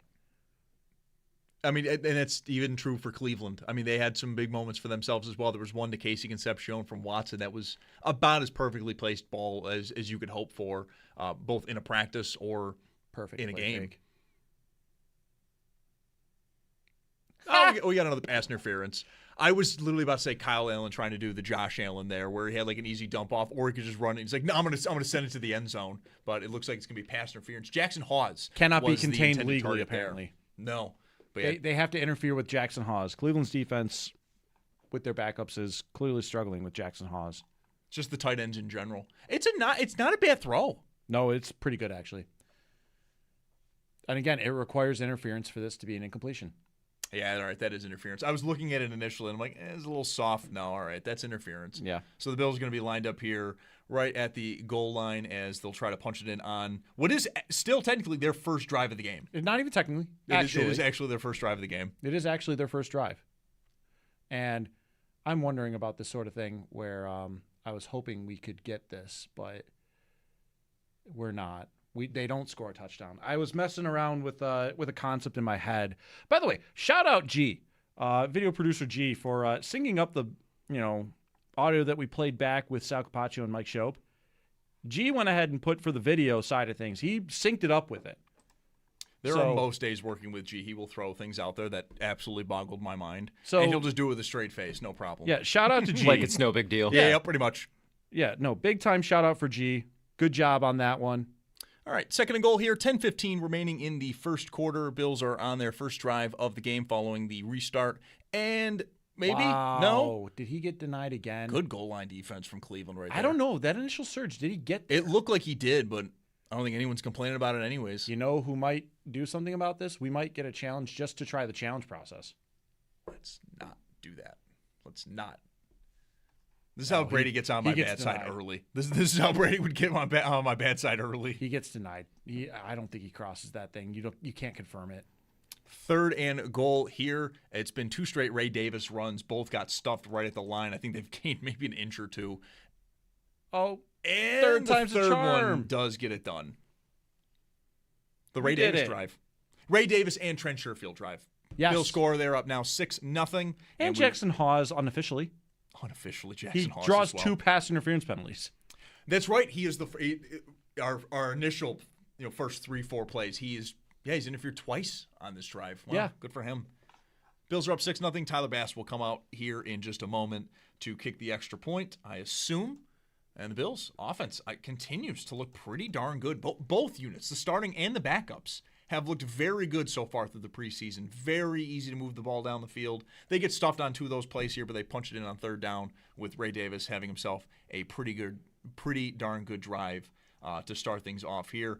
And it is 7-0 Bills with 9:32 remaining in the first quarter. Tyler Bass making the kicks. That is not in his danger zone. Zach Jones, Derek Kramer, we are here on our Buffalo Football Gamecast. And now that we have gotten things back underway as well, today's Gamecast is brought to you in part by Tim Hortons, the official coffee of the Jeremy and Joe Morning Show on WGR. Start your day strong with Tim Hortons and the Bills. You can listen to us both, of course, on the radio, WGR, but also over on our YouTube channel, WGR Sports Radio 550, where I think the guys are still talking about pizza. Is that correct? Oh, yeah, we're still also talking. Oh, we ended up on the pasta pizza. Oh, all right. Yes. Nah. It was a place that used to be around here. Like, when I say around here, it was around the corner. And there was something, it was a penne pasta pizza. Andrew Peters introduced me to it. Okay. Can you elaborate on this? I'm curious. Ready? Of this. Think about piece of penne. Think about a slice of pizza.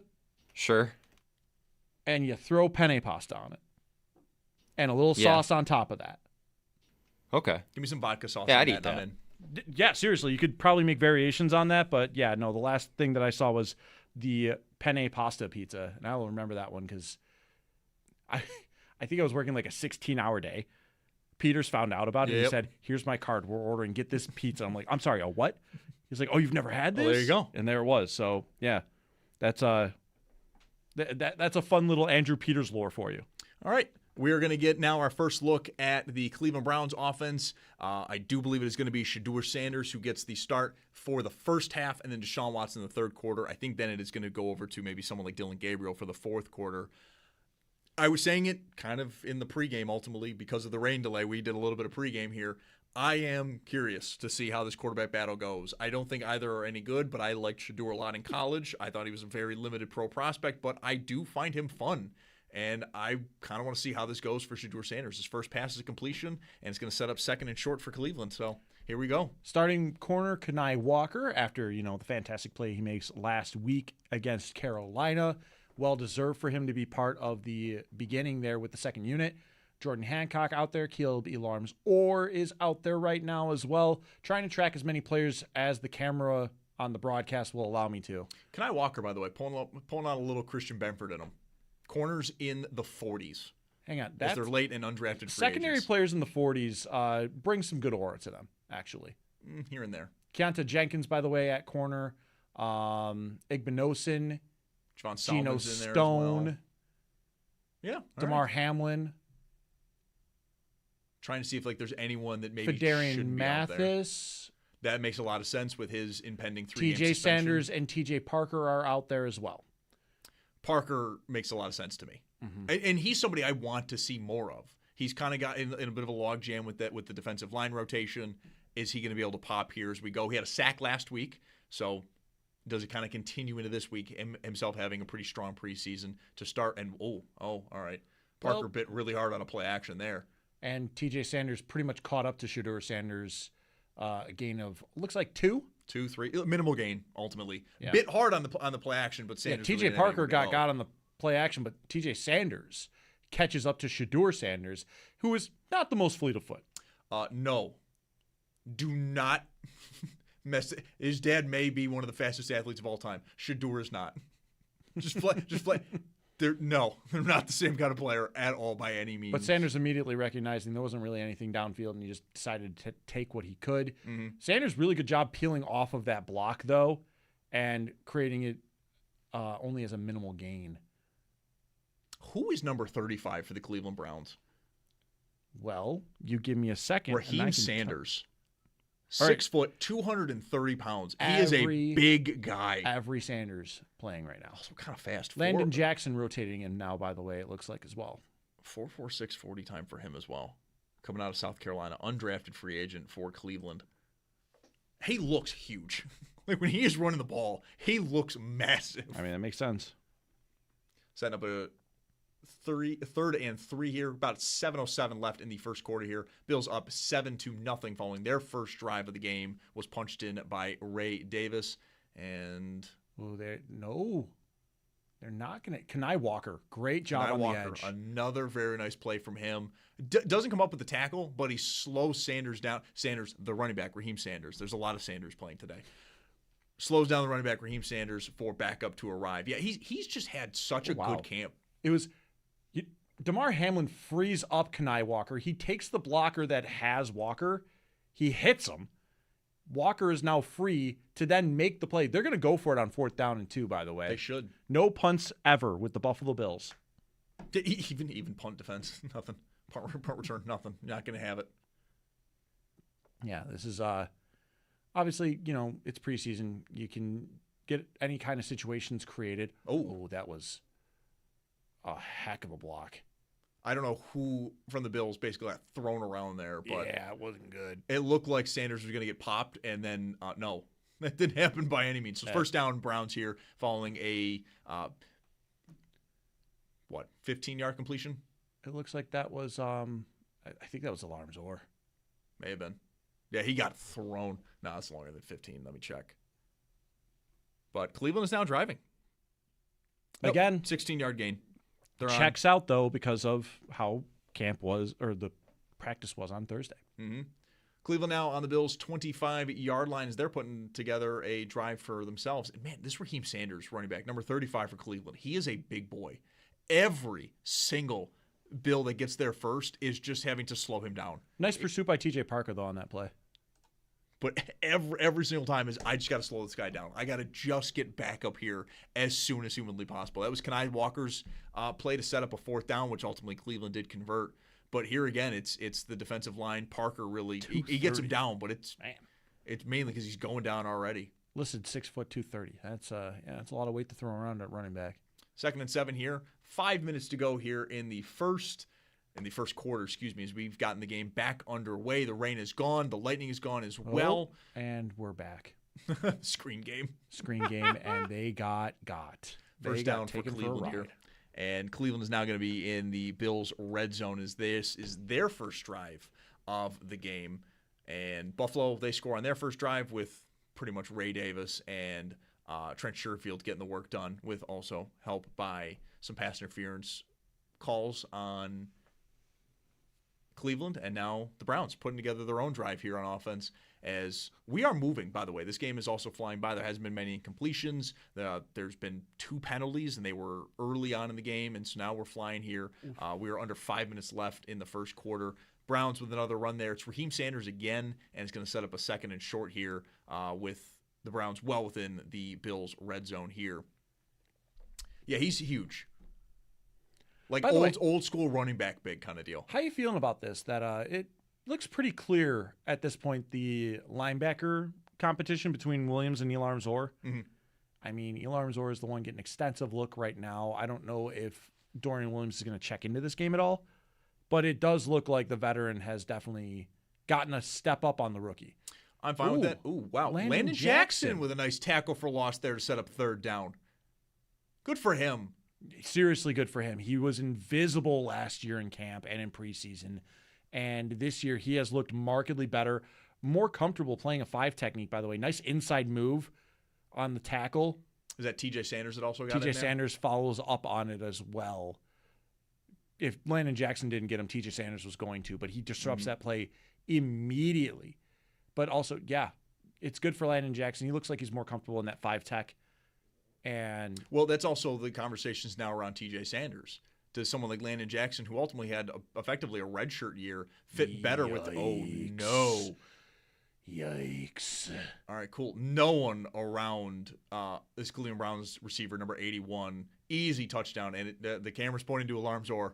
He was late to his assignment on that one, and also, speaking of nobody around, Shedeur Sanders had more than all day. Yeah. He had the entire lightning delay to make this throw. This is pretty easy.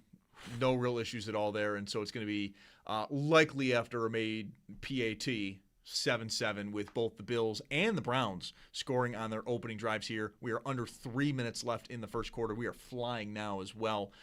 As you're listening to WGR's Buffalo Football Gamecast, Zach Jones, Derek Kramer will be with you throughout the afternoon. We'll be with you in the postgame as well. We'll be hearing from Bills head coach Joe Brady, and I would imagine one of the quarterbacks, likely Kyle Allen, who did get the start today. It is 7-7. With about 2:56 left here. The TV's taking a timeout. We'll stay here as we've already burned through most of ours. Why? What happened? Yeah, right. What happened?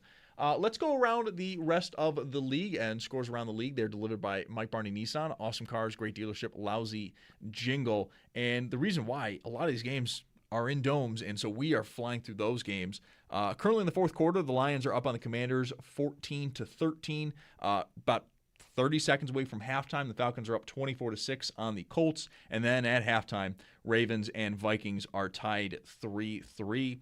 Some important notes in those games.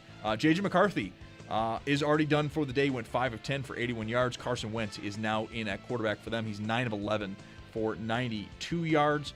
Some other things to keep an eye on with Falcons-Colts.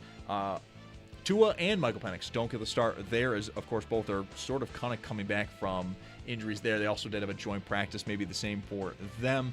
And I think it's Cooper Rush that got the start there at quarterback. He's 10 of 11 for 86 yards. No scores, though, for him. And then Jack Strand, who is from Minnesota State Moorhead. He is a rookie this year. He is 4 of 4 for 51 yards and a touchdown. And then over to Commanders and the Lions. Again, that game is 14-13 in the fourth quarter. And for the Lions, it was Josh Dobbs who got the start. He has an interception. He had a fumble that was returned for a touchdown, though he also does have a 50-yard rushing touchdown. By the way, so very Anthony Richardson of him. Only 4 games to start the day out of respect of Jaden Daniels, who was 0 for 1 and took a sack. He did play today. That's right. Yep. Oh, wow. He got like nothing done. He got nothing done. Oh, goodness. The sack was for 10 yards, too, so it was basically you're in for one drive. It didn't look good. My starting quarterback got hit. Get out. Yeah, just call it. See you later. The Jaden Daniels thing. We don't even have to go into that. He was so good in his rookie year. Second year, it's injuries. Washington takes a step back. They were a very old team. I think they're still kind of are. They're still trying to kind of work through that and match where they are with their now young quarterback. The addition of Stephon Diggs, you have Terry McLaurin there. However, it's a pretty good division. The Eagles are very, very good. The Cowboys, if that defense is improved at all, that offense is already one of the best powers in the NFL with George Pickens and CeeDee Lamb, along with Dak Prescott. And the Giants probably will be improved. Say what you will about John Harbaugh, he's not a bad head coach, which I'd argue the Giants have had a couple of bad head coaches in the last couple of years. Washington might be in a tough spot here going in, even though they may have the best young quarterback in the division. Hardman looks like he kick return out to the 36. There we go. It was Frank Gore, I believe, had the opening kickoff. He did. Mm-hmm. I only got to see that as a quick glimpse. I'm not sure if that's where that was for certain. I thought I saw it was the 36-yard line. He had a nice little return here. I'm going to check here real quick. The Bills are on their own 36. All right. So, nice job getting some good field position there for McCole Hardman. Kyle Allen still in at quarterback. I think he's probably going to get the first half, right? I would imagine he'll be first half, and then Shane Buechele will be second half. Right. Because, unlike Pittsburgh, the Bills being normal, only having 3 quarterbacks. Pittsburgh going with 4. Ooh. Hey, a Jackson Hawes play that doesn't involve pass interference. Does catch the ball. Sets up a second and long there. I think he only picks up maybe 3 or so yards there. As the score is 7-7. Both teams scored on their opening drives, and we're just about 2 minutes left here in the first quarters. We got back underway not that long ago following a lengthy lightning delay over in Cleveland. We got not even 2 minutes into the game before that lightning delay hit, and now we are starting to cruise through this one. Not many incompletions, not many penalties. It's been allowing this game to really kind of flow quite nicely now that we're back into it. 2nd and 8, and the Bills trying to keep things going here strong. Oh, no. And no, they don't. That's Jude Bowery that gave up that pressure right there. Bowery has sack. not had a good couple preseason games here. No, that one looked bad. Kyle Allen does not really have much time at all. Jude Bowery getting the start at right tackle. And, oh, my goodness. He did nothing. Quick inside move there. It was a fake outside, inside move. Oof. Yeah. Kyle Allen had really no chance there. Bowery, after promising looks in Rochester, has not been able to follow that up. No. 3rd and 17 here with about minute 30 left. And we'll see. Empty set? Yeah, that sounds about right. Just mean, a little that's- dump off to the running back. Let's see what happens. Yep. Like immediate. I was going to say, like, do you open up the playbook here? Austin What do you Corbett. have for 3rd and 17? Austin Corbett was also in on that drive at guard in place of Anderson. So it does look like those two are still getting a healthy rotation with each other. Yep. It's going to be a 4th and 7. Looks like the Bills will punt it away, which makes sense. That drive really never went anywhere following the sack that was given up by Jude Whoa, Bowery. we have a punt. Oh, we do. That's right. Tommy Doman in a punter. 6'4", 214 is a punter. What is it? What? You're a punter. I didn't ask you to be an athlete. Yeah. Apparently he's an athlete. Do you know what organization this is? Yeah, that's fair. All right, what are we feeling about the punt? That was a nice punt. Forced it to one side. Oh, Sherfield. Swift on him pretty hard. Although He got juked. really doesn't go anywhere. And there's flag. We got more laundry. Steven Gosnell getting some daps on what might have been his tackle there. And holding to cause Cleveland to go backwards. Cleveland, 3 penalties already. That's going to be good for the Bills anyways. I mean, say what you will about it. Ultimately, though, nice punt by Doman. Yeah. I mean, think the angle really didn't give us how far he ended up booting that thing from the broadcast, so unfortunately we can't really see how far he went. But he did force it to one sideline and kind of limit where Cleveland was able to take that return. So overall, not bad. Good for Doman. I'm going to call that 1 for 1. Not a bad punt. Didn't get blocked. We're good. That is a good thing. You're right. I think he was going to put it before the penalty. I mean, that's within the 20-yard line. He pretty much coffin cornered that to a guy who caught it. Yeah. Mm-hmm. So that'll work. We've got 39 seconds here left in the first quarter. Cleveland now back on offense. It is going to be Shedeur Sanders for the first half here. He looked pretty good. Assuming they run the ball in the here, first drive. This will be the end of the first quarter. Mm-hmm. Please, I like that Joe Brady hoodie, by the way. Please run the ball here. I like the hoodie that Brady and the coaching staff have got going on. That's pretty good. It's not too gaudy. There's not too much going on here. Ball's on the 7, by the way. So really good for Tommy Doman there. They do run the ball here, and nice play by Igbinosin. Read that well. I think it's Javon Salmon also came up on. Yep, TJ Javon Salmon Sanders as well. is talking some smack, and yeah, we're gonna assume this is gonna be.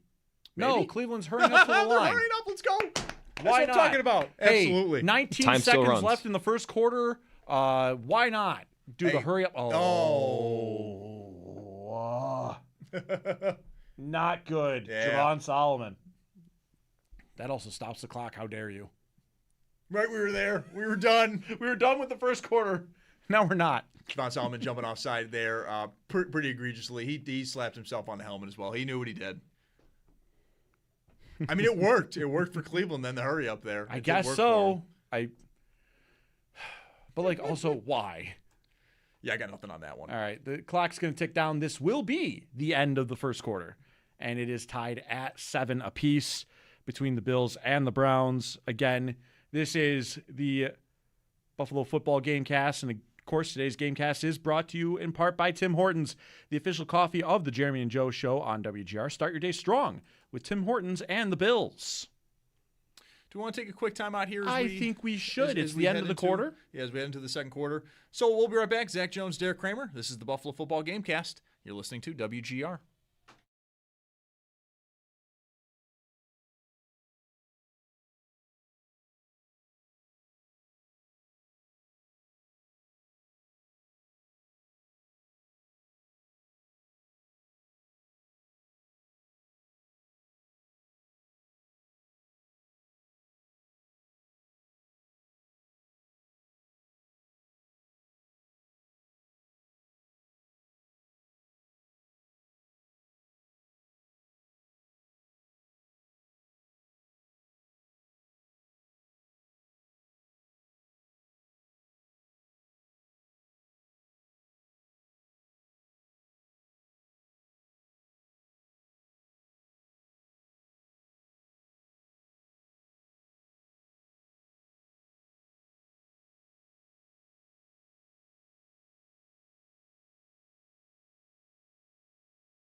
It is 7-7 as we head into the second quarter. Bills and Browns over in Cleveland. The Browns do have the ball. It's 2nd and 4 as we get rolling here into, again, the second quarter. Buffalo Football Gamecast right here on WGR. Zach Jones and Derek Kramer. I think it's going to be third down. Is that right? Yes, and the preseason broadcast had quite a funny moment there. They're talking with John Fina, and he had to sit down because the shot of the press box, his head is cut off. He's that tall that he has to be forced to sit down for this. Tough. The air is thinner up there. I have said that for years. The air is thinner up there. You shut your 6'2" butt up. 1st and 10 here for Cleveland as they are on their second drive of the day. Shedeur Sanders still in at quarterback. Looked pretty all right in his first drive there. And Salmon coming up. I think that's going to count as a sack for him. I think. I don't know. He Maybe. looked like he might have gotten past the line. He may have. But ultimately, a pretty good tackle by Salmon, who had a egregious offside call just a few minutes ago where it was right at the end of the quarter. Right at the end of the corner. All of a sudden, Cleveland is rushing to get a second playoff before the end of the quarter, and he jumped pretty egregiously. But we are riding here, again, as I said, 7-7. We're about 13:40 left in the second quarter following a pretty lengthy lightning delay very early on into the contest. We only got about a minute 45, minute 49 into the game before that happened, and now we are just cruising along here. Most of the starters for the Bills are not playing, although some rookies are. TJ Parker is still in as one of the defensive linemen. He was in the first drive as well. Davison Igbinosun also in as well. Jude Bowery's getting the start at right tackle. He had a bit of a rough time in that last drive, giving up a pretty easy sack for Cleveland that set up a 3rd and 17. Caleb DeLarmzor is still in. Caleb DeLarmzor, yes, thank you. In terms of some other guys maybe you were expecting or were hoping to see out there, Skylar Bell not playing still. He is still dealing with that injury, which is somewhat frustrating for him because at the end of last week, it sounded like if it was a regular season game, he would have played and then never got to practice this week. Okay. Just individual reps and stuff like that for him. Alarms with a nice open field tackle there to set up 4th down. Really nice play by Igbinosun there as well. He does, not Igbinosun, Hancock. Jordan Hancock there gets free of the blocker because they basically did a swing pass with a lead blocker in there. Hancock does not make the tackle, but he blows up the play. And it allows for the pursuit of Kanta Jenkins and Caleb DeLarmzor to get there and cause a 4th down. I'm looking to see if Salmon gets credit with a sack. He did not. He did not. So he got still, it was a minimal gain, so, you don't get to continue the drive. The Bills will Does that go right out of bounds? Yeah, that is not a punt that will be fielded by Ray Davis. It went right out of bounds, and the referee says about the 28-yard line. And Kyle Allen will get going here with the Bills offense here momentarily for their 3rd drive of the game. First one, literally 0 issues outside of the fact that we had a lightning delay. Was the only problem. Which our boss texted me about, and instead of calling it the Buffalo Football Gamecast, Buffalo Football Raincast. I'm quite upset that I did not use that myself. I hate that I have to give him credit for that. That kills me. That's okay. I know, but if I used that, it would have been all right. It would have been nice. I would have probably groaned if you did it. That's fine. That would have been the whole point. Dad jokes in there. I'm like, come on. But it was a good first drive for the Bills. Again, the only issue was there was a delay. They had no problems moving right down the field against Cleveland. It looked very similar to how it did against Carolina, where even the backups had no problem moving the ball, having a fun time, getting everybody involved. Ray Davis had himself a pretty good drive and eventually punching it in on 3rd and goal. The second drive just kind of collapsed immediately on that 2nd down sack. Bowery, you mentioned it, Derek. He's had a tough road really into these preseason games. Initially, it was, okay, he's the 2nd string left tackle. Like, that's interesting. He's earned that position. Yeah. And now with that, he has not done well. No, he has had some tough reps to this point, and ultimately, I don't even know the guy. 51 for Cleveland. One moment here, didn't really even have to do too much. It was Mike Hall Jr. Mm-hmm. He fakes an outside move, cuts inside on Bowery, and again, Kyle Allen had no chance on that one. I do believe Bowery also gave up a couple sacks last week as well. So it has not been good for Buffalo's first 4th-round selection, where they had 3 of them, by the way. Fun round. That was a fun It round. was a fun round. You and Nate were absolutely seething, though, when the Bauer pick was made. Because it was the first one. I know. And at the time, it didn't make sense, and even still, it kind of is a little. It was a depth offensive lineman after they took a depth corner with their second round pick, and I remember the two of you were just. I will always appreciate adding offensive linemen in any draft in any round. You can't convince me otherwise. Unfortunately, the play of Bowery has slowed me down a little bit there.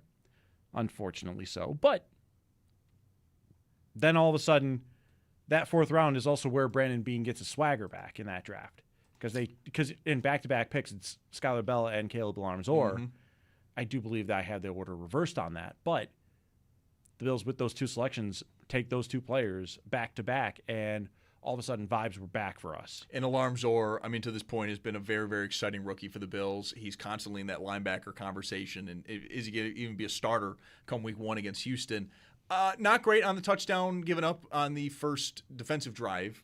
The camera panned right over to him. He was late to get back to his man, wide open. I mean, there was no pressure on Sanders, and there was no one covering 81 for the guy who he threw to. There was no issues for Cleveland on that first touchdown there. Yeah, the touchdown to Luke Flourier. Yeah, no problems for them scoring. Bills, as I mentioned, back on offense here. Nice run there, I think, to set up 2nd and 7 as they get underway. We're into the second quarter following our nice little weather delay. We're starting to fly now. It also looks like it's really sunny. Based on the TV, it doesn't look like we're dealing with like any clouds or anything like that. Actually, excuse me, it was 2nd and 3 after that run. Frank Gore Jr. just rumbled for 7 yards on first down. Sherfield with another catch. This one, though, for no gain.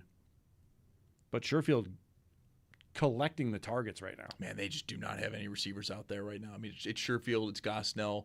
I think Latu's out there right now at tight end. Latu and Hawes have been in at tight end, yep. They're dealing with the injuries. I mean, and I mentioned it before the game got going. I think I mentioned this last week as well. This was an opportunity for Skylar Bell, and it's a shame that it's another rookie for the Bills. I think this is now 3 consecutive years where someone I think many fans are excited about, the team maybe is excited about, just can't get any game action or even really camp action because injuries take them out. And Skylar Bell is just the latest example of that. Austin Corbett almost went downfield on that one, and Hardman. Oof. I don't know if the defender got a hand in there, but you should be coming down with that. That whole thing looked awkward. Yeah, Corbett almost goes and gets an offensive ineligible man downfield penalty, and immediately turns around, almost like he forgot that it was a pass play. That it was going to be happening. Well, we get more punting following the drop from McCall Hardman. It's 4th and 4, and Tommy Doman back out there. Good first punt for him. We're getting all the work in now. We're getting the work in again. And you know what? With the rain that happened initially, like, we should have seen this coming. This was how it's going to be? Like, we were actually going to get punts today. Yeah, I think the issue now is we won't get any field goals. We got a lot of kicks from Tyler Bass last week. We did, and it was good evaluation process on that sort of thing. I don't like how that coverage started. Oh, my God. Sam Franklin got held there and probably no call there. And I'm not loving the camera angle on this today. I'm not going to lie to you. The punt angle? Yeah. I can't really get an idea of where anything's at. It didn't look like a great punt from Doman. The kick returner was able to fly up to receive it, and then he just went off to the races there a little bit as well. We'll keep it here as the game heads to timeout. Zach Jones, Derek Kramer here on the WGR Buffalo Football Game Cast. Let's do Eye on the Quarterback, brought to you by Great Lakes Building Systems. We keep an eye on your business so you don't have to. Our business is protecting your business. So far, through a couple of drives here for Kyle Allen, he is 5 of 6 for 46 yards. He's not really pushing the ball down the field. This was the case last week as well. They very much have just kind of gone underneath. To be fair, though, he's not really dealing with the Bills' top-end receivers, not even really dealing with some exciting young guys like Skylar Bell. It is Gosnell. It is Sherfield out there.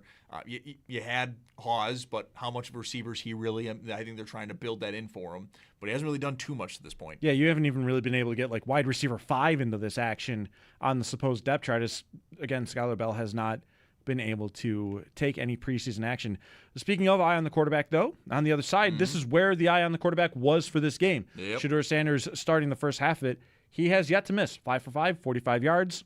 He does have that touchdown to a wide open Luke Flourier. Sanders has been sacked. They did credit Solomon with that sack, by the way. Hey! And he also has a 2-yard rush. There we go. Good for him. Way to get that sack. It's preseason. I won't remember a tackle for a short gain. I will remember a sack. So that works for him in that sense. We are into the second quarter here, and I think we've got just about over 11 minutes. No, excuse me. We're at 10 and a half minutes left in the second quarter. By the way, 17-yard punt return there by Cole Wilson. And it didn't look good. At least on that one, it did not look good for Doman. The first one was very, very good. That punt went for 42 yards, and then 17 yards brought back there. So not a good net for him at all there. Mm-hmm. I'm curious to see what Sanders looks like again. I want to see him play. It got me to Cleveland preseason games last year, just wanting to see what Sanders would look like. In part, I think it's also just the excitement and the fervor his fan base seems to have. Right. That will always kind of get me to these players, even if I don't think they'll necessarily be very good pros. Like, I want to see what Manziel look. I'm speaking about the Browns. I want to see what Manziel would look like in the preseason, even if I didn't think he'd be a very good pro prospect. You want to see these guys. You want to see how it looks. And in part, too, as well, I'd rather hear about how good he played than how bad he played. Even if I don't think he'll be an NFL prospect, I'd rather be like, oh, yeah, like he was 15 to 17, 145 yards. He had 2 touchdowns over, he was 5 for 14, and he had a pick. And I've got to maybe hear about how well, it was the wide receiver's fault, and his left ankle really didn't hold up that well. That I don't really care for that, especially in the preseason. Give me some at least entertaining football to watch. Looks like we got Andreessen in with Elarm Zor to start at linebacker here for this drive, coming up here for the Bills on defense. And another play where Sanders fools T.J. Parker on some play action. You were speaking about the linebackers there. You asked me a little while ago, I think right before the touchdown. I'm fine with Alarm Zor, maybe not getting the start early and it being Dorian Williams and Terrell Bernard. I think that's fine. I like what Jim Leonard has basically said, though, about the linebackers, which is they're going to use all 3 of them. Those 3 are all elite-level athletes. They're going to use them. It just may not be Alarm Zor getting the start right away. If he was that good, great. And there also then is questions of a 4th-round rookie coming right in and supplanting a former starter for the Bills and Dorian Williams. Hang on. Who is that next to Andreessen now? That's not Elarm Zor. That might be Keontae Jenkins there. I need to see a little bit more on that play. Reverse, and nice hit there by Geno Stone. Isaiah Bond is the player for the Cleveland Browns. Fast receiver out of Texas. Hook 'em. They're gonna have a really good wide receiver room this year. Ryan Wingo, if he can catch the ball. Here we go. Good. Here we go. And then Cam Coleman. Yeah, we all already saw his catch. We made it to 254, everyone, before Zach got into the Texas Longhorns. All you needed was Isaiah Bond doing anything. We were going to get there. Number 0 for a wide receiver, though. Don't love it. It has not come around to me at all. It doesn't help that Keon hasn't been great for the Bills, but it has not come around to me at all. 2nd and 6 here with 9 minutes left in the second quarter. Cleveland on offense. And this. That Jim is Sanders. Dorian Williams in there. Dorian Williams is playing into the second quarter. Well, are they doing the rotation then with him and Alarm Zor? It's him and Andreessen. Oh, yeah, but he's with Andreessen right now, which I find fascinating because I feel like Keontae Jenkins has been beating out Joe Andreessen for a roster spot. Mm-hmm. And Alarm Zor is playing next to Keontae Jenkins. Maybe the Bills disagree with that sort of thing, but I find it interesting that Dorian Williams was not in for the first several Bills defensive drives. But I think this is fine. I think it's maybe a rotation. I mean, here, every report is saying Deshaun Watson is the one that is going to, in the driver's seat to start. Sanders gets the start here. Oh my, you got to finish that play, T.J. Parker. And I thought there was a penalty there, a block in the back, something. Yeah, Oh, I think that's being brought back. Oh, Shador, don't get celebrating. I don't think that was on T.J. Parker at all. Okay. Nice rush though by Sanders to escape the pocket there. We but got yeah, the hold. Yep. Gonna So be Parker holding there. does draw some laundry. I want to see this back here a little bit. Ooh. Yeah, Parker's being held. He's being ragdolled to the ground a little bit there. Oh, it might be Or is it going to be Zane Durant's the one that draws the flag, trying to get off his block as Sanders is scrambling. So Parker did just still miss that play. Yeah, okay, he did. Funny enough, I still think that was a penalty. But it is the guy that was covering Zane Durant. Third down. Come on. 3rd and 15, 3rd and long here with about I can't 8:05. escape that hell. No. 8:05 left in the second quarter here. Let's see what Sanders got here. Look forward to some more of this stuff. Come on, TJ, you're killing me. Only time you're killing me. If you're not at the stadium, don't worry. You'll still have the horn on third I down. hate everything about that. Just no pressure. Just None. no pressure. And of Sanders course, with a dot there. Yeah, of course you're going to end up completing the pass if there's no pressure there. It's the same Flourier guy. again. Same guy, too. It was the same with the touchdown. Just no pressure at all. Who is in on this play? They try a twist stunt, and it still doesn't work, by the way. I think TJ Sanders is in on that as well. TJ Sanders is in on that stunt. TJ Parker's on the other end of it, and he gets knocked down. And DeMar Hamlin can only do so much before that completion happens. Yeah, just absolutely no pressure there. None. You can't really blame the secondary on that sort of thing. First down here, and the Browns putting together another pretty solid drive here. Even after that penalty to set up 3rd and long, they convert it right away. You know what it was? It was that accursed horn. It was 3rd and long. You played the train horn, and they converted it. Igbinosun with a really nice stop. How many there. times did we see that last year? Right. Igbinosun with a really nice stop there on Raheem Sanders, the big 6 foot, 230 pound running back here. And yeah, Igbinosun all alone, kind of a shoelace tackle there to now set up. Oh, no, it's a tackle for loss. I thought it was just a short gain. It's 2nd and 12 here. I think his knee got touched down while he was trying to recover and I believe that's stumble correct. ahead. So the refs called it a loss of 2. Igbinosun's made a couple good plays today. It's been a very nice day for Igbinosun. That may actually be now his 2nd tackle for loss of this game. I want to check that here once this drive is wrapped up. We have another flag here. This is going to be on Cleveland again? Yep. What's it for? I don't know. I looked away for a second because I am Sabres addicted, and Stormy asked if Tage is going to play wing or center. And? I answered, I think I he's say going to be on the wing. wing. TJ also says wing. Well, all right. Who's going to be a center? Norris. Kulik. Oh, Kalik. Yeah, all right. I'm here for it. Lindy said he's the 1C. I believe him. I believe him. He's there. 2nd and 7 here with 6:15 left. And it was the Bills offsides, by Yeah. the way. Oh, wow. Wow. Jordan Hancock messes that play up. Dorian Williams with the tackle there. Set up a 3rd and long as they got right in. I mean, everybody just swarmed to the ball there to clog up all the lanes on that screen pass. That was which really good by Jordan Hancock. they there. still have some issues, though, with screen passes. Blew the whole play up, though. Mhm. Loved Yep. everything good. about that. That was a delight to watch, especially for a player that should start getting into the secondary rotation in his 2nd year. Yeah. You love to see plays like that from Hancock, who is now in the slot here defensively. 3rd and 7. Nice rotation. Ooh. And that's going to be short. That's going to be, I think, pass interference, though. And, is that Torian Pride? I think so. Yep. Toriano Pride, I believe, is going to get hit there with pass interference. Yeah, exactly. Let's see. Yep. Yeah, it is. This is going to be 1st down Cleveland here with about 5.5 minutes left in the 2nd quarter.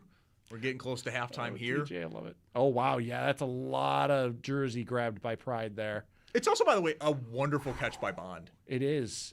Despite everything, he makes It's the a catch. very nice catch. It's more about Sanders' decision to throw well short of the sticks, which, if you paid attention to joint practices this week, C.J. Gardner-Johnson started this whole thing about Sanders saying it's check down city over here. Kai Walker with a really nice tackle. Walker and Igbinosun have been good. Hancock has been good. Going to set up 2nd and 9 here. They've done really well against Raheem Sanders after that first drive. I Yes. mean, he's a big running back. They have handled it They've really well neutralized since. him a lot since. It's that they haven't really been able to bother Shedeur Sanders much.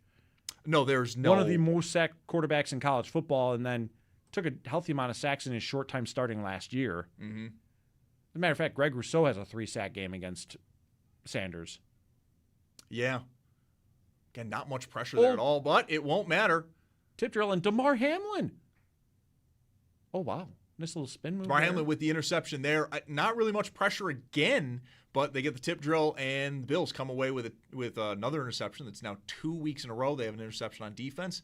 This one is for DeMar Hamlin. Hang on. Was that Dwayne Carter with the tip? No, that was Joe Andreessen forces it out. All right.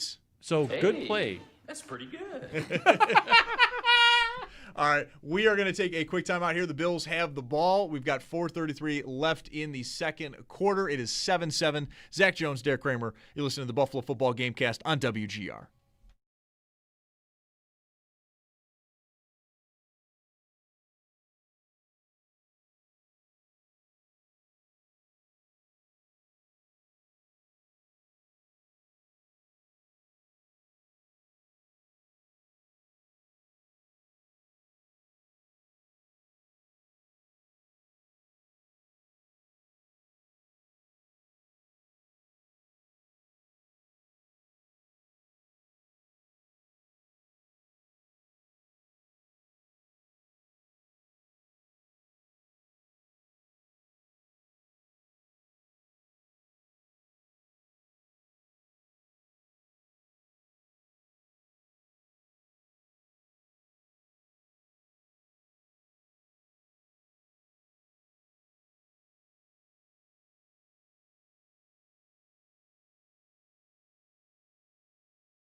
The Buffalo Bills have the ball back following that interception by Damar Hamlin.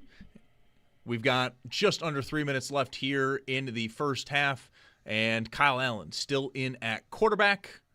Excuse me, we got 4 minutes and 33 seconds left in the second quarter here as the Bills get the ball back, and we'll see what they can do here. First drive led to a score. The second drive led to a punt. And then the third drive led to a bunt. Frank Gore Jr. runs so angry all the time. I love it. You know, speaking about that, we're not going to see him ever again, at least in the preseason. Jeremiah Love, boy, he runs exactly like Adrian Peterson. Oh. Just angry as hell the entire time, just smashing his feet into the ground. It looked the exact same. You're right, though. Frank Gore does run angry. It's Isaiah Pacheco, though, is exactly who I think of. Like, I run like the ground took my lunch money. That's Isaiah Pacheco is that guy. Just running angry the entire time. Second down here, 2nd and 8. Ooh, we're going to air it out. Ooh. Sherfield again. He took a big hit there as well. Got right up. Yeah, he's loving it. First down there for the Bills. A nice pickup there. That's pretty much what he did. It's a nice throw by Allen. He puts that right on the money. Yes. Oh, that was a tough hit, yeah. That's that is a beautiful throw, though.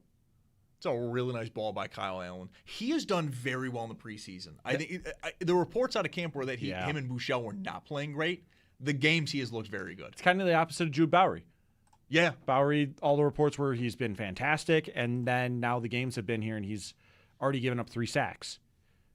Kyle Allen, I should say, has played well. Oh, quick reverse. It's kind of what you want to see out of a guy like McCole Hardman, though. Using his speed. Mm-hmm. I think people have been asking for that for a while, not even just with McCole Hardman, but just anybody with speed to use them in open space. It doesn't go anywhere. I mean, you gain 4 yards, but it's not a negative play. By the way, as well, the Sherfield catch was good for 20 yards as well. So he, by the way, is up now to 4 catches off 4 targets for 54 yards. Yeah, he has been fantastic. Very good day for him so far. Yeah, no, he's had a fantastic day. A little disappointing there on 2nd and 6. And the ball ends up on the turf. I think well after the whistle, but the ball did end up on the turf. Frank Gore Jr. only gets about 2 yards there. We're going to set up a 3rd and 4 as we're going to probably hit the 2-minute warning. Yeah, I think this is going to take us right to the 2-minute warning. 2-minute warning. Woo! This game's been flying by. I mean, And it needs to, because remember, there's another threat of thunderstorms coming around the 4 o'clock hour. that is coming. We do need to get this game moving. It is flying now after the lightning delay earlier on in the contest. And I say early on, I literally mean a minute 49 into the game. That is early on. There was a lightning delay. The Bills were able to score on that drive to make it 7-0. After the long delay, it's very good that you get that kind of response, though, too. And they essentially kind of just did everything like they were normally doing. Ray Davis was very good running the ball. We've already mentioned Trent Sherfield's been very, very good through the air today. Kyle Allen's looked very good today. That 20-yard pass to Sherfield is about as good as you want it. No idea how we got here, but we're talking hot tubs in the chat. Stormy ending up saying favorite time to go hot tubbing is during a snowstorm. I think that's absolutely right. Yes. You don't really, people use the hot tubs during the summer. The best time to have a hot tub, though, is in the winter. Yes. Because then you use all the time, and you can actually go outside, have an adult beverage with your friends, hanging out. Even just by yourself, the solitary relaxation of being in the hot tub there. I'll use it for usually. I will absolutely contaminate the waters of the hot tub after playing in the 11-day. All my muscles are sore. That's exactly when I want to jump in. And that's why you use a hot tub, Yes. I think, ultimately. Like, if we're being completely serious, the hot tub is used for recovery. Yes, it's used for recovery. It's used for, my back's not feeling great. I'm going to get in the hot tub. It's always a good feeling. But, yes, the best time is, I might even say that fall transition. As you're getting toward fall to winter, that's probably the best time. Because then I don't have to potentially walk in snow to get to it. Get back in the house or to get to the tub. Yeah. It's cold, but not that cold outside, because you do have to deal with getting into the tub if you have an outdoor hot tub situation. That's right. I think that's absolutely right. Again, as mentioned, it is the 2-minute warning. Bills and Browns are tied at 7 apiece. We've only had the 2 quarterbacks playing, Kyle Allen and Shedeur Sanders, and we've had 2 incompletions between the both of them.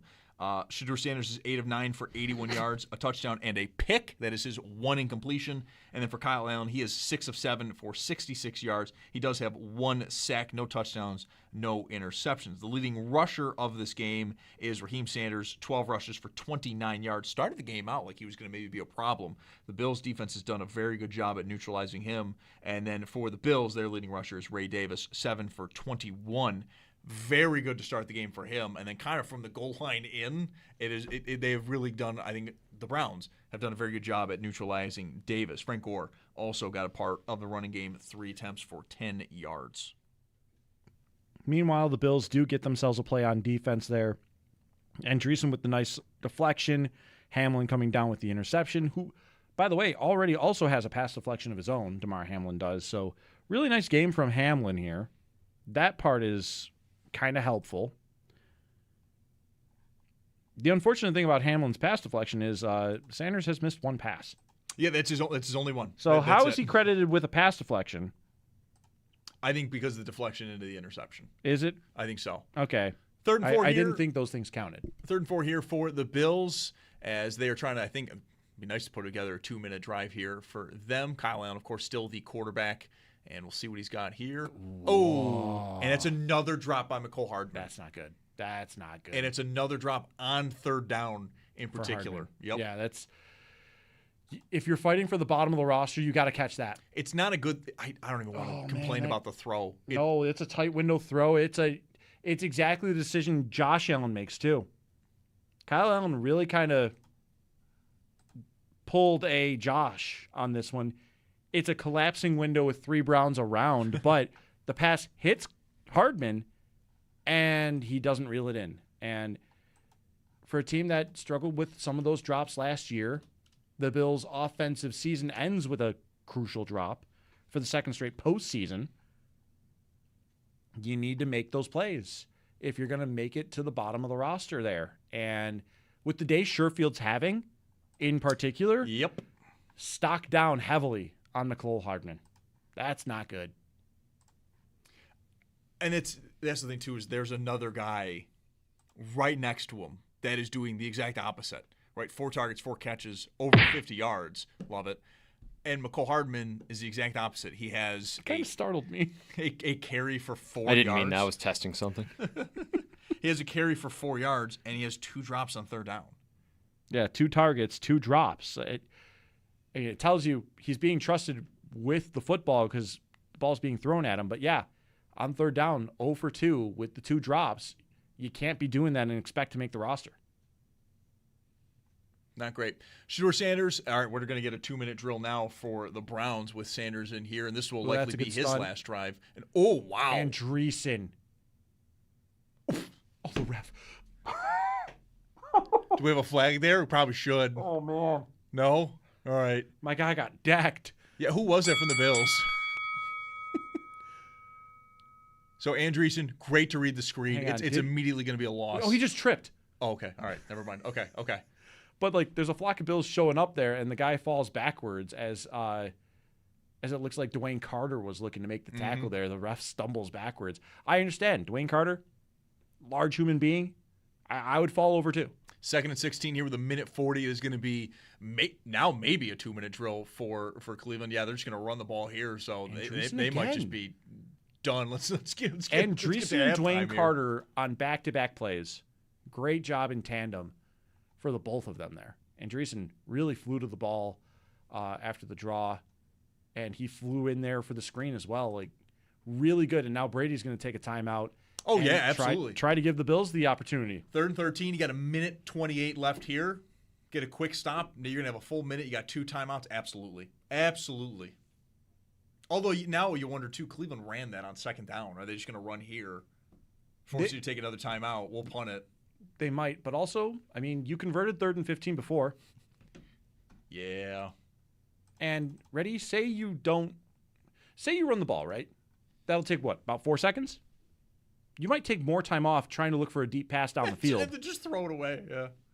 Because Sanders has not really been pressured that much. No, I mean specifically on 3rd downs, he's not really been pressured much at all. Yeah, so I would say, and that's exactly what they look like they're doing here. Oh, T.J. Parker. I don't think he got caught. Oh, and then he landed a pretty nice hit on. Oh, well, yeah, there it is. He did get caught. Okay. Well, hey, make it worth it. Well, that's a shame. I thought he got away with it. I really did. All that's going to do is turn 3rd and 12 into 3rd and 7, though, so it's not a conversion. Joe Brady just shaking his head. And again, you can't make those mistakes. Parker going right to the bench on this one for 3rd and 7. Is that his second one, too? No, Solomon got the first one. Solomon was the first one. Thank you. But as the second one on the Bills, that's tough. And then he does get in there. That's tough. Yeah, the fact that he resets and then gets in. Everything perfect except the beginning of the play. 3rd and 8 here with a minute 20 left. I might say it's more impressive the fact that he had to get back, reset, and still beat the offensive tackle. Still does it. And gets a pressure on Sanders. All right, here we go. And Solomon, I don't know if he got held. Yeah, there's TJ Sanders got smacking there. There wasn't much pressure, but I think that's going to be a flag on Cleveland. Oh, no. Yep, we got holding, and it's on the offensive Solomon is there. Dragged to his knees, and he's still in front of Sanders. He still has a chance there. Yeah.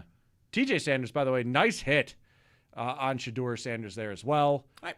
So it's going to be 4th down here.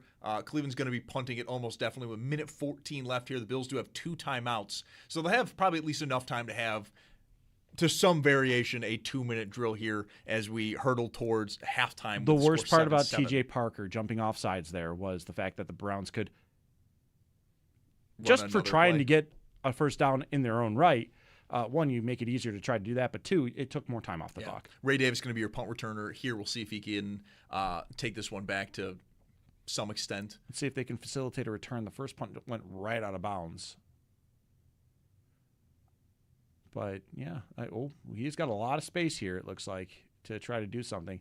That's a really good block. No holding, and all right. Yeah. Going to be about the 38-yard line is where the Bills are going to take over here. Their 38-yard line is where the Bills, it looks like, are going to take over here with a minute 2 left. Again, 2 timeouts. The score is 7-7, and We are heading towards halftime with, I think this is probably going to be Kyle Allen's last drive. Likewise, I think that was Shedeur Sanders' last drive, with Deshaun Watson likely taking over in the third quarter. Allen has been very, very good today, just one incompletion. Him and Trent Sherfield have been money together. 4 catches off 4 targets. I believe he's also over 50 yards as well on that. Running game has somewhat stifled a little bit for both teams to this point, with Sanders and Davis being the main guys. Now they've kind of drifted away. But here we go. 1st and 10 for the Bills as they get this drive underway here in just a moment. Hardman immediately opened himself up there. It's a nice way to try to redeem yourself, get yourself back up on the line. Yeah, just immediate, quick little curl route to Hardman. Probably in some ways just to get him going at least a little bit. Yeah. I mean, it's a good route, though, too. Oh, they're going deep? We're skying it. And, oh, my gosh. Oh! Macklin. Corey Macklin with a really, really nice catch there to set. I think the Bills now are going to be in Cleveland territory with 30 seconds left here. They've not taken a timeout. Yeah, they're in the red zone. They're on the 19-yard line. They are cooking now. Looks like he's trying to go over there again, and perfect. Fullback catch. Out of bounds. Zylstra. Out of bounds. No need to take a timeout. Kyle Allen has looked fantastic in this preseason. He has. That is a wonderful throw to Macklin, right over the shoulder. No problem at all. He has looked very, very good. He has. And, I mean, he's also taken a couple of hits. You know, he keeps playing through those. And now, I mean, you're looking at a chance to get a touchdown out of this. At minimum, you're going to get a Tyler Bass attempt. Which Are is we in his danger zone? No. No, but we're at, I still want to see that. Ready? I would want to see him taking a PAT. Yeah. Screen. 1st and goal here. And it is Hardman. Nice play. Nice play. Nice little screen pass to Hardman, and he takes it in for the score. He barreled his way in, honestly. That was a tough run.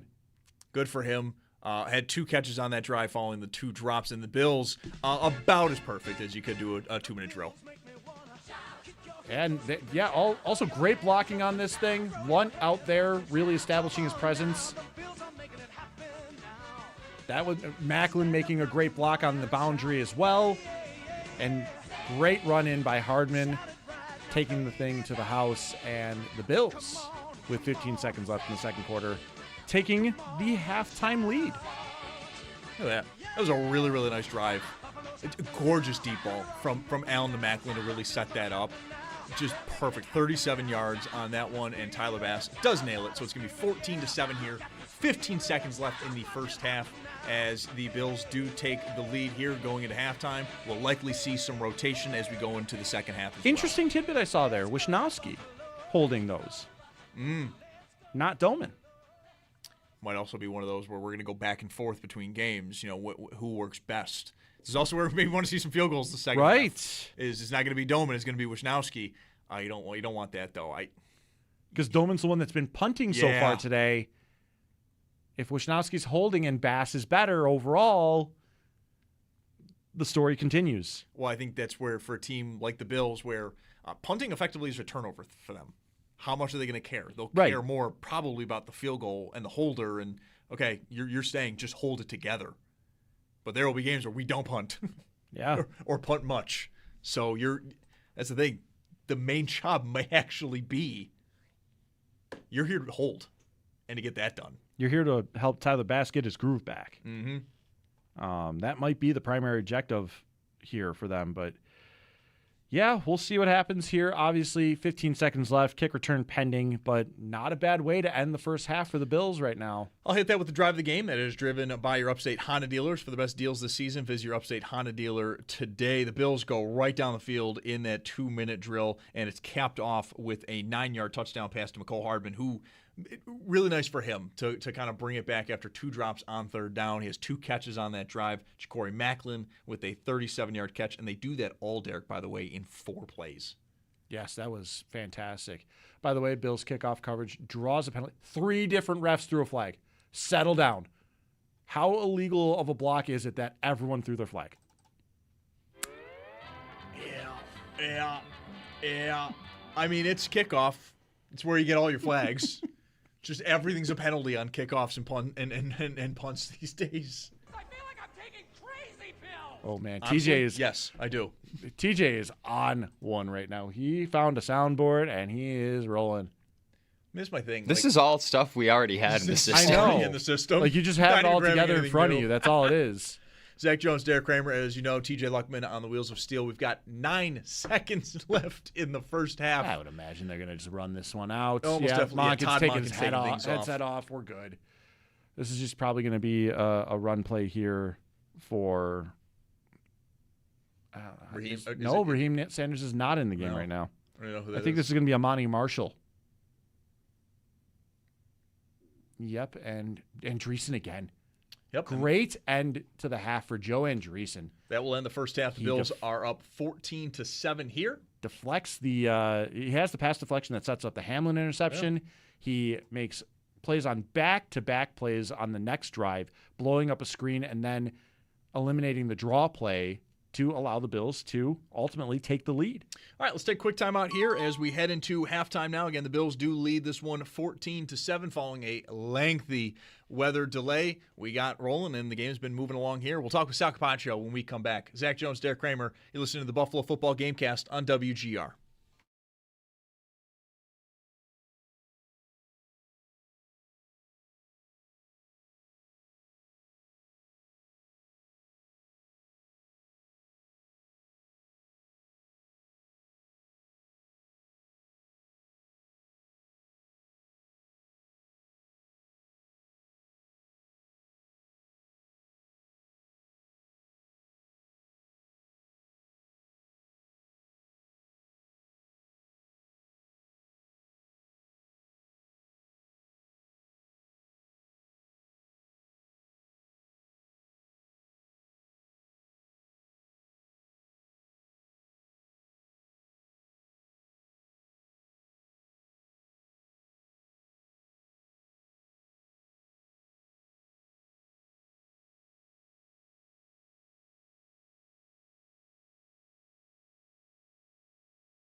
We are at halftime of Bills and Browns preseason week number 2, and Buffalo leads it 14-7 following a really nice 2-minute drive by Kyle Allen and the second-team offense that was capped off by a 9-yard touchdown to Mecole Hardman. We go now to the Western Hotline in Cleveland as Sal Capaccio does join the show. And Sal, we played football. There was no more weather delays, and it was pretty good. Woo-hoo. It was, and you guys know I'm just doing the math here. Kyle Allen, he's 10 of 12 in this contest. He was 14 of 16, I think we said, right? Andy Young just passed along the stats to me next to me. Last time, I mean, we were talking 24 of 28 through a preseason and a half game. I think that's pretty good, right? I mean, I know it's not necessarily all starters he's playing against, but he's not playing with starters either. Kyle Allen was struggling through a lot of the training camp practices that we watched, but he's been very, very good here in the preseason. Very nice job by the Bills to get the ball back to set that up for him to, do a nice job on defense, set it up. Good return by Ray Davis, 12 yards, gets it out to the 38-yard line.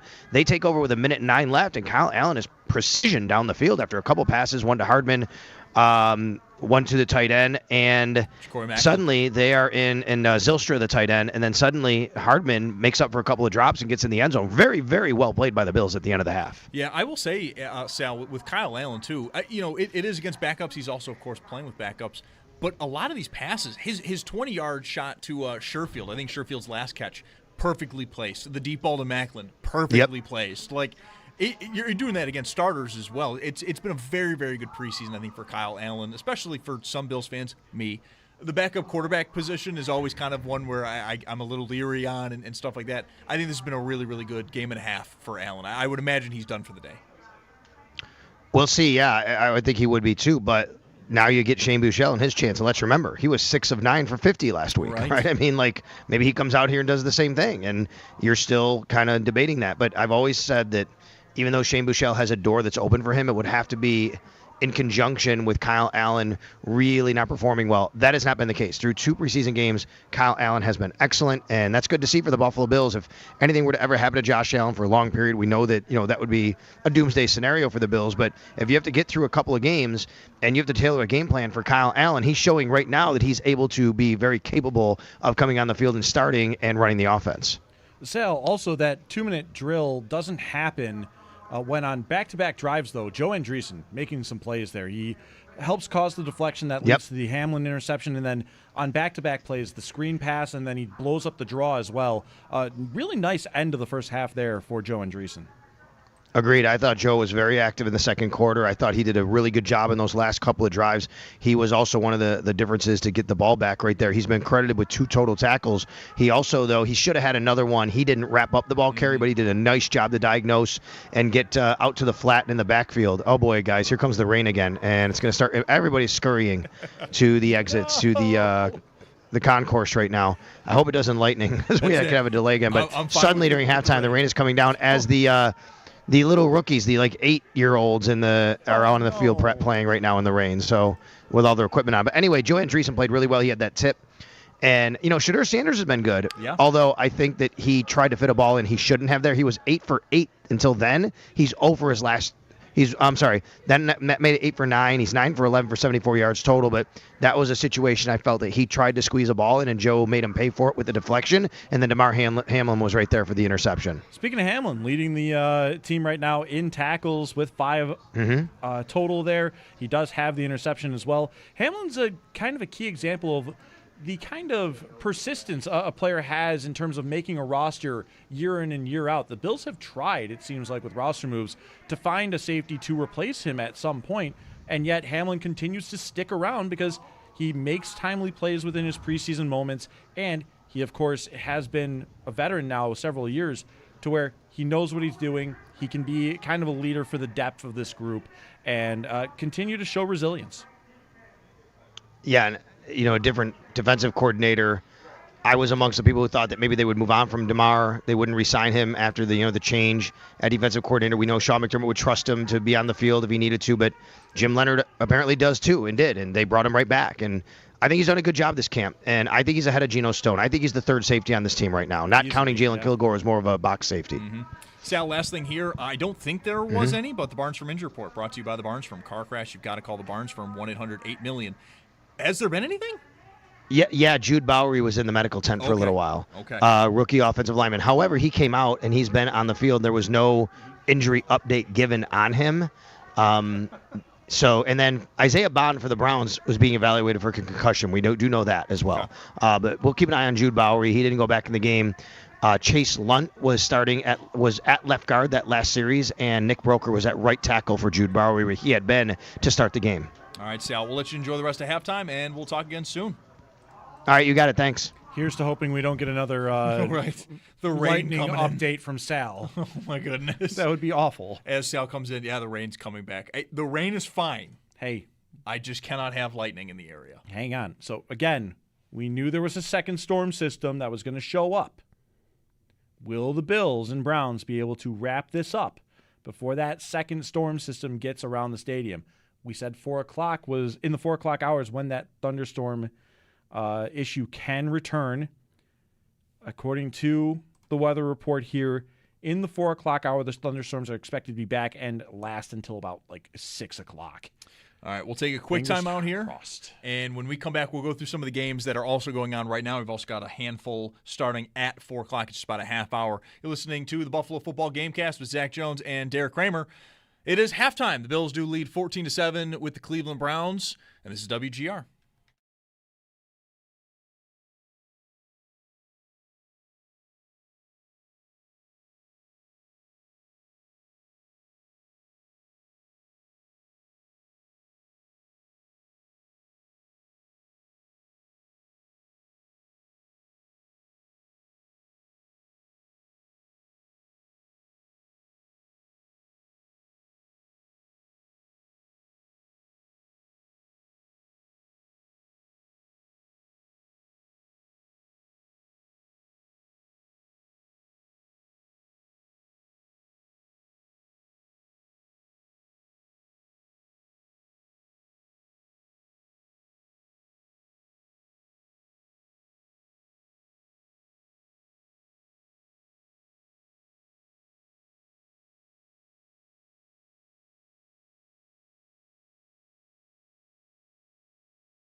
The Cleveland Browns 14-7. We had a bit of a weather delay. We got through it. We started to fly a little bit here.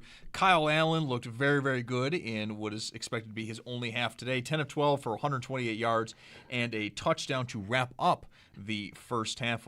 We'll definitely see some changes for Cleveland with Deshaun Watson expected to come in at quarterback for Cleveland after Shedeur Sanders got the entire first half. He went 9 of 11 for 74 yards. He had a touchdown and an interception. That interception was a tip drill with DeMar Hamlin ultimately coming up with that one. Let's do some scores around the league delivered by Mike Barney Nissan. Awesome Cars, great dealership, lousy jingle. As I've mentioned, there are some games coming up at 4 o'clock in about a half hour. We did have a game already finish up today. That is the Lions taking down the Washington Commanders 17-13.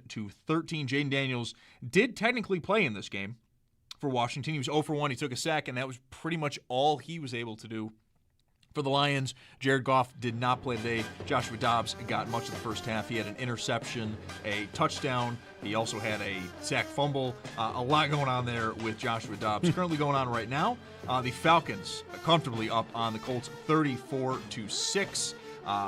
Their rookie quarterback, Jake Strand, out of Minnesota State Moorhead, currently is 9 of 12 for 161 yards and a touchdown. He also has a rushing touchdown as well. He's 6 of 25 on the ground for the Colts. He got 6 points. Anthony Richardson, 1 of 5 for 9 yards. Riley Leonard has gotten the lion's share of it. I'm going to dispel all notion of the idea of bringing in Anthony Richardson to be a backup quarterback for the Bills. Does not help he's expensive, too. Does not help. I don't even care about that. It's the quality of player. He is not consistent at all, even throwing a short-range pass. So, no. Oh, yeah, no, I'm good on that. Riley Leonard is the guy that got the lion's share of that. He is 7 of 14 for 62 yards. Of course, no touchdowns there. And then with Ravens-Vikings, that game is also in the fourth quarter. Baltimore up 13-3 in that one.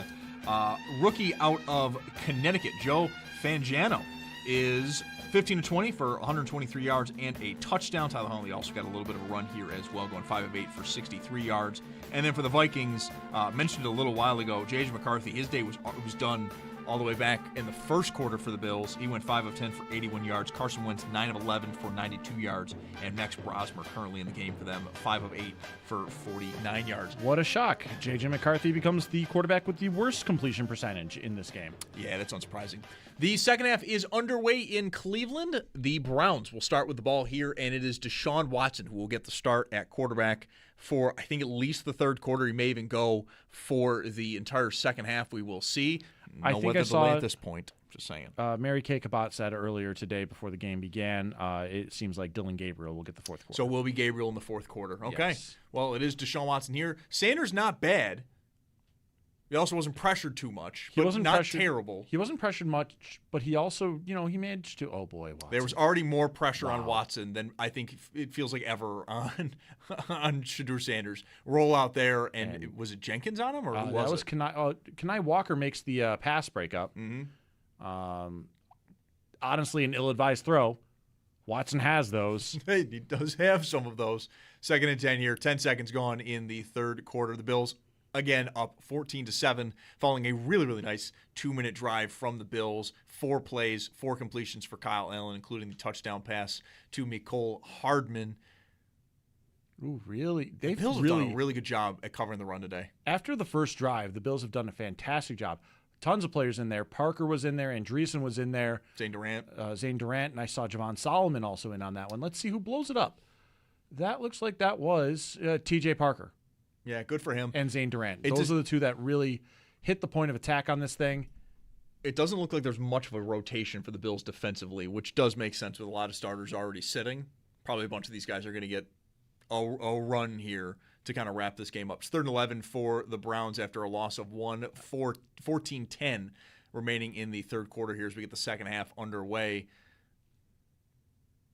What's he got? Oh, it's no tip drill. Oh my God. It's not really it didn't look good. Bad. It didn't look good. It's going to be 4th and 11 here. Watson, that was his first pass of the game. Second pass, excuse me. Thank you. Didn't look great.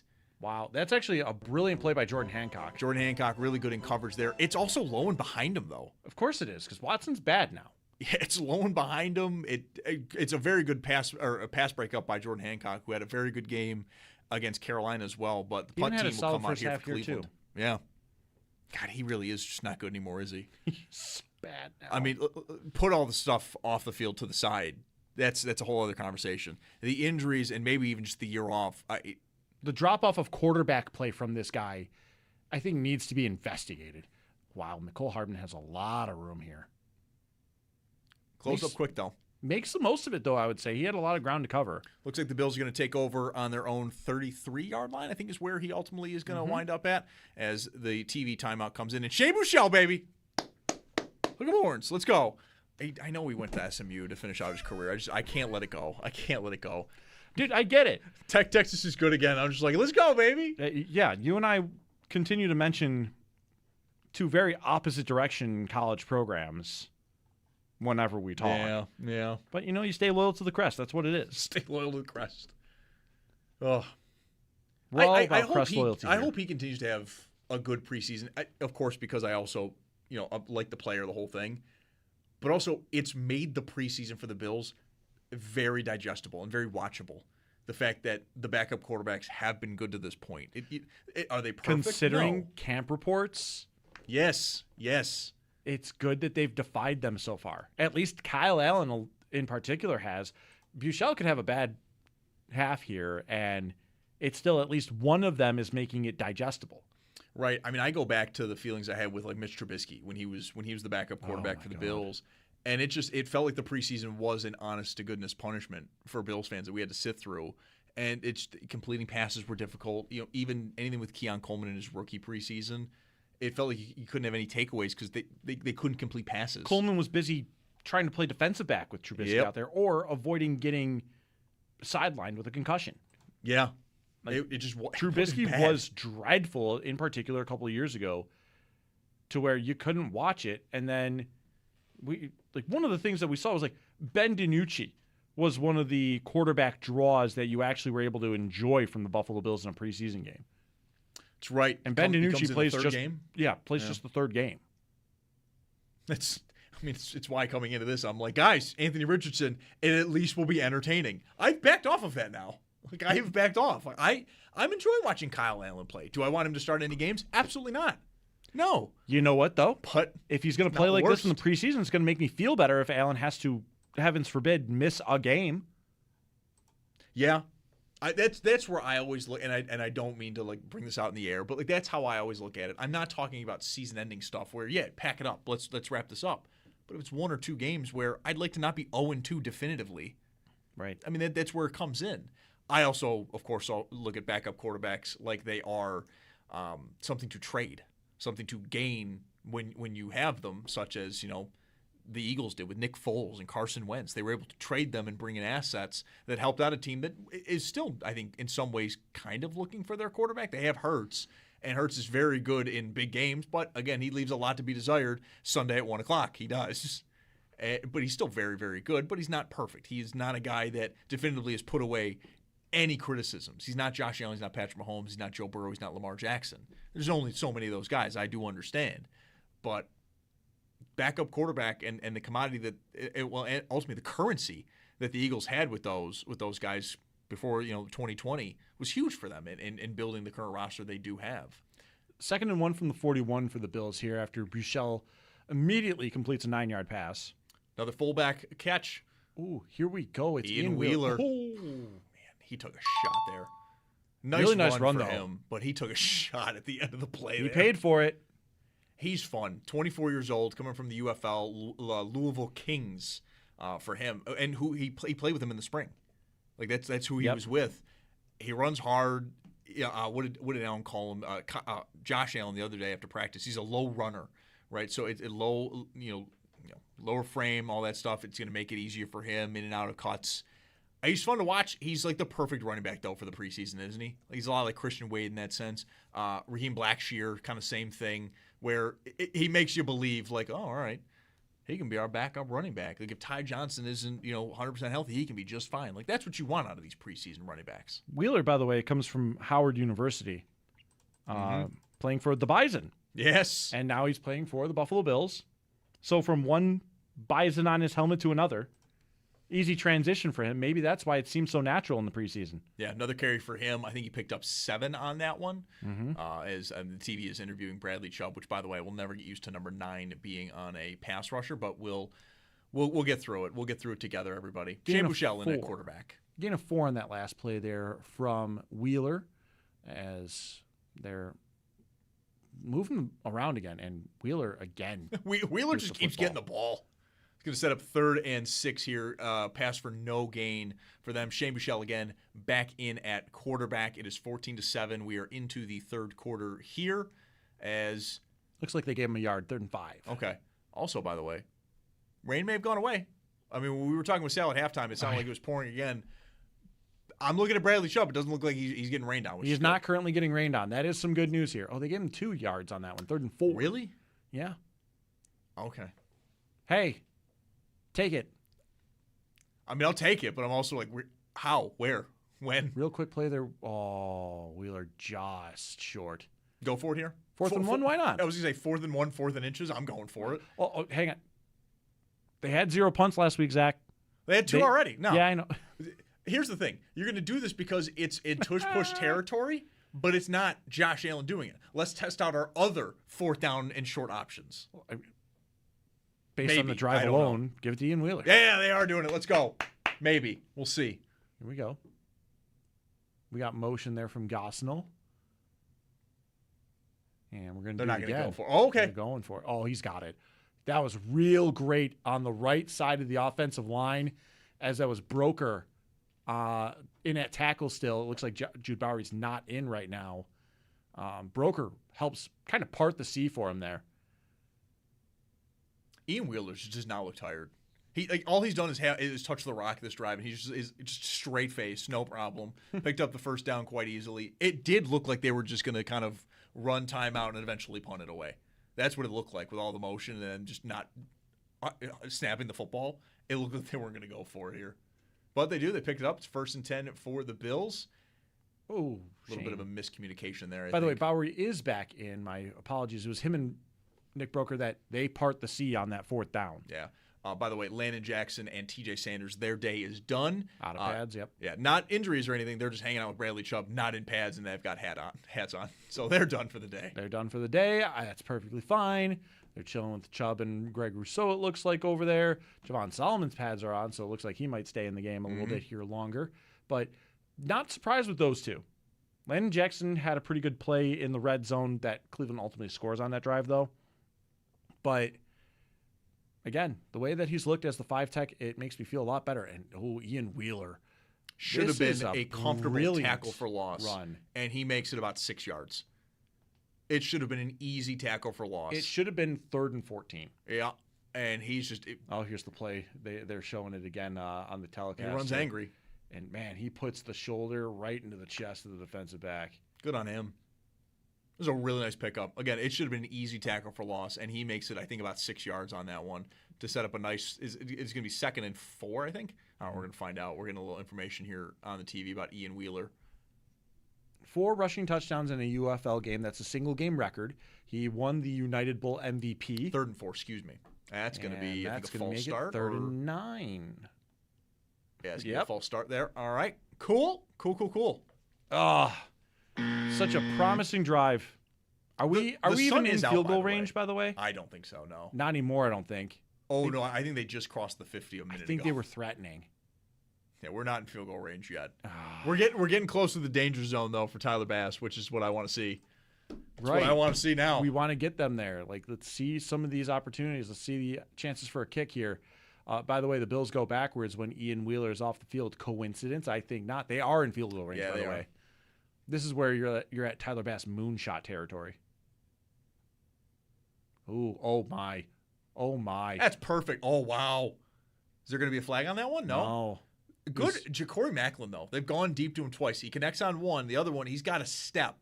Nothing crazy. He's got a step, and Buechele just overthrows him just a hair. Enough that they don't really call anything for contact there. Mm-hmm.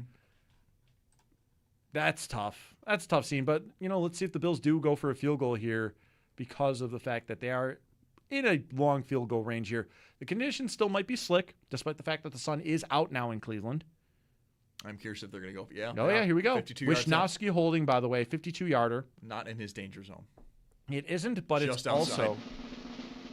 Here we go as they're lining this thing up. And left hash Bass squeezes it in. Oh, my goodness. That was close. Thought he shanked that. I couldn't see where that ball went, but it did not move immediately. And he just sneaks that one in there. It is now 17-7 for the Bills. 8:37 remaining in the third quarter. We'll take a quick timeout here as we are cruising along here for preseason game number 2. You're listening to the Buffalo Football Gamecast on WGR.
Following a 52-yard field goal from Tyler Bass, the Bills now lead this one 17-7 over the Cleveland Browns.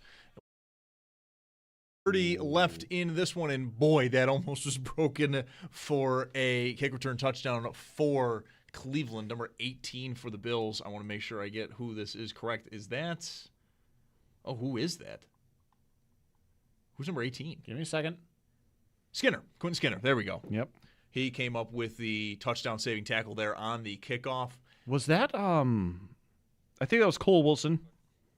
That was Cole Wilson on the return. Let's go to the Western Hotline, and for a couple of minutes here, Sal Capaccio, welcome back in. Sal, how we doing? Pretty good, guys. Yeah, decent third quarter here to start for the Bills. They've extended their lead. A nice, needed field goal from 52 yards for Tyler Bass, and he drilled it. Defense being active again. They were able to break up a pass on third down from Deshaun Watson. Here again, second drive here. Feels like the team's speed is showing up here as the depth players are on the field now, and for both teams, but doing a nice job here in the third quarter. Yeah, and going back to the end of the first half and the beginning of the second half, Corey Macklin getting open deep, Sal. I mean, Shane Buechele really tested the defense and just a bit past him, and then where right before halftime, Kyle Allen was able to hit him. Yeah, and I don't think the Bills were. I think it's one of those situations where it's third down. Give your guy a chance to make a big play. Your quarterback, and if he can't, you get Tyler Bass on the field for a 52-yard attempt, and you're okay with that. By the way, Deshaun just dirted one, and the boos are coming out here in Cleveland. Yeah, I mean, he said, Sal, he didn't care about the reception, but that might be coming. Hang on. Shedeur Sanders has clearly been better here today. So yeah. I mean, that's the thing. Deshaun Watson right away, not very good so far. All right, Sal, we just saw this play. We'll let you get back to the game. Thanks for jumping on with us. All right, you got it, guys. Sal Capaccio there again on the Western Hotline. He is in Cleveland. Yeah, it's just. I think Mike Dana affected that. He may have, but, I mean, Sanders kind of had no problem doing anything. It's the same players for the Bills. And oh my God. What happened He there? wasn't touched. Did someone had to have grabbed him. What happened there? Oh, no, he was. Dana did touch. He pushes the shoulder a little from behind. Yep, and it eventually leads into him just kind of shot putting the ball down. I thought it's going to be fourth down here real quick. That first angle, it looked like nobody touched him. Yeah, it did. Very quickly, 4th and 10, and the Bills are going to get the ball back here after, in all seriousness, very fast 3-and-out here. It is a very nice punt, though. The Bills are going to have the ball on their 11-yard line. McCole Hardman doesn't even get a chance to return that one. Yeah, I was talking with Sal there real quick, though, just on Corey Macklin. I really like that they are, you can see the deep ball is coming back. We've seen it in practice with DJ Moore. They've got a little bit of it with tight ends up the seam with Dalton Kincaid and such. But that is a piece that the Bills, it's not that they've missed it the last couple of years. They just didn't have it to open up the season, and they've had to go out and go acquire Amari Cooper or Brandon Cooks to bring that ability back into the offense. And once it is, they look much better. They're able to get it going. And it's not perfect because it's Cooks and Cooper. Cooper is 6 months away from retiring. Brandon Cooks is still not on a roster right now. Yep. It's not perfect, but the element was brought back, and it did help the offense to at least to a certain extent. You're seeing it now with DJ Moore, and you're even seeing just the play calling here. The Bills are going back to that, or at least to a certain extent. They have it back in their arsenal. And to see a guy like Corey Macklin just going out there, it's twice. He's open twice. The second one, he's got a step. It's nothing crazy. But if that ball's just a little bit further back, it's a perfect throw, and he's on like the 2-yard line. Real quick, I know we probably need to take a timeout, but high five. What happened? We all have more passing yards right now than Deshaun Watson. Oof. 1 for 4, -1 yards. Oof. Good work, good work, team. Good work, everyone. You're doing great. He's through 2 drives as well. That's oof. Just like we all had more rushing yards than Reggie Bush that one season. That's right. Yes. That is right. We'll stay here. We won't take a break until the end of the third quarter. But on that point, everybody in the stands and listening here have more passing yards than Deshaun Watson. That is the perfect coverage brought to you by United Healthcare right here on Western New York teams on and off the field. He apparently has the lead. I'm not going to sit here and say that I've paid attention too much to Cleveland before this week. It's here and there. I watch the games when I can, if they're on TV. But so far, it's not like Shedeur Sanders has been infinitely better than Watson. I'm not running away going, man, Sanders might be a guy. It's just I think he's fine. Where Watson, I think my problem is, and he may even be the better quarterback. I don't know. Why do you want to subject everyone? Why do you want to waste your time? Yeah. I don't care about, I should not be caring about the contract at all. If I'm owner Jimmy Haslam, who cares? It is a sunk cost at this point. Mm-hmm. Your fans are furious anytime he's on the field. There is no connection between him and the city There's no connection between him and Todd Monken. I find there's no reason to throw him in there. I get it. If Sanders is so bad you want to make a switch, you can't really throw Watson in there as the veteran, the guy making a ton of money. I understand that. My point would be I would just never go to him ever. If I've got to make a switch, I'll switch to Dylan Gabriel. I'll go to Tylen Green out of Arkansas. I'll sign whoever. Rather than, in all seriousness, subjecting my fans and the team to such negativity that surrounds him, both off the field and now the on-the-field play. It's all bad. It's all bad. None of it is good. Yeah. I mean, I get it. They're essentially preparing for the 2027 quarterback draft. I understand that. That's fine.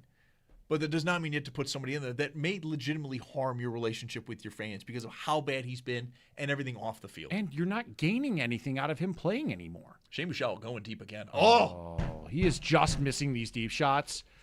Man. Hang on. Can I say it as floats the ball. as weird as it sounds to say this? Does anyone make missing someone by 1 or 2 yards look cooler than Shane Buechele? It's the loft. When a quarterback has that loft, it hangs in the air. It looks perfect. Oh, you just missed them. I seriously, think it's a big part of it. Does anyone look cooler just missing deep balls right now than Shane Buechele? 3rd and 8, 6:16 left in the third. Empty said he's going to do it here. again. Let's go. Let's ride. Hook 'em. 17-7 is the Bills' lead on Cleveland. You're right, though. I mean, he's just missing these guys. He's just missing them. Oh, look at the swag. Caught that snap with one hand. He's setting up to do it again. Oh! Oof. Hardman. That's a tough catch to come up with. I don't even think he has his hands on it. I think that's it's double coverage. It's a tough one to come up with. It would have been really nice for his case. See, but this is where it does hit him in the hands. It does. Yeah, it does. Again, that's a tough throw. That's a tough reception to make. I'm not really going to be too hard on Hardman there. The other 3rd down drops were far worse. Yes. But that is unfortunately the third down drop toward Mecole Hardman. I don't know if that one will count as a drop. Uh-oh. I'm curious if that one will count as a drop. We've got one less player on the field right now. And is this Wisnowski punting? Wisnowski is punting. All right. Look at that. We've got changes in the punting competition. I don't know what's going on here. Yeah. He's motioning. Does he want more players in? Is Cleveland going to try a block? I have no idea what's going on here. Oh, they tried it. They almost get it. Oh, wow. That's a wonderful punt. Puts him right on the sideline, too. And the coverage team is able to get there. And forces forces a flag. Yeah, there's going to be a flag on Cleveland as well. Really, really nice punt by Wisnowski. Really, really nice punt there. Punter Palooza is on for Joe Biscaglia. Punting Palooza. I mean, we finally got punting. We've got it. We've got it today. We also had a field goal, so not all lost. So that's good. Illegal block in the back for Cleveland here. It's pretty obvious. I mean, it's one of those. He tries to be swift about it. I respect him trying to keep it casual because he more puts the shoulder into the back of the Bills player and he tries to put the hands up but anytime you put your hands up when you're throwing a block, you always look more guilty. 100%. Always. You bring attention to it. Yeah. Real quick on Buechele on that 3rd down throw. It's a tough throw, no doubt. He scrambles pressure. out of pressure. He's got to roll out. That is the issue though with Buechele, and this is where guys like Kyle Allen are in a better spot. It's the arm talent. You're joking, and it is right. He throws a beautiful deep ball. He also has to put a ton of air under it. It is hanging in the air for a long time, and more often than not, it's pretty close to perfect.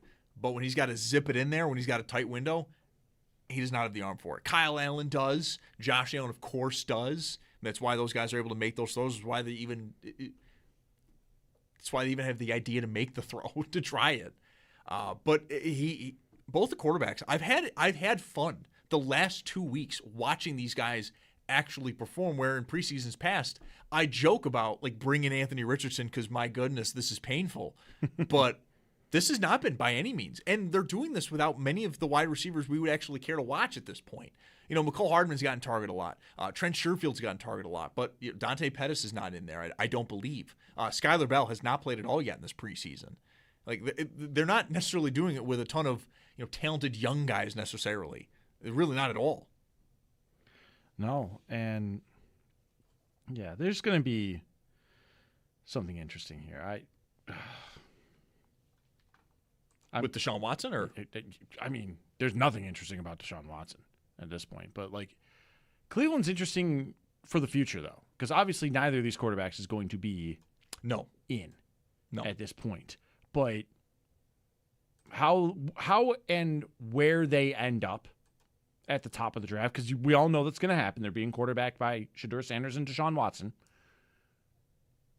But the roster itself is considered to be stronger than in years past. Mm-hmm. And that is even with the trading away of Myles Garrett. What happens with Cleveland will be interesting. Maybe that's why they put Watson in. Are they tanking? No. Worthy to ask. It's worthy to ask. They're trying to build a culture there, and oh wow, there's wide open there on first down. Congratulations, that's the only way Deshaun Watson's going to complete a pass. He's going to get I think 20 yards out of that wide open play action there. I think with Cleveland though, it is tough because their roster is good. I think what's going to help them not be good is that their division is strong, also supposed to be good. And they just don't have the quarterback play. Again, I think Watson's been dreadful to start, and he hasn't been good since getting to Cleveland. But like I said, with Sanders, it wasn't like I walked away glowing with him either. The completion percentage was great, but a couple of his passes weren't ideal. The interceptions, not awesome either. Like, it's what I was talking about with Kyle Allen when he was in. Yeah, I know he's the backup, and these are against backups. But the ball placement, specifically on the long balls, was about as good as you can ask for. They were connecting on them for that reason. Yeah, and so would the Bills win a ton of games with Kyle Allen? No. And so it's likely the same thing for Cleveland. The roster can be very good, but if they don't have a quarterback, it doesn't matter. It just does not matter. The Bills' run defense, again, continues to be a real problem for this Cleveland Zane offense. Durant here. Mm-hmm. A lot of Zane Durant. I think for the most part, they've been able to keep pretty much the starting defense the same, or the defense for the most part the same. Zach, yards per carry by the Cleveland Browns right now as of that carry. 2.4. Close. 2.3. Mm-hmm. Really close. They've done literally, it was Well the first done. 3 carries with Raheem Sanders that were any good. Mm-hmm. Past that, it is just the running game has not done anything for them. There's going to be a flag I saw in the back. Oh! Ooh, that got a little nerve-wracking there. Yeah, friendly fire, almost. I thought I saw a flag. It doesn't look like they're calling a penalty. Maybe not. A little bit of friendly fire there. Does not look like we're going to have a flag here. So Watson scrambles for a first down there. A little bit of friendly fire. Gaines, and I couldn't see who else it was. Gaines went for a hit. Basically avoiding Watson after he starts sliding. They hit each other. Nobody's hurt, it does not look like. Yeah. I don't know. It looked like he was either trying to avoid or like put Watson out of the game. 70-7 here. Bills still lead. We're at 3:45 left in the third quarter. And Watson again being pressured, though. They are getting some pressure on Watson. It's going to be 2nd and 10 here following an incompletion. And yes, we've got about 3:40 left here in the third quarter. After that lightning delay, this game has been moving quite comfortably at this point. We're now in that area of which like there might be another storm system coming in. Mm-hmm. Hopefully it misses the stadium. I think at this point, if we're getting a lightning delay in the fourth, we're just going to... Yeah, we'll end up packing it in. We'll pack this in, everybody, especially if you're into the fourth. Let's take a look at the radar here one more time. Well, I'm going to do that while this game is going on. 2nd and 10. And, man. Bills again, really nice. Oh, all right. Is that Dorian? Maybe. It was another good coverage play on a screen pass, but I don't know. Maybe it was Dorian. I'm not 100% sure. Not finishing on the tackling there. Didn't even really slow up the receiver either to get everybody else to swarm the ball at all. But they've been in on those screen passes quite a bit today. Do we think this game is going to wrap up at around like... This should wrap up by 5. Oh, yeah. because that's when the rain's going to be back. This will be done by 4:30ish. Yeah, 100%. 3rd and 6 here. 3:12 left. Cleveland with the ball. They have crossed over the 50-yard line, so they're in Bills territory here. And Yikes! Oh my goodness, that's an interception. Wow! What an awful throw. Deshaun Watson is buns. Who is with the interception on that one? That is going to be, one moment, to Corey Couch with the interception there. He got up there, by the way. He had to work for that. Yeah, 'cause he Deshaun was Watson not good. was going to overthrow everything. And because it's Deshaun Watson throwing the pass. Defensive play of the game brought to you by Roswell Park Comprehensive Cancer. Spend just one day with us. That's a terrible throw. It's a great pick by Corey Couch. That is an awful throw. It looks like Sanders' pick. Did they play Chicago? Was that their first preseason game? Yes, it was very similar. Way overthrown. The guy's got to leap up for it. The defender on that play, though, didn't. It lands in his breadbasket because it goes over everyone and basically rainbows that. Couch has to get up, but so does everybody. That's a terrible throw. Bills back on offense here. Shane Buechele in at quarterback, and the Bills do still lead this one 17-7. Congratulations on your 20-some-odd yard throw, dude. That's all he's done. My goodness, he's awful. And it took, the player was wide open, and he had to go to his knees to make the catch. Yeah. Like, Watson is so bad now. It is stunning.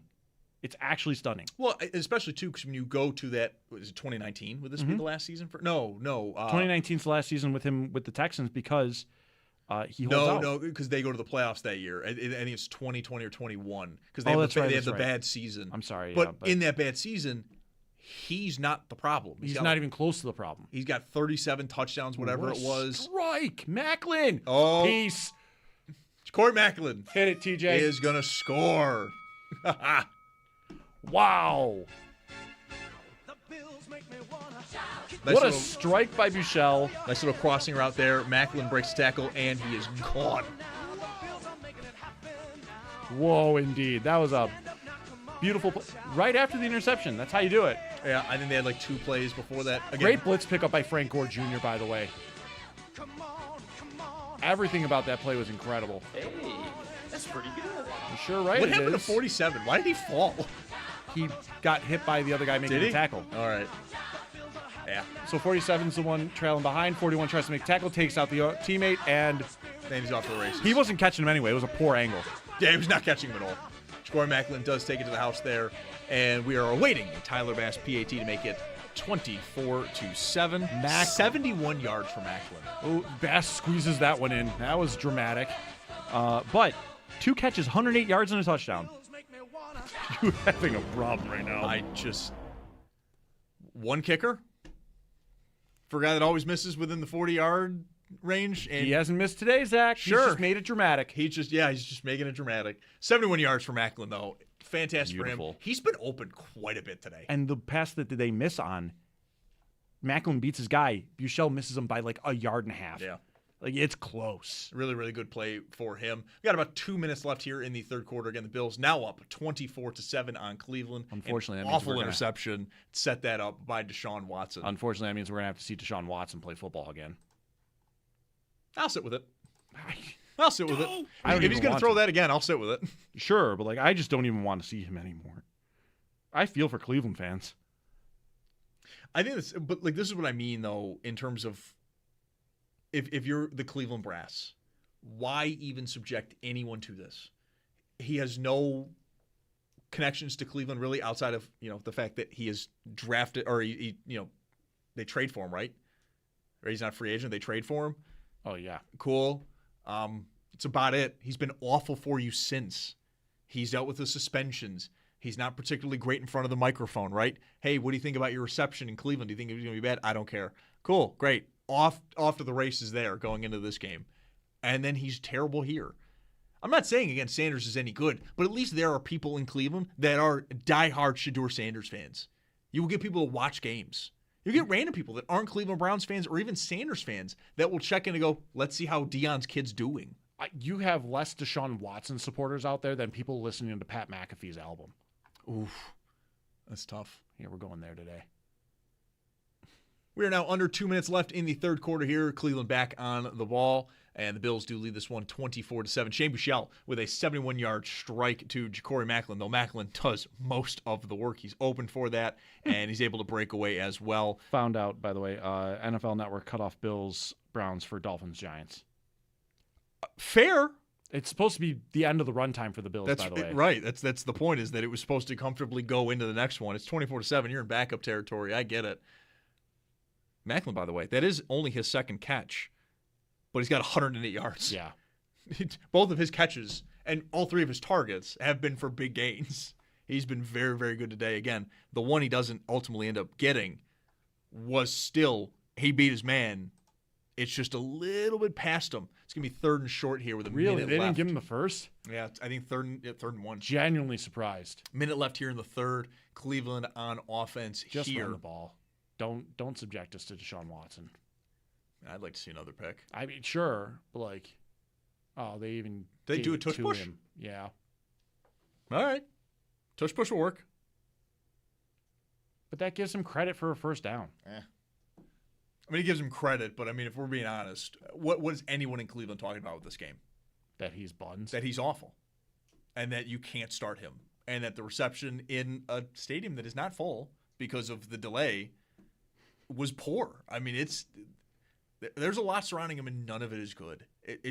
I don't find any reason for him to start. If he was blowing everyone away in Cleveland camp, and it was like, guys, he may have rediscovered himself, that's another conversation entirely.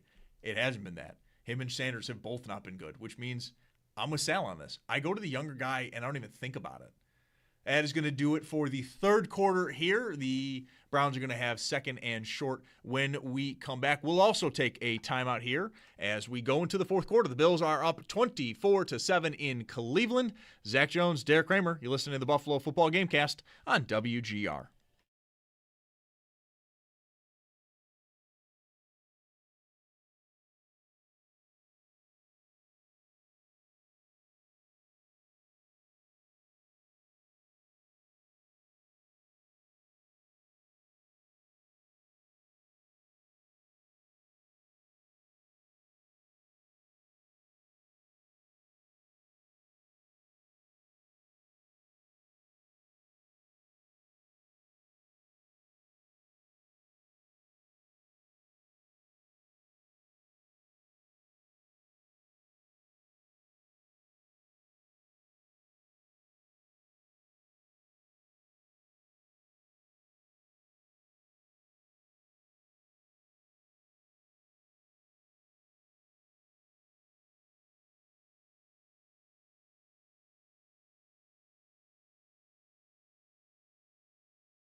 We are into the fourth quarter as the Buffalo Bills lead the Cleveland Browns 24-7.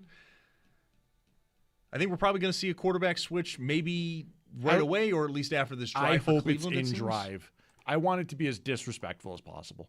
I don't think that's going to happen. It is not what happened. It's not going to happen. Deshaun Watson still in at quarterback for the Cleveland Browns. It is, I believe, second and short. Yeah, 2nd and 3 here as we get the fourth quarter underway. The Bills have had a pretty darn good day even after that weather delay. Ja'Cory Macklin over 100 yards on just 2 catches. He had a 71-yard touchdown that gave the Bills a 24-7 lead. We've also got McCole Hardman catching a touchdown pass, part of a really, really good 2-minute drill from the Bills to end the first half. Kyle Allen going 4 for 4 to get that one in there. And then Tyler Bass, a 52-yard field goal.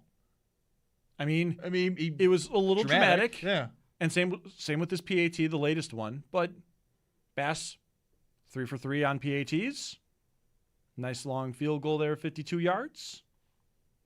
That's the kind of stat line you want to see. There you go.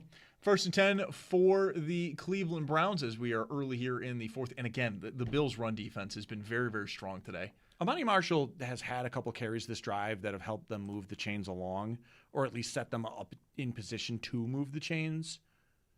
So, this has been probably Cleveland's best rushing drive since the 3 carries of Raheem Sanders that were, moving them down the field. I think the first drive of the game. The scoring drive they had, yes.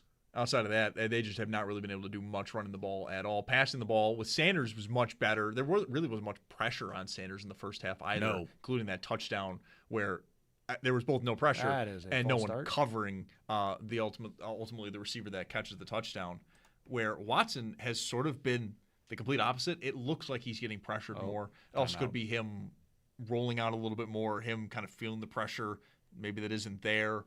But he has not looked good at all. Also, speaking of not being good, they have to burn timeout. They were going to take a delay game. Oof. That was good, TJ. Well done.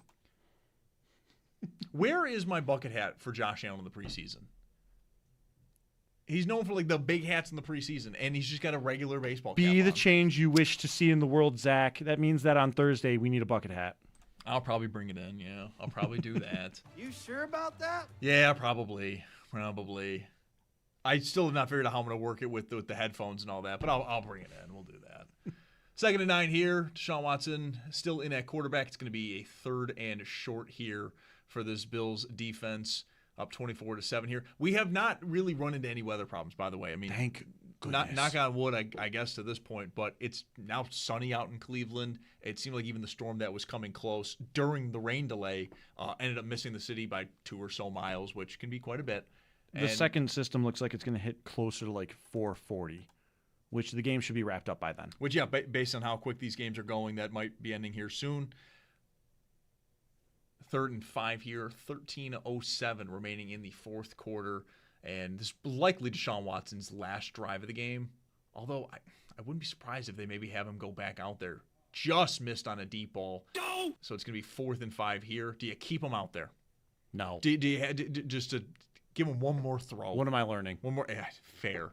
Say one more anything here. Kanai Walker does get beat on this thing. Malachi Corley with a pretty good route. But again. Just out of his reach. Hey, at least Shane Bichelle looks cool when he misses. It's like they're both just short, or they just go a little. Yeah, all right. What we've learned from Sal, based on the joint practice, though, is when the pressure moments are up, both Watson and Sanders have faltered. Red zone ball, particularly. Yeah, they are 4th and 5 is one of those things here. It's a terrible throw. Wow, it's an absolutely atrocious throw. That is that you needed. Skill issue. Pretty much. Yeah, his guy is open. It's the tight end, by the way, Flourier. Again, 81, yeah. Again. But, he's beating him on the crosser. And it's just well behind him. It's just well behind him. Unbelievable. I do want to see a replay here of it, though. Dwayne Carter's celebrating like he did something. He may have. He might have affected it, might have tipped it. Something. He definitely celebrated like he did something with it. All right, we're in our first timeout here of the fourth quarter. The Bills will be back on the ball. They are leading 24-7 following that 4th down pass breakup. So we'll get a little bit more Shane Buechele when we come back. You're listening to the Buffalo Football Gamecast on WGR.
12:53 left in the fourth quarter as the Buffalo Bills do lead this one 24-7. And following a failed fourth down attempt by the Cleveland Browns, the Bills back on offense. Shane Buechele still in at quarterback. He's expected to be in at quarterback the rest of the game. Kyle Allen got the first half. Buechele will get the second half. And so far, so good. Both preseason games for the Bills have been very watchable. They've been easy on the eyes. The quarterbacks for both games have been pretty darn good. For all my complaints of the preseason, I really don't have them right now. The Bills have been very entertaining, and their depth has been entertaining for the first two games of this preseason. I'm just waiting for the other shoe to drop. Oh, man. You can't botch a screen pass like that.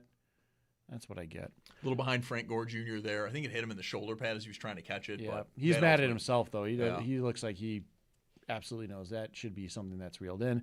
But yeah, no, it's been a very entertaining couple of games here in the preseason from the Bills. By the way, Sal's probably the tweet of the day. What do we got? No more real rain in Cleveland, but a rain of boos coming from Browns fans because of Deshaun Watson missing on that fourth down attempt. Dwayne Carter did get a hand on it, it looks like, so the pass was a little affected, probably why it was so far behind. And Buechele, nice little play here. Oh, my goodness. Little fullback action there for the first down. Yes. Is that Zylstra again? It's Zylstra again. Tough running. That might be his third catch of the game. He's had a few. Hang on. Let's take a look. Yeah, Zylstra, he's had himself a good game. You are right. 3 catches, 29 yards now, including that one for 10 yards. Way to be, baby. Way to be. 3 catches, 3 targets. He's been making the most of it.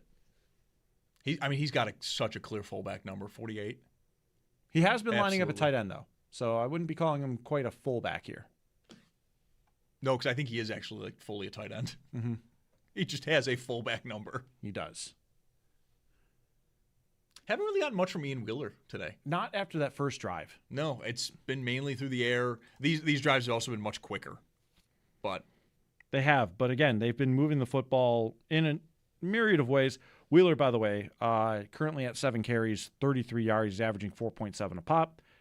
That is pretty good. It's leading all running backs, not all players, because Watson, with that 10-yard scramble, helps himself to a 6.5 on 2 touches.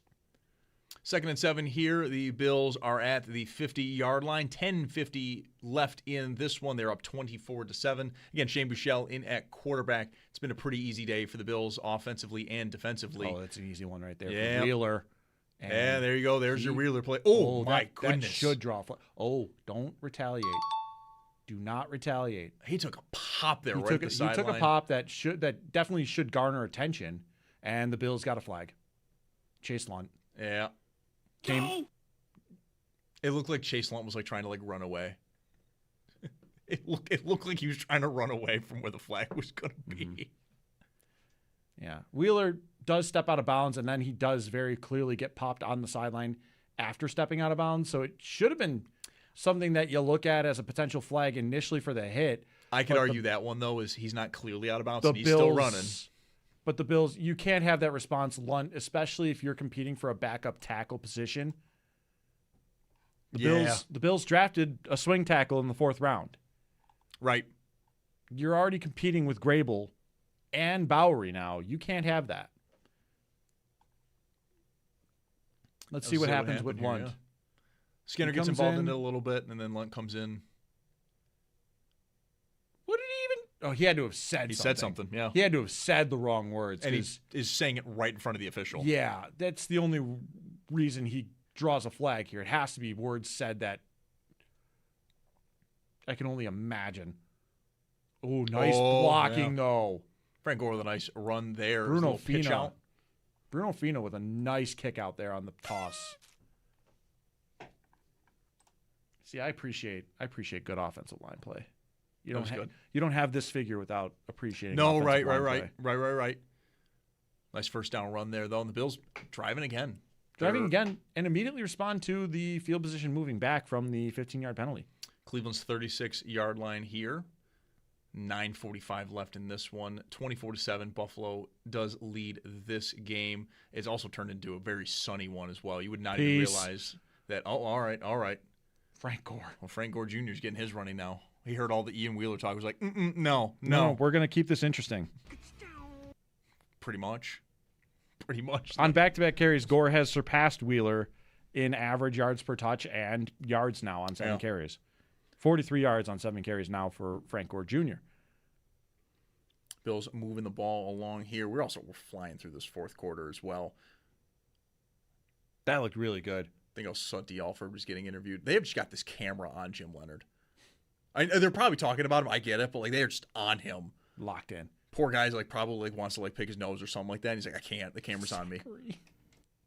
Just won't let him. Dude, Frank Gore It'll Jr. take some getting used to the defensive coordinator being in the booth. Yes, and we'll see too about Pete Carmichael, because we do know that at least him and Brady have talked about doing the switch here and there. One game down below, one game up top. I think this game is the one where Pete Carmichael's on the sidelines. I think we also might see that as well with Jim Leonard. I think this one is, he mentioned he'd be up in the box, but he might go down to the field level as well.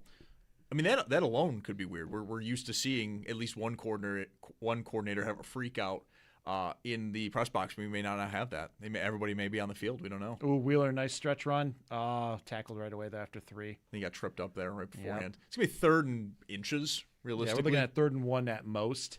And they are well within the red zone. I think they're on maybe the 12-yard line. Yep. At minimum, another Bass kick. At minimum. Minimum. It's not in the danger zone. That's my problem. The 52-yard is all nice and everything. I need 40 to 49 yards. That's where I need to see it. Well, I'm back to where Brad was talking about. I need a penalty after a touchdown so the extra point is longer. Healthily 3rd and 1, by the way. That is a clean 1 yard. And they're going to give it to Wheeler again. And, hey, we're going. Get the first. We're going. Keep the drive moving here. So good for both of these running backs, by the way. They're in a competition against each other, probably for a practice squad spot. But now it looks like you can't really go wrong with either of these players the way that they're running. They're both tough runners. They're both really trying to make plays for themselves, and it's also helped keep this preseason more entertaining. Yeah.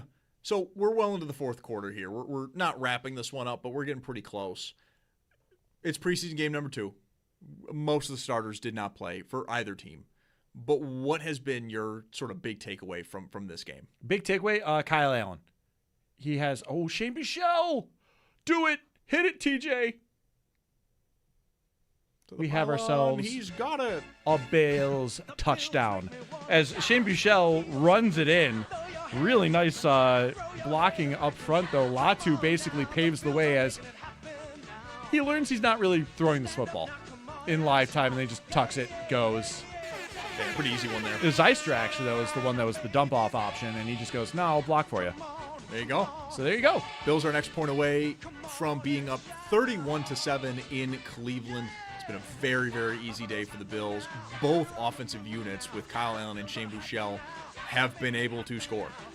For Shane Buechele, the first one was a 71-yard touchdown to Corey Macklin. This one was much more of a drive that was able to get it done for them. And now, after that extra point, it is 31-7 with 6:50 remaining in the fourth quarter. Again, just a very easy day. So Kyle Allen, that's kind of your big takeaway. Kyle Allen, and I guess the quarterback play through 2 preseason games as a whole. I mean, Buechele has been definitely worse in terms of completion percentage compared to Kyle Allen, who has missed all 4 passes. Yeah, just kind of on 28 attempts.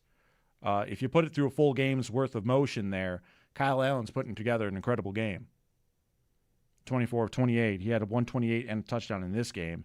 I don't remember the yards he had last game, but again, you put that together, that's a pretty solid day. I really liked with Kyle Allen. I can't believe we're gonna have to do this. We have to differentiate. But with Kyle Allen, I've really just the ball placement for him these last 2 games has been really encouraging. Again, he's a backup quarterback. That's what he's going to be. The Bills are not in the market for a starting quarterback. But it's made the preseason more watchable. It's made it more digestible. We all aren't sitting here being like, I can't talk about any of these receiver weapons for the Bills because no one can throw them the ball. Instead, it's been the exact opposite. I've got Corey Macklin who's battling for a practice squad spot. He's been able to get open, and they've been able to hit him 2 of 3 times. Yeah, Jamori Macklin has been fantastic here. He puts together solid back-to-back games as well. Trent Sherfield probably helping trying to establish himself there for the Bills' 6th spot. Mecole Hardman, mixed reviews on his. He had 5 targets today. He had 3 drops, all of which were on third down. I don't know if that last one is credited as a drop, but again, 3 incompletions toward him that have hit him in the hands. And unfortunately, but he does have 2 catches, 15 yards, the touchdown, which was a really impressive play on a screen where he grabs the screen pass, and it's tough running to get there and get in for the score. The reason we can't talk about wide receiver options, though, this time around, Zach, is because they're not playing. Most of them are either hurt or starters that weren't going to play anyways. Yeah, like we're not seeing the top end of the depth chart. I mean, we saw DJ Moore reel in 3 catches on 2 drives for 62 yards, but you don't get a chance to see Keon Coleman doing a little more with extended time. We haven't yet to see Skylar Bell as a Buffalo Bill in a game scenario. No, and the quarterback play has now made me more frustrated by that. Because we talked about Keon, like his rookie year, you got basically nothing out of it because Mitch Trubisky was so bad in that preseason. Where this year, it would have been maybe the exact opposite. There could have been a run where Dejon Stribling, that rookie out of San Francisco, has had 2 really nice preseason games because of a lot of injuries for the 49ers. Like, he's had to do a lot. Maybe that's the same with Skylar Bell if he's healthy. That him, Kyle Allen, and Shane Buechele are able to keep connecting, and he leaves game 2 with like 10 total catches, 8 catches or whatever it is for over 100 yards and maybe a touchdown. And really, it's small things. It's more for fans. It would be, okay, here's your 4th-round rookie receiver. He may not play a ton, and that's a good thing because the guys in front of him have been very good, or at least not bad enough to warrant him getting the jump. But it gives you a little bit of something to look at there. We're not getting that right now. I think the only negative with the quarterback play so far is that one of the receivers I want to see isn't in there to take advantage of the good quarterback play. Defense. And we've got last year's 3rd-round pick, Dylan Gabriel, in the game now. Not a single NFL trait. It was a waste of a 3rd-round pick. Do we have a cha-cha here? Do a false start already? No? What happened? They were late on that. But we do have a false start. Dylan Gabriel, by the way, did switch his number to 6. What was he before? He was 8. That is now Jared Verse's number. I can't believe I'm doing this. So yeah, now Dylan Gabriel, a left-handed quarterback wearing number 6. Not the best quarterback aesthetic in the world. Wait a minute. He wore... Most positive he wore 8 last year. Yes, he did. Yeah. Then Jared Verse got it. Now he's got to wear 6. Another flag as well here after 1st and 15. It's another false start for Cleveland. Why was he wearing 5 in training camp then? I think he just had to figure out what number he wanted. Well, it doesn't help. He's not going to be here much longer. Right, I guess. You're right. Oh, man. Great. Poor Dylan Gabriel. Yeah. He gets into the game and they have 2 false starts. Immediately. And he does not have the arm to get it to that 1st down marker if they want to throw it here. He just doesn't. Well, we're going to see him try it anyway, and oh, my God. Toriano Pride there with the pass deflection on that 1st and 20 throw, from Dylan Gabriel. The Bills have just kind of done whatever they wanted today. For the second straight week. Yeah, they really, really have. It's preseason. Take it for what you will. But if you're somebody that looks at this and goes, hey, the Bills' depth is better than the Browns' depth or the Panthers' depth, you're getting exactly what you wanted. Exactly what you wanted. These have been 2 very comfortable, very easy games for the Bills to get through. They'll have a short week. They're going to play on Thursday at home against Pittsburgh. It'll be a 7 o'clock kickoff for that one. So for some little Thursday night football in the preseason. But through 2 games, it has been about as easy as you could ask for. And it's, again, another run play that the Bills just sniff out. Dwayne Carter there with a really nice tackle Carter's for loss. had a great game, by the way. 3rd and 21. That's right. Right where they want him. Right where they want him. Actually, if we're going back to last year, yes. Oh, God, that's right. If you're going back to last year, it's exactly where you want to be. TJ, I have a theory. Let's test it out. Let's see what happens. Let's see what happens.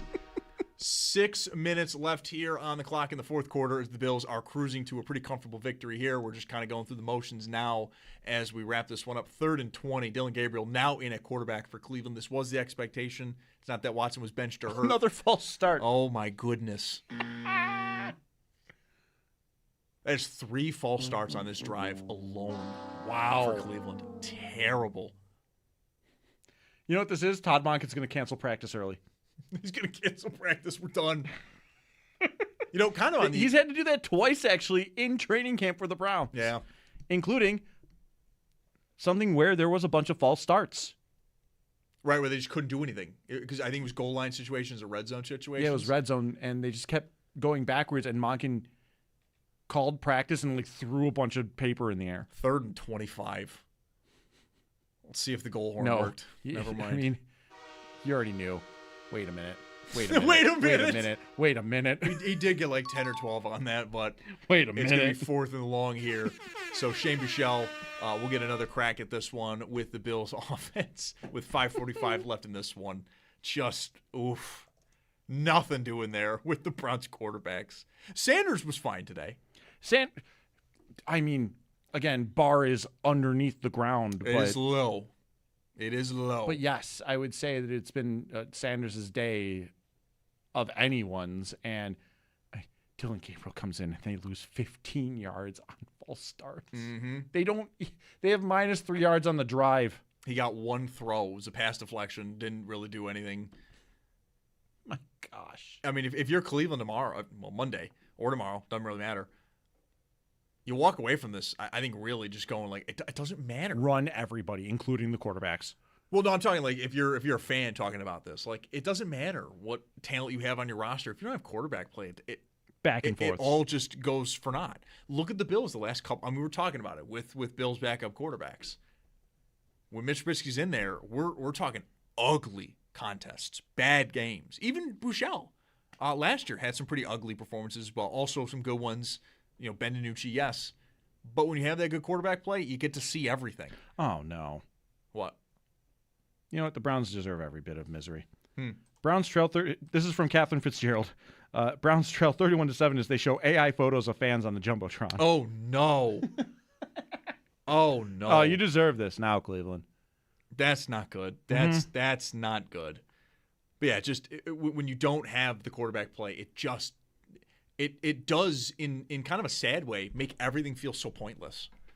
For Cleveland, like that's great. You got Jared Verse, you got all these first-round picks. Ooh, Casey Concepcion and Denzel Boston look really fun. And Carson Schweschinger was a really good linebacker for you last year as a rookie. Concepcion even play in this game today? No, he did not, I believe. I think I remember Boston was definitely not going to be available. But I don't believe Concepcion played as well. But that's the thing. How can you even really totally get excited about that young talent until you know you have a quarterback? Until you have an idea if you have a quarterback. Right. Right now, through 2 preseasons with Shedeur Sanders, he leaves a lot to be desired. He's not going to be dreadful, at least from what I saw today. But Watson, bad. Just don't do it. Gabriel, as I mentioned, does not have NFL traits. Can't throw him in there. Don't do it. Yep. Look what happened with Minnesota last year. Minnesota goes from winning 14 games. They only don't win their division because Detroit had 15 wins. Right. And it's because Sam Darnold's a 4,000-yard quarterback. I think he had over 30 touchdowns. It all went well. Then they go to J.J. McCarthy, Carson Wentz, and Max Brosmer. And all of a sudden, they're down to 9 wins. And that seems like a Herculean effort to get done. That seems unbelievably impressive by Kevin O'Connell and his staff to get that done. It just doesn't matter. And, this is the painful part of being teams, I would say, like the Browns, like the Jets. Although the Jets have Geno Smith. There might be some belief there. But if I'm a Browns fan, in August, I'm immediately going, cool, when does Ohio State play? That's immediately I get there. I watched this game. I watched their first preseason game. I see any of the photos and videos from practice, and it just becomes cool. When does Ohio State suit up? Because this is a lost season. It's a lost season. It doesn't matter. Todd Monken maybe is going to build his culture, but of course there's always that fear because of how late they got him. Isn't it how it always goes, though, is you eventually look at, okay, when does Ohio State play? That's probably right. Nice tough run by Wheeler there. 5 minutes left here in the fourth quarter as the Bills do lead this one 31-7. They do have the ball again, as Derek mentioned. Ian Wheeler with a first down carry there. Shane Buechele still in at quarterback. Actually, what is he doing today in terms of his stats? 5 of 10. Okay. 111 yards. Yeah. And a touchdown. Most of that does come on the one play from Ja'Cory Macklin. Yeah, Ja'Cory Macklin has been fantastic in this, but again, Buechele has been fine. Some of his misses are near miss deep ball attempts. At least exciting to watch. And then there's one that's a drop by Hardman, which, by the way, the 2 drops from Hardman earlier in the game are the only reason that Kyle Allen doesn't go perfect. Yeah. He's been very good in this preseason. He's been incredible this preseason. Gives me a lot of confidence. For now. what you will, it is still preseason. He has been very good. For the unspeakable situation, it makes me feel good. Yeah. 3rd and 3 here for the Bills. 4 minutes now left in the fourth quarter. Let's see what we got here. I kind of want Bouchel to just drop back and just fire it down the field. Gore's in now instead of Wheeler. They might just give it to Gore. I would. I mean, just to run the clock out, yeah. He's running tough. Oh, yeah. Oh, yeah. And he gets first down there. Oh, yeah. Just to run the clock out. You know, you see a play immediately develop in 1 second, you just know. Mm-hmm. That's what that was. Gore does have to dodge someone to make it a, opportunity to just get the first down. But the moment the ball snapped, you're like, yeah. The blocking setup, it's going to be there. 1st and 10 now for the Bills after that first down conversion by Frank Gore Jr. And the Bills are going to walk out of this one with a pretty comfortable win. We'll see if they add to their score line.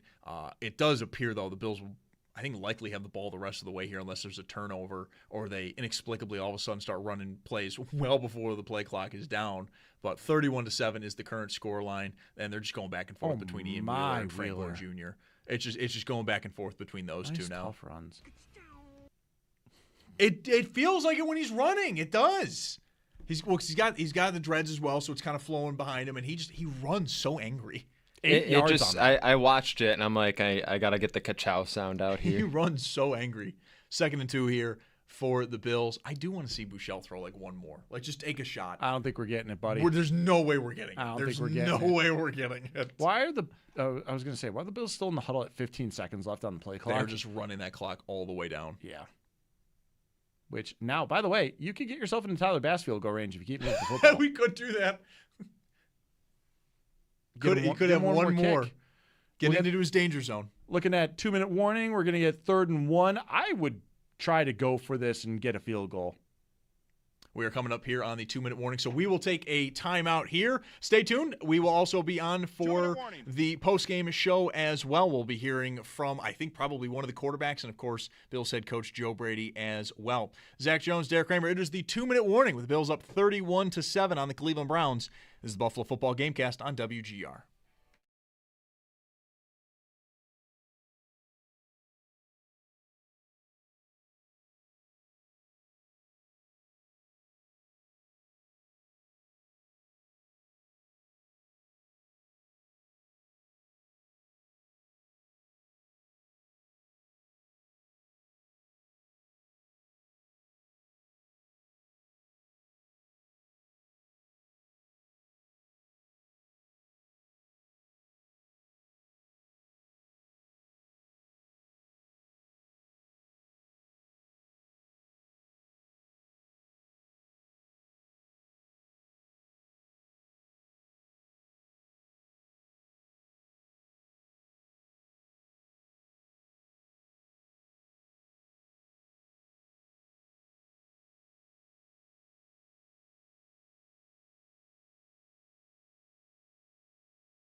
We're in the 2-minute warning as the Buffalo Bills lead the Cleveland Browns 31-7. We're kind of just wrapping things up here. The Bills are on offense, and they are just running between Ian Wheeler and Frank Gore Jr., just burning some clock here. And before we do run out of time, I do want to remind you that today's Gamecast is brought to you in part by Tim Hortons, the official coffee of the Jeremy and Joe Morning Show on WGR. Start your day strong with Tim Hortons and the Bills. Zach Jones, Derek Kramer, TJ Luckman on the Wheels of Steel. And we're ripping through it here. The Bills have looked very, very comfortable through 2 preseason games. Take that for what you will. It is preseason. These are very vanilla concepts. Many starters have not been playing, but the Bills have looked very comfortable. They've looked good. They've looked prepared. I think all in all, you can't really have too many complaints, unlike Cleveland, and I'm seeing this in the chat. Mr. McDonald tweeting this in or putting this in the chat. I am in Ohio listening to the Cleveland radio broadcast. They are livid. They have no idea what to do at quarterback. yeah, it sucks. It's not good living. I don't say that as like a joke. I mean, when you don't have a quarterback, it all feels very hopeless and in some ways pointless to even just run the season out. At least they have Ohio State. I do mean that Seriously. in somewhat seriousness of like, at least I can transition to that and enjoy my fall with football. It'll just be on Saturdays instead of Sundays. Yeah. I wonder if they're just going to kneel it out after getting the first down. I would imagine that's probably what they're going to end up doing here. About 120. Yep, yeah, there it is. Victory formation at the 45. And Buechele is going to take some negative yards on his running stats. That's a shame. He did have the rushing touchdown. He does have the rushing touchdown. You cannot take that away from him, even with the kneel downs, and that is what is important. So it is going to be 31-7 here. We've got about a minute here. We're just going to wrap this up here. As mentioned before we hit the last time out, we will still be on for the Buffalo Bills football postgame show, 803-0550. The number to call if you want to jump on. We'll open up the phone lines here if you've got some thoughts on today's game. If there's been any big takeaways. Ian Wheeler came into this game as a pretty big topic. Doesn't have the greatest game in the world, but there's a few plays from him defensively. I thought the Bills were very, very strong. Really, the first drive wasn't great. There were some small plays here or there that weren't the best, but in terms of the run defense, it was about as good as you could ask for. And yeah, we're getting the center field hugs with about 20 seconds left here. The Bills take down the Cleveland Browns 31-7, and yeah, about as comfortable as you could ask for. For the second straight week. All right. I'm terrified for Thursday now. I was going to ask you your thoughts, but we're sticking around, so we'll just take another time out and post-game. Stay tuned for our thoughts, because post-game's coming up next. This was the Bills Football Gamecast. Coming up next, it's the Bills post-game. Zach Jones, Derek Kramer. This is WGR.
All right.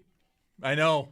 Not new voices. It is what it is. Zach Jones, Derek Kramer here on the Buffalo Football Postgame Show following the Bills' Week 2 preseason victory over the Cleveland Browns, 31-7. A very, very comfortable afternoon for the Bills that also had some highlight plays. Welcome everyone. Zach Jones, Derek Kramer, and we'll get rolling right along here. It was a Derek comfortable afternoon, and the passing game as a whole was very, very good as well. It was an easy one. For the second straight preseason game, it is just easy, dominant, digestible, everything that you want in some sort of a preseason game. You get to appreciate a little bit more of the depth in dominant performances when they're in back-to-back weeks like that. You kind of even feel a little better about potential horrendous scenarios. When you see performances like this in the preseason, though, it does make you feel better about the depth within the team. And yet there's also, at the bottom of the roster and the practice squad spots, very interesting battles going on now, too, that you can feel good about. It's not, oh, God, who are we going to keep around at this point? No, it's, okay, who are they going to have trouble retaining? Right. I think there's some practice squad guys like Ja'Cory McAloon had a 71-yard touchdown today. He's going to be somebody I think that maybe locked in his practice squad spot. He was open a lot today. He's targeted 3 times. He's open every single time. His touchdown comes on a crossing route. During that 2-minute drill with Kyle Allen, he catches a deep ball. I think it was 37, 38 yards. Yep. And then Shane Buechele just misses him. It probably would have put him at the 1 or 2 yard line for Cleveland. On a vertical route, yep. Just misses him, but he was open today. He probably locked up his spot. The battle between Ian Wheeler and Frank Gore Jr. Is a lot of fun to watch because they both run angry. They really do. They do. Both of them had a solid day on the ground as well. Wheeler with 14 carries for 56 yards. Frank Gore 9 carries for 54 yards. Yeah, should we just go through the stats of the game here? Yeah, why not? Brought to you by Level Financial, helping you retire better at levelfa.com. Going all the way through this, I mean, Kyle Allen has missed 4 passes this preseason. 10 of 12 today, 128 yards and a touchdown. Shane Buechele does just fine in his own right, 5 of 10, 111 yards and a touchdown in the air. Buechele also adds a rushing touchdown. Thanks to some kneel downs, he ends up on 3 carries for 3 yards for a touchdown. But it was really on the heels of 1 carry for 5 yards, spiritually. Yes. Ian Wheeler, 14 carries, 56 yards, leading the team in both of those categories, averaging 4 yards a pop. Frank Gore Jr., 9 carries, 54 yards, 6 yards a touch for him. Ray Davis did have a rushing touchdown in this game, ultimately only ends up with 21 yards on 7 carries, though, at the end of it. Ja'Cory McAloon, 2 catches, 108 yards, and a touchdown, leading all players in the yardage category there. But Trent Sherfield leading all players in receptions with 4 catches for 54 yards and in a very impressive first half for him. Other notable players, Mecole Hardman, 2 catches, 15 yards, and a touchdown. However, he was only able to get 2 receptions on 5 targets. That led all players for how many times he was throwing the football. Zane Zylstra, the tight end, 3 catches, 29 yards as well in this game. Tyler Bass, someone that we were paying attention to in this one. He makes all 5 of his kicks, 4 for 4 on PATs, and a 52-yard field goal to go 1 for 1 on the day. Puntapalooza, I think, is on and worth mentioning. Tommy Doman averages 43 yards on 3 punts. 3 punts, 129 yards total. Mitch Wisnowski, though, boomed a 59-yard punt in this game in his only attempt punting the football. As for the defense, Damar Hamlin comes away with an interception, also leads the team with 5 tackles. Joe Andreessen, 4 tackles in this game as well as a pass deflection. Dwayne Carter also getting a pass deflection, tackle for loss, and a quarterback hit in addition to having 3 tackles on the afternoon. Those are your stats of the game there on the Bills side, at least. Do I need to go through the Cleveland quarterbacks? I choose not to. I was going to say, do we want to do that? You know what? That could be something for Eye on the Quarterback later. We could do that a little bit later on. We don't have to do that right now. I think it's ultimately... That's me on the Cleveland quarterbacks. There we go. I think is ultimately, that's maybe the most intriguing, fun topic of this preseason game for both Bills or Cleveland is the quarterback competition going on in Cleveland. Right, we're talking glowingly about the Bills' backups, and it has been a very, very nice 2 preseason games for them. And by the way, 803-0550, the number to call. We don't have it open up during the GameCast. We do have it open up now during postgame. We'll get to your calls here momentarily. But for Cleveland, it goes from at least a curiosity, something you can keep an eye on. Every day you're checking Twitter and your favorite writers, you're reading their reports, to two preseason games in, it just feels like the season's already over. Deshaun Watson is dreadful. He's 5 of 12 for 35 yards and an awful pick where he just airmails it. It's an awful pick. It's a great play by Corey Couch to come up with it. And then Shedeur Sanders doesn't really face much pressure today. His touchdown is very much wide open, no pressure. His pick isn't ideal either. It's a tip drill there. He's not necessarily very mobile, so he's kind of like a bygone era, even of quarterbacks. He doesn't sense pressure well when it is there, although it wasn't tested much today. And even then, you saw how bad Watson was. By most reports, Watson's been the better quarterback in camp. And so if that's the case, yeah, there's Gamer. There's also, too, if you're a Cleveland fan, and Buffalo barely played any of their starters on defense. Deion Walker is not in this game. Ed Oliver does not play this game. I think I can only count 2. So Dorian Williams plays in this game, and Landon Jackson. Those are your current listed starters on the depth chart that played in this game. So even then, Shedeur looked good against a bunch of backups. He also primarily had backups that he was playing with and alongside. It's notable that both Denzel Boston and Casey Concepcion don't play in this game. It is noteworthy. And on the first drive, Shedeur Sanders looks really good. Really good. I think he was perfect through the first drive, wasn't he? He was perfect through the first drive, as a matter of fact. And he was heading to that in the second drive, but then a throw that's a little behind, mistimed by Sanders, ends up deflected, intercepted, and unfortunately that's the end of Shedeur Sanders' perfect day. Yeah. But he still comes away easily looking like the best quarterback of Cleveland on the afternoon.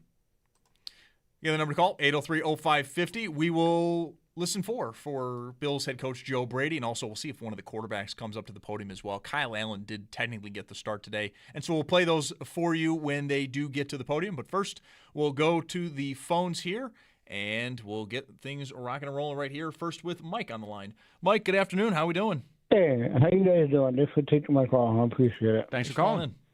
Hey, by the way, 2 days in on preseason, I like that. I would just see thoughts and comments on, 2 wins on, Joe Brady. I think we did phenomenal. As preseason. But regular season, I don't know, I would just thoughts and comments. But, I love, Allen, for a backup. And Tyler Bassett is phenomenal. I don't know. Do you think we're going to do good? Well, Sean McDermott, or do you think we're need him back? Yeah, Mike, thanks for the call. Anyway, go Bills. Yeah, go Bills. I think through 2 preseason games, I take this for what you will, because the guys are running vanilla concepts. They're not really even game planning. I think the Bills have looked prepared through 2 preseason games. I thought the 2-minute drill was executed about as perfectly as you could hope for. I don't think really there's been a bit of a misstep if you're even looking for them in the preseason from Joe Brady to this point. Yeah. And with Sean McDermott, the longer the offseason goes on, I like what I'm looking at with the Bills offense and the fact that the deep ball might be coming back. They are going to be a more balanced unit that favors the pass, but also, of course, still has James Cook. The passing game with the running backs might be coming in. And then defensively, they're a more aggressive unit. I like that. I like the fact that they are going to maybe push the envelope a little bit more, force teams into making mistakes rather than assuming a team is going to make a mistake, which now it was not necessarily what the Bills were doing under Sean McDermott, but there was that feeling that you were more just, hey, they can't do a 12-play drive on us, 15-play drive on us. Let's see if they can do it. By last year, ultimately McDermott's last year, it got to that point. It did, and again, I think the only thing that you really need to take away from this is the fact that, you can have a little faith in depth in case there are injuries. Outside of that, I'm not really taking too much weight or stock into these 2 games. I'm just appreciating sitting in this chair, having to talk about preseason games and it being really easy on the eyes. Mm-hmm. It is something just to appreciate. I'm not going to overreact to anything. There is still a massive test in week 1. That's also still 3 weeks away.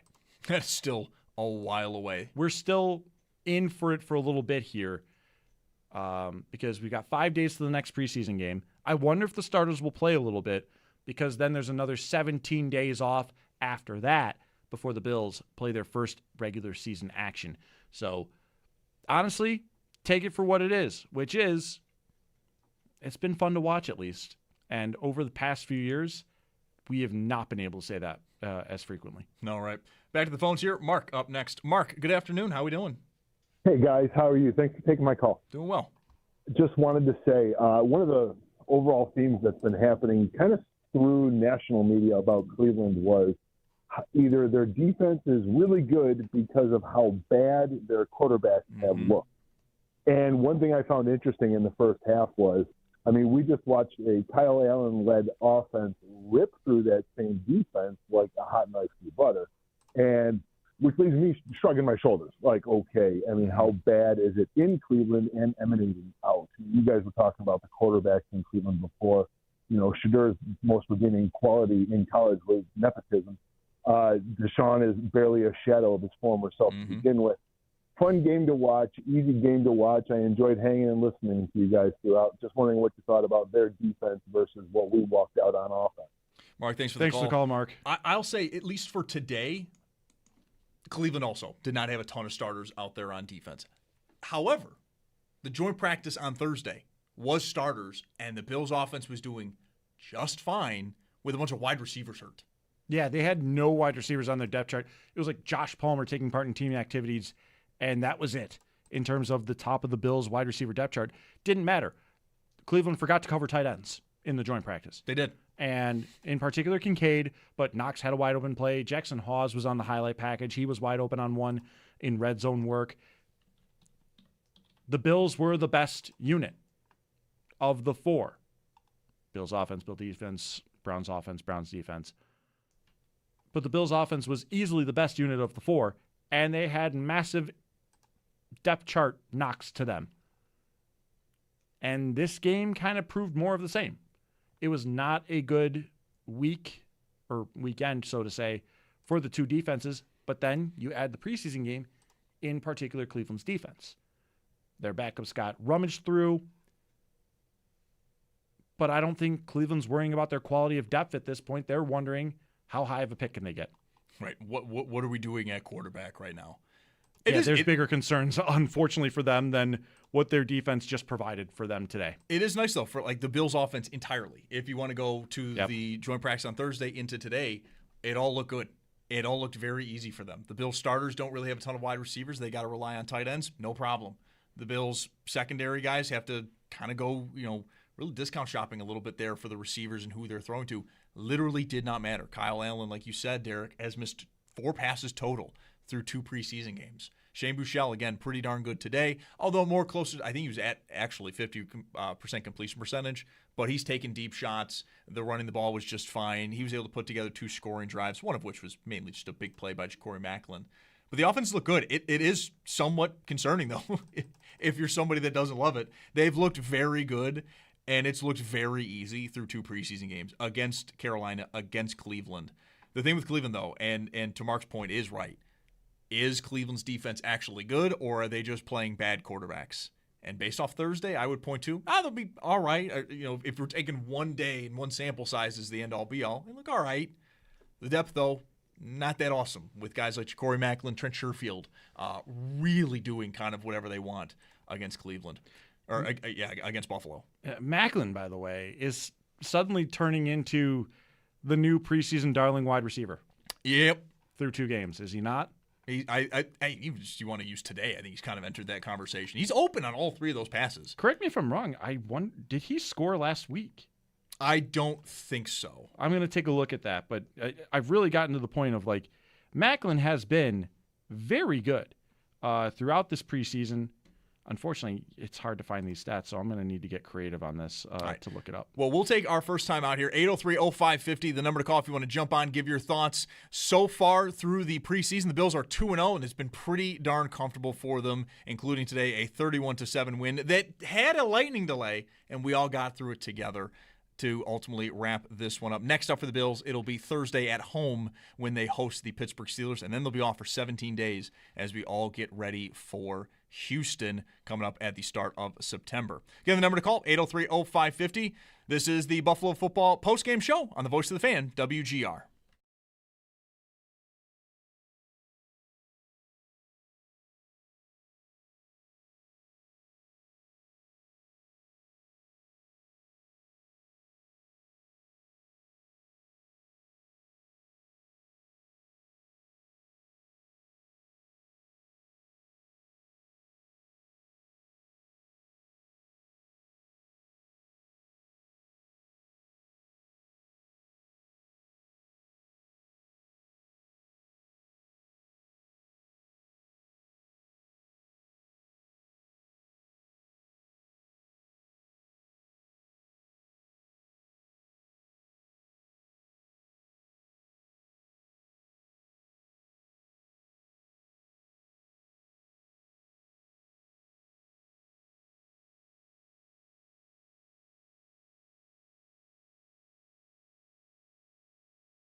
Buffalo football postgame rolls along here. Zach Jones, Derek Kramer. Bills 2-0 in the preseason, 31-7 win over the Cleveland Browns today. A very comfortable ordeal for Buffalo. The biggest roadblock in this game was a lightning delay, 1 minute and 49 seconds into the contest. Right. It was. We were all wondering, like, the special circle of hell that we were about to endure. But instead, no, they come back and. First of all, it's entertaining by both sides right away. Each side scores a touchdown on the immediate drive after a lengthy delay. And we're treated to a very good win for the Bills after that, all the way through. It was start to finish, very much enjoyable. There was a little bit, like in the second quarter, we were like, oh boy, this might take a bit. Because, like, you know, not a lot of scoring. It slows down a little bit. Mm-hmm. No. Instead, Bills keep it going. The perfect 2-minute scenario from them where they make the stop. Andreessen does a great job near the end of the second half, along with Dwayne Carter. Him and Zane Duran also played pretty well. Let's go to the Bills head coach, Joe Brady, with the media. No matter how someone might want to handle it, it's how he wants us to handle it and going through it. And look, he's not here right now because of an injury. You know, and him dealing with that. This wasn't something, the reason why he's not here, but it's unfortunate the way that it came out, and I respect, you know, a lot of you guys on the beat that might have known about it and, you know, handled it. You know, that's part of journalism as well, but I appreciate your guys' hearts and understanding the human element of it. But yeah, it's hard. You know, it's hard when I see him and I can't imagine it, and I haven't had the words since, and I don't really have the words, but all I can do is just be there for him with whatever way that he needs. Onto the football game. Yeah. What was your assessment of Kyle in the first half and how he operated the offense? Yeah, it's hard. Yeah, it's hard to switch like that, right? And that's part of it, and but that's also what comes with being the head coach is, you know, you have to kind of compartmentalize and be what your team needs. And look, there was a lot of stuff going on before the game and handling it, but I was just so proud of the guys, just in general, of our team, our quarterbacks, and. Look, we've had rain since the first day of training camp, and we knew we were going to play in these type of conditions, and boom, a weather delay, and they come in, and it was like, hey, boys, we're going to start at 2:15. They were like, cool, let's put the ball down and let us go. And so everything that we kind of embody and talk about, it was great to kind of see it in action. And is there stuff for us to clean up? Absolutely. But I was more proud of the mindset and the mentality that they kind of took it on. It wasn't like, oh, man, why is this happening? It was like, it was cool seeing, you know, they're going through warm-ups, and our warm-up, right, wrong, or indifferent, was a different time, and they were just on the sideline and let's go play. And quarterbacks went out there, didn't blink, right? It's raining during the national anthem, and I still called passes early, and it's like, hey, we got to be able to throw the ball in the rain, and how are we going to be able to operate? And it's like we've been doing in practice. So it was cool to see our quarterbacks and play efficient football and kind of move from there. You know, his favorite target today in the first half seemed to be Trent Sherfield. The second stint here, where have you seen Trent since coming back? He's been making plays, and I think he has a comfort level of understanding his role in the league. And you see a guy go out and make plays like that in the receiver game and then draw a penalty and making tackles in special teams. And he's such a selfless football player, and we're already in shelter, so I don't think we have to worry about anything right now. But look, I love Trent, the personality that he has, the way that he goes about it. He's a leader in that room, and you know, he wanted to be a part of Buffalo, and he's doing everything he can to try to continue to be a part of the Buffalo Bills. Coach, I know that Jim Leonard said tackling was on his to-do list, you know, for this defense. The tackling by their outside corners today in the space, like, can you just comment on that? Because I weren't really that they missed. Yeah, it's hard for me to kind of get in depth with in general in the tackling, right, without watching the tape and just seeing it out there. But I mean, there's some runs that are naturally going to bounce to your corners, and if your corners aren't making tackles, it becomes a liability where teams are game planning and trying to get the fits to be able to bounce it out there. And it was good to see those guys fly around. You got to be able to cover and you got to be able to tackle, and they'll exploit the weaknesses in the league. And so it was good to see those guys. They don't get a lot of opportunities at that. So I was definitely pleased by it, and the emotion that they had, the pride that they took in tackling. So that was really cool. What's thought to you about Macklin's development system ever since you showed up? And obviously he's made plays in practice, but for it to come out in a game like this. Yeah. Well, he's a guy that battled injuries in OTAs, and you know, you're undrafted and you're battling injuries in OTAs. You better hope that you show something early to be able to continue to stick around, right? You guys know how this league works, and And he showed us a lot. And when he was able to, he took advantage of the time when he was off and stuck around in the off season, making sure that when his time was going to come, he was going to be ready. And he has a lot of fun playing football. He's very bright, can play a lot of positions, and it was good to see him. There was a lot going on in that play. It was like, is it a catch? Is it almost a fumble? Is it a drop? And then it's a touchdown, right? So we got the full experience right there, but a lot of fun seeing them celebrate. And it's really cool. You see the sideline, right? Like how they feel after he scores a touchdown, right? And those are things that I'm really proud of. Tyler missed from 45 last week, comes out here today and has a clean game, makes from, I think it was 52 yards. Just what do you make of Tyler sort of taking that next step this week and he's continuing to sort of come back to the field? Yeah, right. It's he's got the right mentality. He doesn't blink, right? Weather conditions out there. I'm learning, right, the head coach position in terms of, hey, is the lines going to change? What does it look like? And he was like, nah, I'm good to go. And no decision bringing him out there. And, he booted it. And I think that's the growth. A lot of people always want to talk about the makes and the misses. But to me, it's about, in a lot of these situations, it's about how they handle, hey, when they're missing and how they kind of put the ball on the next one. And, he didn't blink and had a really clean game. It was a lot of fun to watch. Got a lot of trust in him. Going back to the joint practice, you said that you wanted to wait to see how that played out before making a decision on whether the starters would play. What did you see from that practice that made you feel comfortable with Josh and the starters? Yeah, I thought it was a very it's hard. It's hard. It's I thought the starters got anywhere from 40 to 55 reps, and it was a lot of really good football. I thought Coach Monken and the Browns did an incredible job of having their guys ready to play and understand what we were trying to get out of it. And I thought our guys came with the mentality of, hey, we're gonna talk a little bit, but it's not gonna get over the line, and it's gonna be clean football, and we're gonna be physical and fly around. And I thought it was a really clean practice, and the intensity was there, like both the physicality and the rates, the speeds that we were running. And I thought Josh was outstanding. I thought, it was really good to see him play real crisp football against another team. And, it looked how it should look. And so I came away, was like, hey, this is what I wanted out of it. Obviously, some guys that played a lot of reps had to still go today. You can't kind of sit everybody, but was really pleased how the guys approached that joint practice. Awesome. Thank you, guys. That was Buffalo Bills head coach Joe Brady following the Bills' 31-7 win over the Cleveland Browns. It was very, very comfortable. No real issues at all for the Bills. Again, the biggest issue was something no team could control, which was a weather delay for a half hour. Outside of that, right, it was pretty much all Bills all game. And that includes with the quarterbacks. And let's go and get an eye on the quarterback. It is brought to you by Great Lakes Building Systems. We keep an eye on your business so you don't have to. Great Lakes Building Systems, our business is protecting your business. And it's a lot like last week. One-sided. Hilarious. I would even say more one-sided than last week.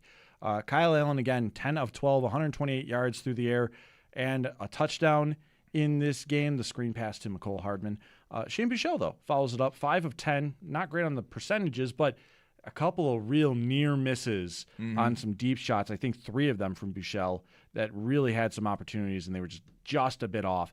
But 5 of 10, 111 yards, as well as a score for him through the air, and that one's the Jamori Macklin 71-yard crosser that Macklin takes to the house. He also runs for a touchdown, 3 carries for 3 yards because he does have 2 kneel downs and the score. As for the other group of quarterbacks that we were kind of more interested in heading into pregame, instead it's Shedeur Sanders plays the first half, goes 9 for 11, 74 yards, a touchdown. He has an interception on a throw that was late, and he'd probably say the same post-game. But it kind of ends all good quarterback play from there because he was 8 of 8 before that interception. Sanders had the wide open Luke Flourier for a touchdown in the first half. But then after that, quarterback play falls off a cliff because Deshaun Watson comes in and goes 5 of 12 for 35 yards. No touchdowns and an interception. Average yards per attempt of 2.9. And poor Dylan Gabriel gets to throw 1 pass for 0 yards and has more false starts than actual plays where he has to snap the football. 3 false starts on 1 drive. Pretty much just killed any attempt. Any attempt to even throw the football at that point. Yep. It was all downhill from there. I can't imagine if you're a Cleveland fan watching that game filled you with anything but existential dread of what do you mean these are our quarterbacks? I mean, honestly, Sanders again is fine. But all we've been hearing this week, and I imagine Cleveland fans have been hearing something similar, which is that Deshaun Watson has the pole position. He is maybe in the driver's seat to be the starter. After today, how? Yeah, I think that's going to be the big takeaway is what do you mean he was favored to win, or what do you mean he was the favorite to win? Yeah, how? How? Actually, how? Yeah. Please, someone answer that for me, because every time I have eyes on him, he is the worst quarterback. Like, Deshaun Watson being a starting quarterback gives Will Levis credence to the there's not 32 quarterbacks better than me. Yeah, absolutely does. Absolutely does. And most of those guys end up actually being kind of right, because a lot of these teams will trot out guys that really shouldn't be there. So many of these Will Levis types, Baker Mayfield, I think, said this as well a couple of years ago before his reclamation project, they end up being proven, like, in some ways completely correct. In some ways correct. I wouldn't even say completely correct, but, like, yeah. But don't give Will Levis ammunition on this. He uses mayo to help consume coffee. Like, come on. Let's not make him sound like he knows what he's doing. 803-0550, the number to call. Also, another thing that went well for the Bills, really no injuries to speak of. And the Barnes From Injury Report is brought to you by the Barnes From Car Crash. You've got to call the Barnes From 1-800-8-million. And in terms of just no real injuries to speak of, Bills PR didn't post a single thing. The last thing the Bills PR tweeted was 4 hours ago. It was the flip card for Bills-Browns. So it's another game where the Bills get out fairly healthy. The injury report or unofficial injury report for the Bills is quite long, but you wonder for a lot of these guys, vets, not going to rush it, not going to push anything. Go back to last week's game. Skylar Bell. Joe Brady's asked about it in the postgame. If it was a regular season game, they thought he would have gone. It's a preseason game. Maybe they just don't see any reason to rush him. It is a week later. Maybe that has changed. We don't know. But in terms of today, no real injuries to speak of, which is obviously very, very good. The only thing we can really look at with injuries is Sal Capaccio during halftime told us that Jude Bowery had a visit with the tent, but he did end up playing in the second half. So, everything about that seems to have been cleared. If you're good enough to play in a preseason game and go back in, that means you're good to go. Mm-hmm. I continue to look over at the Browns, and like you can even go to the run game. The Bills' run defense was very, very good today.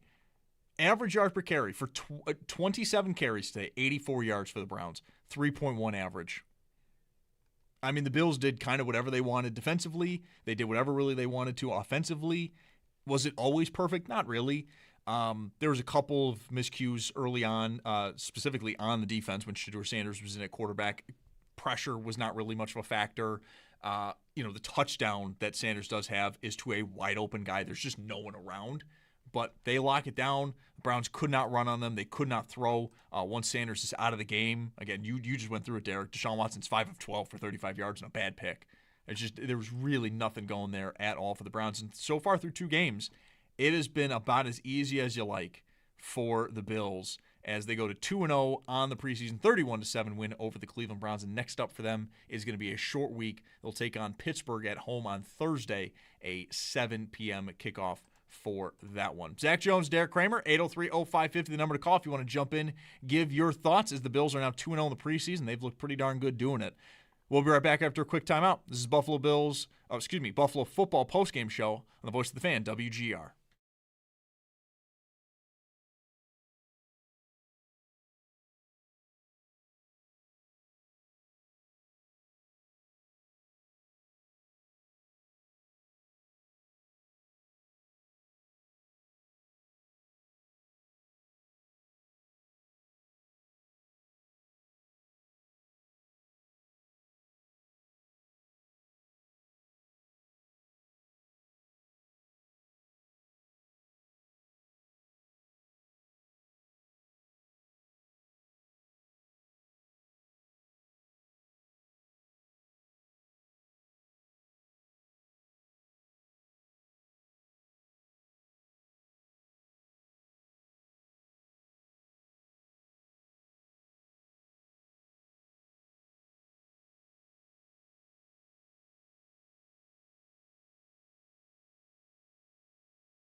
Run along here, as is the Buffalo Football Postgame Show on WGR. Zach Jones, Derek Kramer. The Bills take down the Browns 31-7 to improve to 2-0 on the preseason. It was mainly backups for the Bills. Kyle Allen, Shane Buechele get the go at quarterback. Ian Wheeler, Frank Gore Jr., for the most part, are their starting running backs, though Ray Davis did have some carries early on. And then your leading receiver, Jamori Macklin, 2 receptions, 108 yards, and a touchdown. That touchdown comes off a 71-yard catch. To start the game, though, Derek, and Zach Jones, Derek Kramer along with you here. To start the game, Trent Sherfield. 4 catches, 4 targets, 53 yards. Helped move the chains early on, especially on that first drive. Because he has a big catch right before the lightning delay. What do? Go right back to him for another first down. Mm-hmm. He's got an 18-yard catch. It's kind of a weird play by Kyle Allen, if I'm remembering correctly, where he kind of like pumps it a little bit and then gets it over to him. He's got a beautiful 20-yard strike right over the top, rainbowed right into a breadbasket. It's funny, Trent Sherfield is kind of a he's the first iteration of free agent wide receivers not working for the Bills. Like, it's him and Deontay Hardy. They're the first iteration of that. And so it's kind of nice just to see, like, Sherfield still be here. Not still be here. He came back. But he has a very good game today. Again, my only issue with today and with the preseason so far, on offense at least, has been we haven't been able to see some of these flashier young players, right? We only get a little bit with Keon Coleman as he goes into a very crucial third year for him, because now he's picked up that foot/toe injury or whatever that's going on there. Skylar Bell, he's dealing with a lower body injury. We actually still didn't even know definitively what that is. We have not seen him yet in the preseason. And days like today, you wonder, are we coming into this show nonstop talking about Skylar Bell? Because he had 6-7 catches. And he had a touchdown, and he's got 80 yards. And it's like, that's the Bills' 4th-round rookie. That's the guy that should have been taken in the 2nd round, and we're just all floored by him. Because you look at it, Jamori Macklin and Trent Sherfield both have very good days. You imagine Skylar Bell starting over at least one of them. Macklin's more battling for a practice squad role. I don't know about battle anymore. He might have that in pen. He probably after today does. If he puts another solid preseason game together, you might start to think about, like, does a lower end team even put a flyer out on him as a roster spot, as an opportunity there, or is he in Sharpie on your practice squad at that point? So we'll see what happens there with Jamori Macklin, but he's been fantastic and fun to watch. Sherfield starting the game out the way that he did, and the 2 drops on 3rd down immediately from McCole Hardman, kind of told a little story of the bottom of the roster if the Bills keep 6 wideouts. Also, Zach, there might be more of this to open up, because say Skylar Bell misses another preseason game, right? Say he doesn't play on Thursday. Yeah. Do you open with him on the pup? You might. You might. And then you can keep another receiver at that point. Problem is, it is the 17 days in between game 3 and game 1. Like, I would imagine the expectation is he'll be fine by then, right? McGovern is really, I think, the one injury I can't even say the Bills seem nervous about. We just know what it is. He could be dealing with fine something by then, but you could basically redshirt him by starting him off on the pup. You could. And then he's working his way back through injury. Yeah. And he could be practicing in some sort of capacity. He could be practicing, though, just not on pup. If he's healthy, I don't find any reason to do it. I feel like if you want to pull some roster shenanigans. You maybe could, yeah. If you want to keep 5 linebackers, for example. You could do it, yeah. There's one way to do it.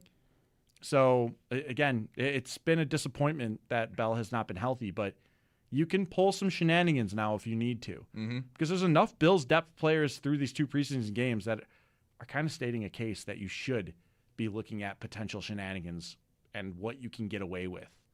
Who can I retain? That's always the key in the preseason. Who am I going to be able to retain? Who am I going to get away with by shoveling them off into the practice squad? Who can I hide and know, even if it's a special teams role, more that's what you're right. That's what you're looking for, is who can I hide and just keep them on the back burner a little bit here. Mm-hmm.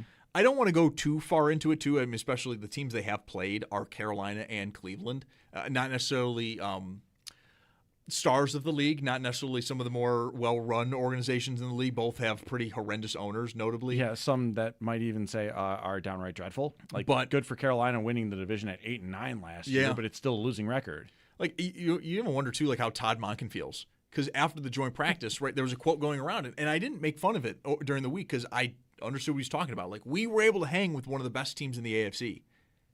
And then today comes around and you didn't hang at all. You actually... It was 7-7, and after that, it was all Bills. After the first quarter, it was not your day to hang.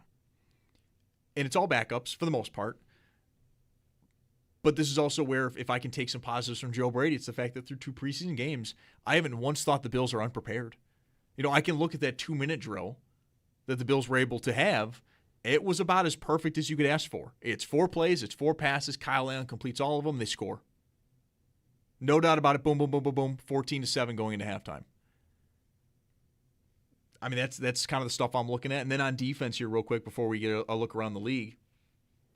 The defense, though, is actually where we've been able to see some of the young guys pop off a little bit. TJ Parker, I thought, had a really good game today. He had one rough play. No, that's actually Javon Salmon that I'm thinking of. Well, Parker goes off sides as well. Yes, he does. It's the 2-minute drill. Yes. He goes off sides and manages to reset, beat the tackle anyway, establish a quarterback hit that doesn't count on the stat line because, well, he jumped off sides. Right. But he still, I thought, looked pretty good today. TJ Sanders as well. Not bad by him. Jordan Hancock continues to be kind of everywhere when he's on the field. I've really liked Jordan Hancock the last couple of weeks. He's been fantastic. Joe Andreessen needed that kind of game today, I think, because there's a lot about the competition between him and Keontae Jenkins for linebacker 4. I think that was a big day for him.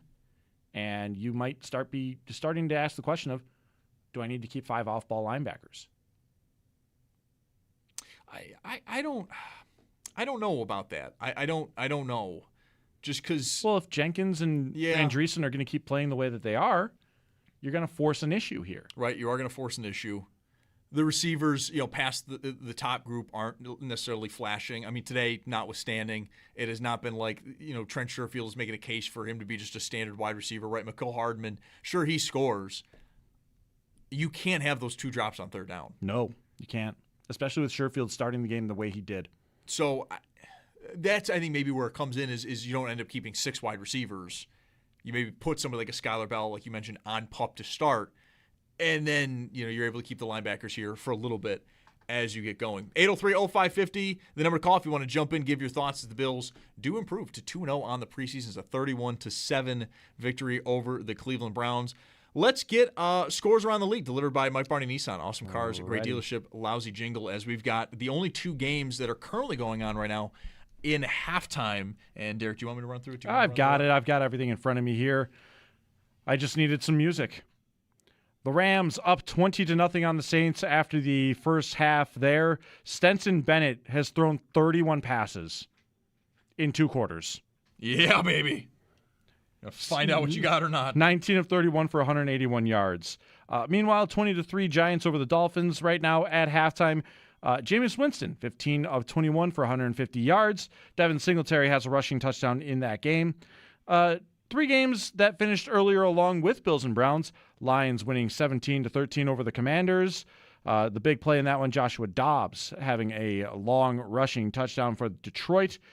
Falcons dominate the Colts 34-6.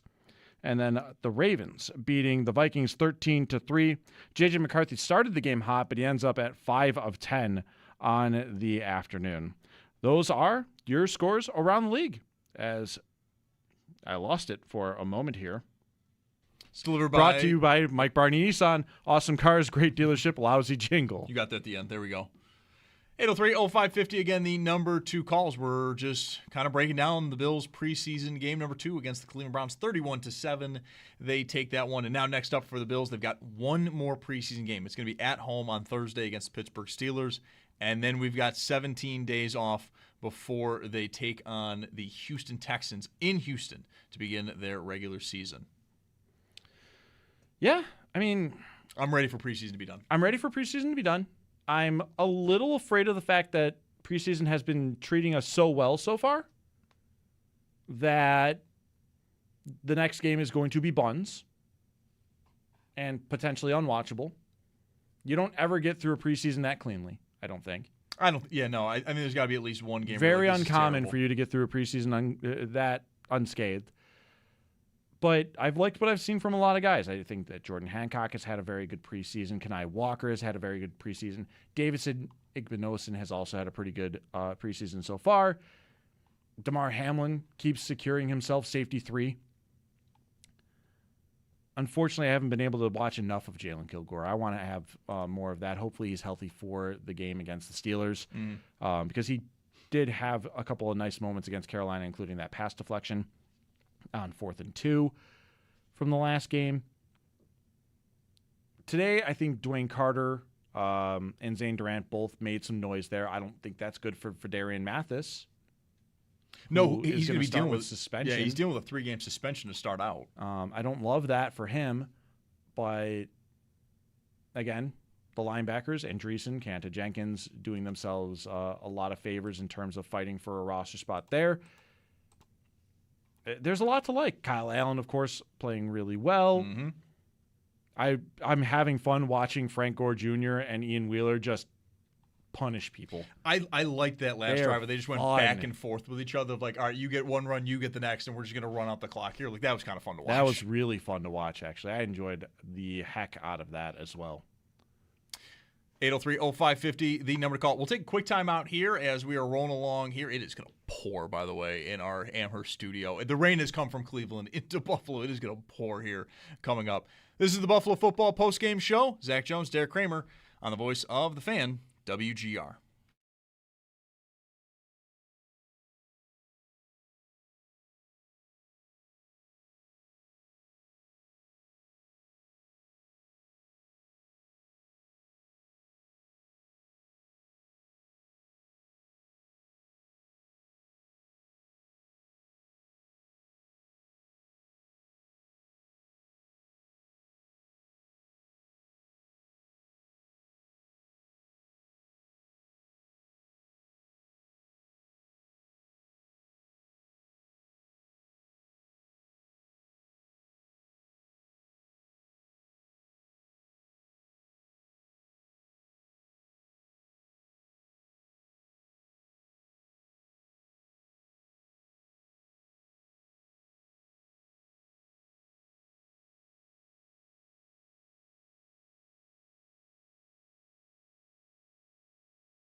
Browns quarterback Deshaun Watson, I think, just wrapped up speaking with the media here.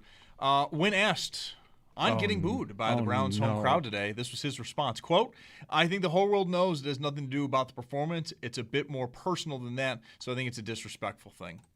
Boy, I mean, there's things you could have said. There was correct answers. There was wrong answers. There's ones that are in between. That is certainly a wrong answer. Dude, like, boy. The way he comes off anytime that he speaks at this point is, you want to talk about disrespectful things. Yeah. Any time that he speaks at this point. It is. It is absolutely pretty much any time he speaks. And this is what and by the way, Zach Jones, Derek Kramer, listening to the Buffalo Football postgame show as we wrap up a Bills 31-7 victory over the Browns. A victory in which Deshaun Watson was 5 of 12 for 35 yards and an interception. I mean, just a dreadful performance by him. The pick was a joke. I mean this honestly. Like, I would, if I'm the Browns, just have him away from the organization. Just to kind of do what the Raiders do with Derek Carr. Like, just don't have him be the organization. Bite the bullet. He's going to get paid. Whatever. Like, just, but you can't have him around there. Ready? If the Browns, and this is going to be the weirdest thing that I'm ever going to say, if the Browns actually respect Watson, they wouldn't put him out there. Because the follow-up quote from Watson is, "Last time I played on this field, I tore my Achilles. That same fan base, they cheered when I got hurt." So what does that have to do about with performance when a person gets hurt, especially if they're in the city and they cheer? Yeah, man, I wonder. Maybe just don't put him in and subject anyone to it. Yeah, I was gonna say, like, this is also now like on the Watson thing of like, man, do you really want like him going in there dealing with this every day? He doesn't want to go in there and deal with it. It sounds like. Man, just what an ugly situation. Which that's going stinks on in to Cleveland. stink. So I don't really feel that bad, but I mean, there's easier ways to go about this. Just don't put him in. Yeah. Eat the contract, Haslam. Give it up. I think especially too because like there is, I said this during the game. There is a segment and a large one of fans that are huge Shedeur Sanders guys. Like that is who they're there for, is Shedeur Sanders. I mean, you will have people that will tune into your games to watch, even if he's bad. They will tune in this year to watch him. And you won't have people complaining about he never got a fair shake or anything like that. If he plays this year and they suck, fine. You move on to 27. Everyone gets what they wanted. He got a fair shake. No one can make up, thoughts in their head about how he actually didn't, and the ownership was favoring Deshaun Watson or anything. No, none of it. I find no reason to put him in there. He's not any good. The city hates him. He hates the city. The team feels handcuffed to keep him because of the contract the owner gave out. It's a toxic situation that should not be ultimately being handled this publicly. Yeah. It's why I'm saying, like, do what Derek Carr, what the Raiders ultimately do with Derek Carr. Dude, just go hang out this season. You're not really going to be, in many ways, welcome into the facility. We're not going to trash you out there. We're also not going to subject you to terrible play that may lead your career to be completely over with. And we're going to cut you after the end of this year. Yeah, there's a thing about this is, like, the toxicity is, it's supposed to make this even easier because, again, it's not like Watson's winning the quarterback competition. Well, he's going in today. He may have been. Ready? And that's not by a lot. Mm-hmm. It is still a competition. It is still open and up for interpretation, is it not? So now you've got Watson saying words that again, interesting avenue that he decided to go down on this one. But at this point, if you, as an organization, respect that player, which, I mean, I know my answer for that, but I'm not the Cleveland Browns. I'm not Cleveland Browns ownership. I'm not Andrew Berry. I wouldn't put him out there. There's no point. Even from a football standpoint now, there is no point. You can at least see what kind of caliber of a quarterback that Shedeur Sanders is. There is no evaluating the potential of Deshaun Watson anymore. He's bad. At least with Sanders, you can go, is this a long-term backup quarterback in the National Football League? Or is it somebody that could trade during the offseason, maybe get a third or fourth round pick for him? That's, I think, on the most extreme circumstances. But if he's Yeah. fine this year, like that could be the case. And of course, there's always there's always a route, there's always an outcome in which he's amazing, and this all works well. And he just had to get starts and had to get rolling here, and then everything works out for him. But yeah, in terms of the Watson stuff, and this is my last thing on it, is just I find no reason to play him. There's nothing good coming out of this. It's all negative. It's all toxic. And for a head coach like Todd Monken, who is trying to rebuild a culture in Cleveland, this is the worst situation to have. Yeah. Is not just a quarterback competition, but a quarterback competition in which one of these quarterbacks is despised in the city, and the quarterback himself seems to hate the city. There's just no winning there for anybody. And that's something that can be a little like the man can feel slighted about being booed or being cheered when he's injured. That's kind of something you don't really heal from. No, right, absolutely. But the circumstances that led to that also did not help either. It wasn't. Everything off the field, and then he shows up to Cleveland, and he's the worst quarterback and the worst contract in NFL history. It just, nobody's winning in this. Nobody's winning in this if you play Watson. And even Shadur Sanders mentions there that he doesn't really appreciate the booing that's going on from a teammate, which, again, you try to stand up for people in the locker room. But now everyone's got to do it. Yeah. Nobody they wins. all the time. They have to do this all They the have time. to do it all the time at that point. Keep them out. Monken's asked about it as well. Yeah, it's just it's a really, really Everyone bad has situation. to constantly answer about this. And it's so much easier to just not play them. Yeah. 803-0550, the number to call. The Bills take down the Cleveland Browns 31-7 to go to 2-0 on the preseason. Next up for the Bills, it'll be a game on Thursday when they host the Steelers to wrap up their preseason. It'll be a 7 p.m. kickoff for that one. You're listening to the Buffalo Football Postgame Show on the Voice of the Fan, WGR.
That's another comfortable preseason win for the Buffalo Bills, 31-7 over the Cleveland Browns. The only thing that really held the Bills back was a lightning delay very early in the game. After that, it's pretty much all Bills. A very, very comfortable day. Welcome in, everyone. Zach Jones, Derek Kramer, hour number 2 of the Buffalo Football Postgame Show right here on WGR.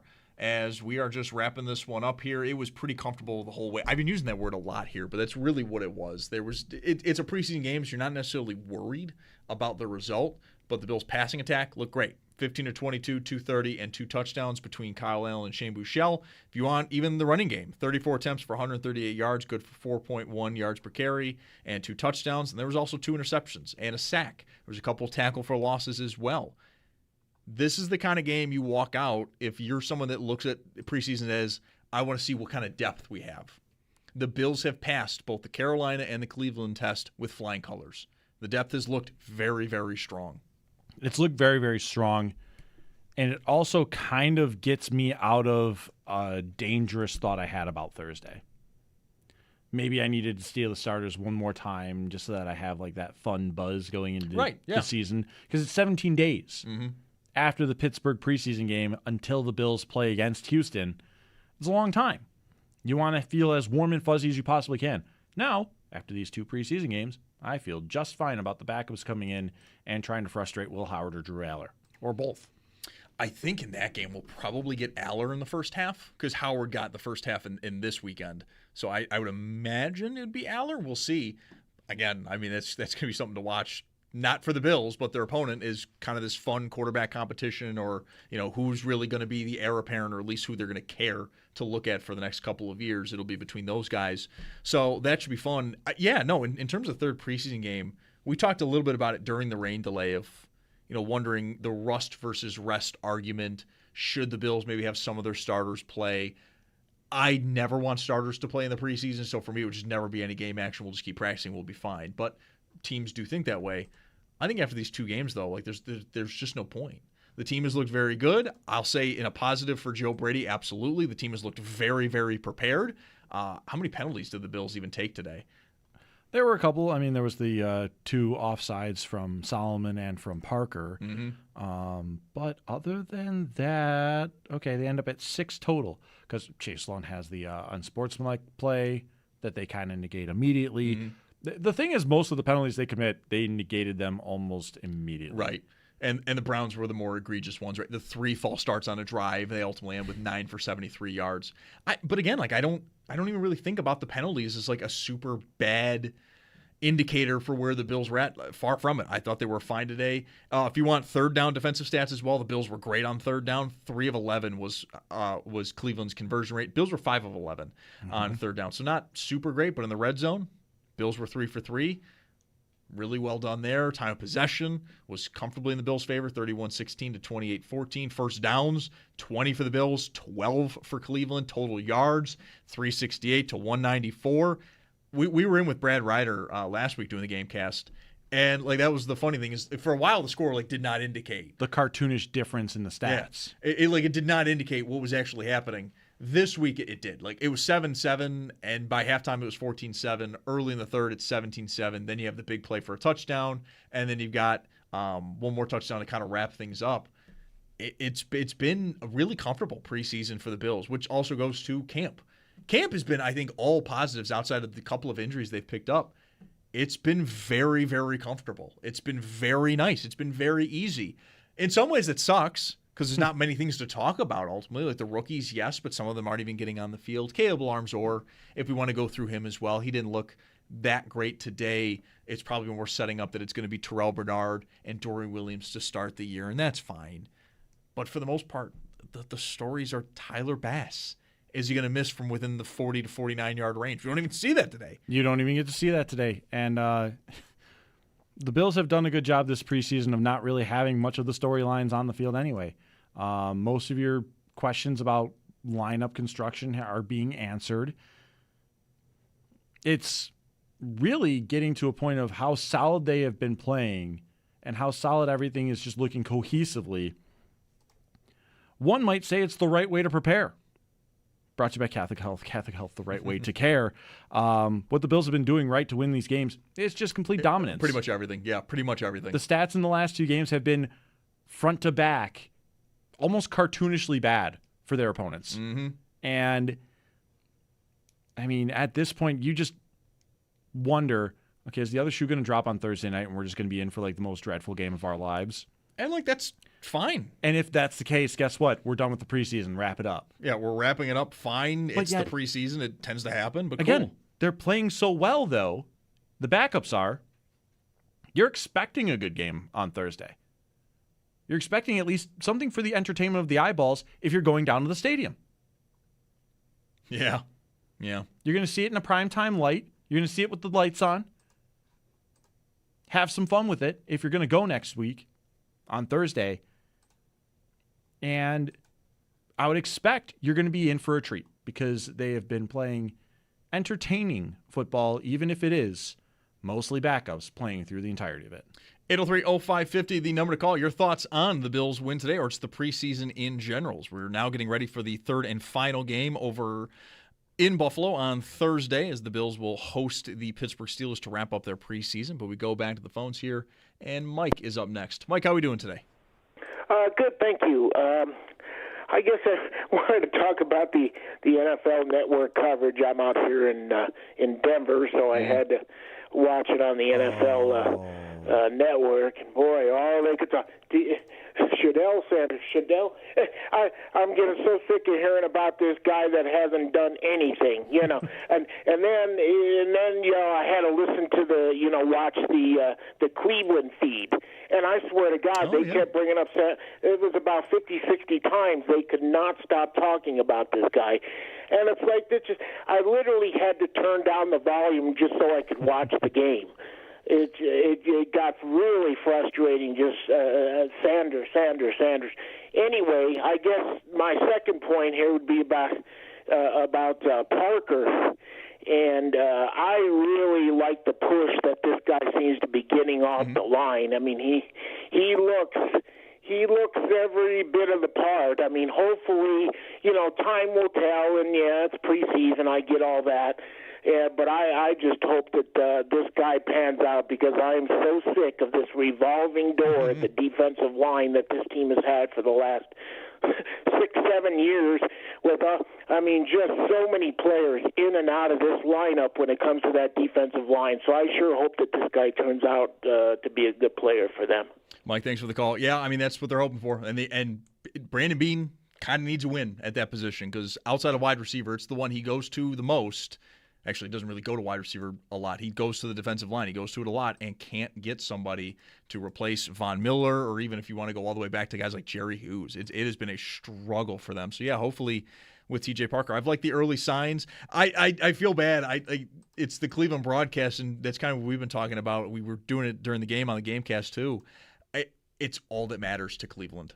Like, it can be frustrating if it's not your team, but it's all that matters for Cleveland. If their quarterbacks are good or not, if they're good, great. They're maybe in a good spot. They've got some fun young talent. They've got an offensive-minded head coach that's been around the block with Todd Monken.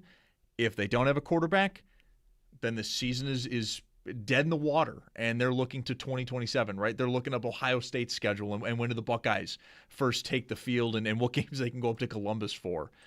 That's why it's brought up a lot. And kind of what me and Derek were talking about too. For the Bills, look, we're Bills fans. Like, there's stories for us to follow. But, nationally, the stories for the Bills are not preseason stories. The stories about the Bills are really more about not even regular season. It's postseason. It's postseason. Yeah. That's where their stories come up nationally. For Sanders to come up also, I understand completely because you were subjected to watching Deshaun Watson play football. Yeah, it didn't help that Sanders leaves on a good note, and Watson is dreadful. It's almost like it's a plea for help. Yeah. They're talking about Shedeur Sanders because he's going to generate more fanfare than Deshaun Watson ever can this year. And maybe it's a plea for help. Like, don't start Watson because we'll talk about Shedeur Sanders. Could be. 803-0550, the number to call. We'll take a quick time out here. When we come back, we'll wrap up tonight's show. You're listening to the Buffalo Football Postgame Show on the Voice of the Fan, WGR.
wrapping up a win for the Bills, 31-7. They go to 2-0 now on the preseason. A fairly easy day for the Bills.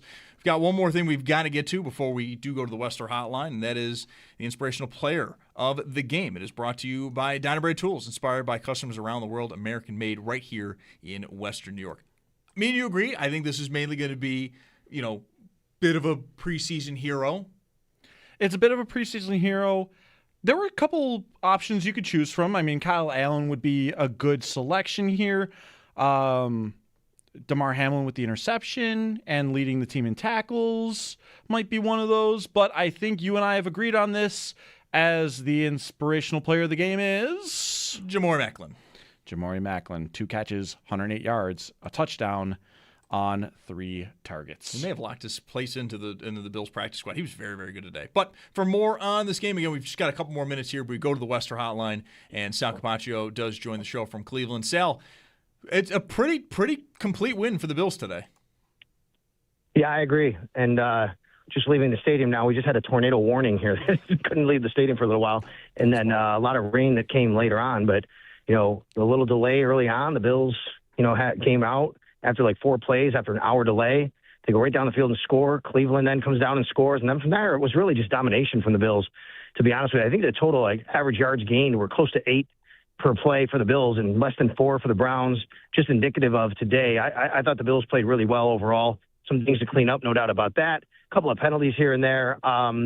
You want to take a look at the first 2 games as a whole. The Bills have now beaten the Panthers and Browns. I understand it's preseason, folks. I get it. Mm-hmm. They beat them 60-21 overall, and that's without Josh Allen really playing the majority of time. That's Kyle Allen and Shane Buechele. They both look really good today. A lot of things to like about the Bills right now. Yeah, I think absolutely. Sal, I'm kind of with you. Like, how much do I want to take from this? Like, they've dominated these 2 preseason games. I think, though, it's pretty easy to say for Joe Brady, if you're somewhat worried about him, I don't think there's been anything to necessarily get worried about so far in the preseason from him. No, that's right. I agree with that. I think everything that, the boxes that he wants to check, he's checking. Last week I thought they kind of made sure that they were a little buttoned up, playing at home, first game under the new coach, first game in the new stadium. They wanted to make sure they got off to a good start. A couple of guys said that, they had looked at a couple of things on film before game planning, but they wanted to be ready. So you want to see, okay, what about in this situation? You come here, you have the joint practice, you have seen them, but now it's going to be no starters. You're going with the depth guys. You're going with guys that, might have to step into roles as the season goes on. And for the most part, those guys really did a really nice job. They were on point. The communication was good. That's the kind of thing you want as a head coach, Yeah, you want to win the game, right? Of course, the scoreboard matters if you line up and play. But we also know it's preseason. They won the game by a lot. What matters is making sure the operation is running right, making sure all those little details are taken care of. And so far, so good, I think, for Joe Brady through 2 preseason games. And now, Sal, we've got a short week for the Bills before they wrap up their preseason Thursday at home against Pittsburgh. I know the game just happened, and we won't know anything about starters playing or backups, what have you. But is there anything in particular you do want to see before the Bills wrap up their preseason that you maybe haven't seen yet through 2 games? Let's see. I think they need to settle on who's the return man. And today, again, you get Ray Davis. That might be him, guys. And Ray Davis had a 12-yard return. Punt return. I'm talking punt returns here. Yep. A 12-yard return. Then they go to McCole Hardman, and McCole Hardman's trying to make this team and made a couple of plays, scored a touchdown on offense. But I think he's got to make it as a return man. He's kind of the guy that has to carve out that role. Whereas Ray Davis, you could keep him, you can put him back there. You don't have to use a roster spot on him. So that's one thing I'd like to see. We also know that they need to figure out what's going on at left guard. One more week preseason game for that. I think Alec Anderson is in the lead there based on kind of what I've seen and how they're treating it, but we don't know. Austin Corbett is still there. Backup center, Lloyd Cushenberry and Cedric Van Pran Granger, both fighting there. And then at linebacker, really interesting today. Joe Andreessen was playing the Will spot. He was not playing the Mike spot. With Dorian Williams playing the Mike, what are they doing there? There's a lot to sort out at linebacker right now with all of these guys. Yeah, absolutely. They've got a short week. They'll be in action again on Thursday to take on the Pittsburgh Steelers, and then it's a 17-day, quote-unquote, off for 17 days. They're not. They're going to have practice still, but getting ready for Houston. All right, Sal, we'll let you get out of here. Be safe. Get home safe. The weather's been kind of crazy today in Cleveland. Oh, yeah, I know. I hear it's what we got here in Cleveland, you guys are either getting or about to get in Buffalo. Yeah, it looks like it's about to pour here in about 5 minutes. We're gonna wrap things up here pretty quick. Thanks, Sal. We'll talk soon. All right, you got it, guys. Thanks, Sal. with Sal Capaccio there on the Wester hotline. It looks like it's going to dump here any moment. Real quick, before we do wrap up today, we have not really mentioned it at all. I did that very much on purpose. We were going to have fun today, enjoy the preseason and all that stuff. But there were reports yesterday that if you saw it on social media, I don't think it was handled well. Bills players are not happy about it either. I know Josh Allen spoke on this as well, and I know Joe Brady has mentioned this. But Bills defensive tackle Ed Oliver, it came out that his son passed away back in June. And the Bills released a statement. He is in their thoughts and prayers. He is in our thoughts and prayers. He is still dealing with an injury. That's not necessarily why he was not in Cleveland. This is not really, it seems, when the Bills wanted to release this information, when Ed and his family wanted to release the information. But before we got out of here, I did want to mention that Ed Oliver, is I believe his 2-year-old son did pass away back in June. Him and his family, they're dealing with that. He's been nothing but a professional up to this point. I didn't even know anything was going on when he was speaking with the media or anything like that. But it is immensely frustrating that him and his family don't get to have their moment of grief or anything like that. They don't have to have their moment when they feel comfortable with it coming out. Instead, it's random reporters, not even in Buffalo, wanting to have a got you moment more than anything. So, again, thoughts and prayers with Ed Oliver as he deals with a horrific tragedy that I just can't imagine what he's dealing with. Yeah, and honestly, I think Josh Allen said it really well here. I don't know if I can do much better than this. Allen saying, I want to say thank you to the ones that knew about it and allowed Oliver to have his moment and his time. It's very sad in how it came out. It makes me very sad and very angry. At the same time, obviously, very unfortunate what happened. And as a teammate of him and as someone in this locker room, all we can do is love on him. Yeah, this goes in particular to this reporter, Tony Farmer, and I'm going to say it by name. Journalism ethics is a thing. This is a human life that we were talking about here, and you created it to make it about you. So I will say your name. Tony Farmer, shame on you for how you managed to handle this. The fact that the team is upset, the player is probably upset, the family is more than upset because it was not handled with any dignity nor grace. And shame on you for effectively turning a tragic passing of a 2-year-old boy into it being about you. So, shame on you. I wish I never hear your name again. Yep. All right, that is going to do it for me and Derek. Again, Buffalo Bills getting another preseason victory, 31-7 over the Cleveland Browns. And now next up for them, they are going to be home on Thursday when they take on the Pittsburgh Steelers. And then after that, we are on to the regular season. Zach Jones, Derek Kramer, you've been listening to the Buffalo Football Postgame Show on the Voice of the Fan, WGR. Good night, everyone.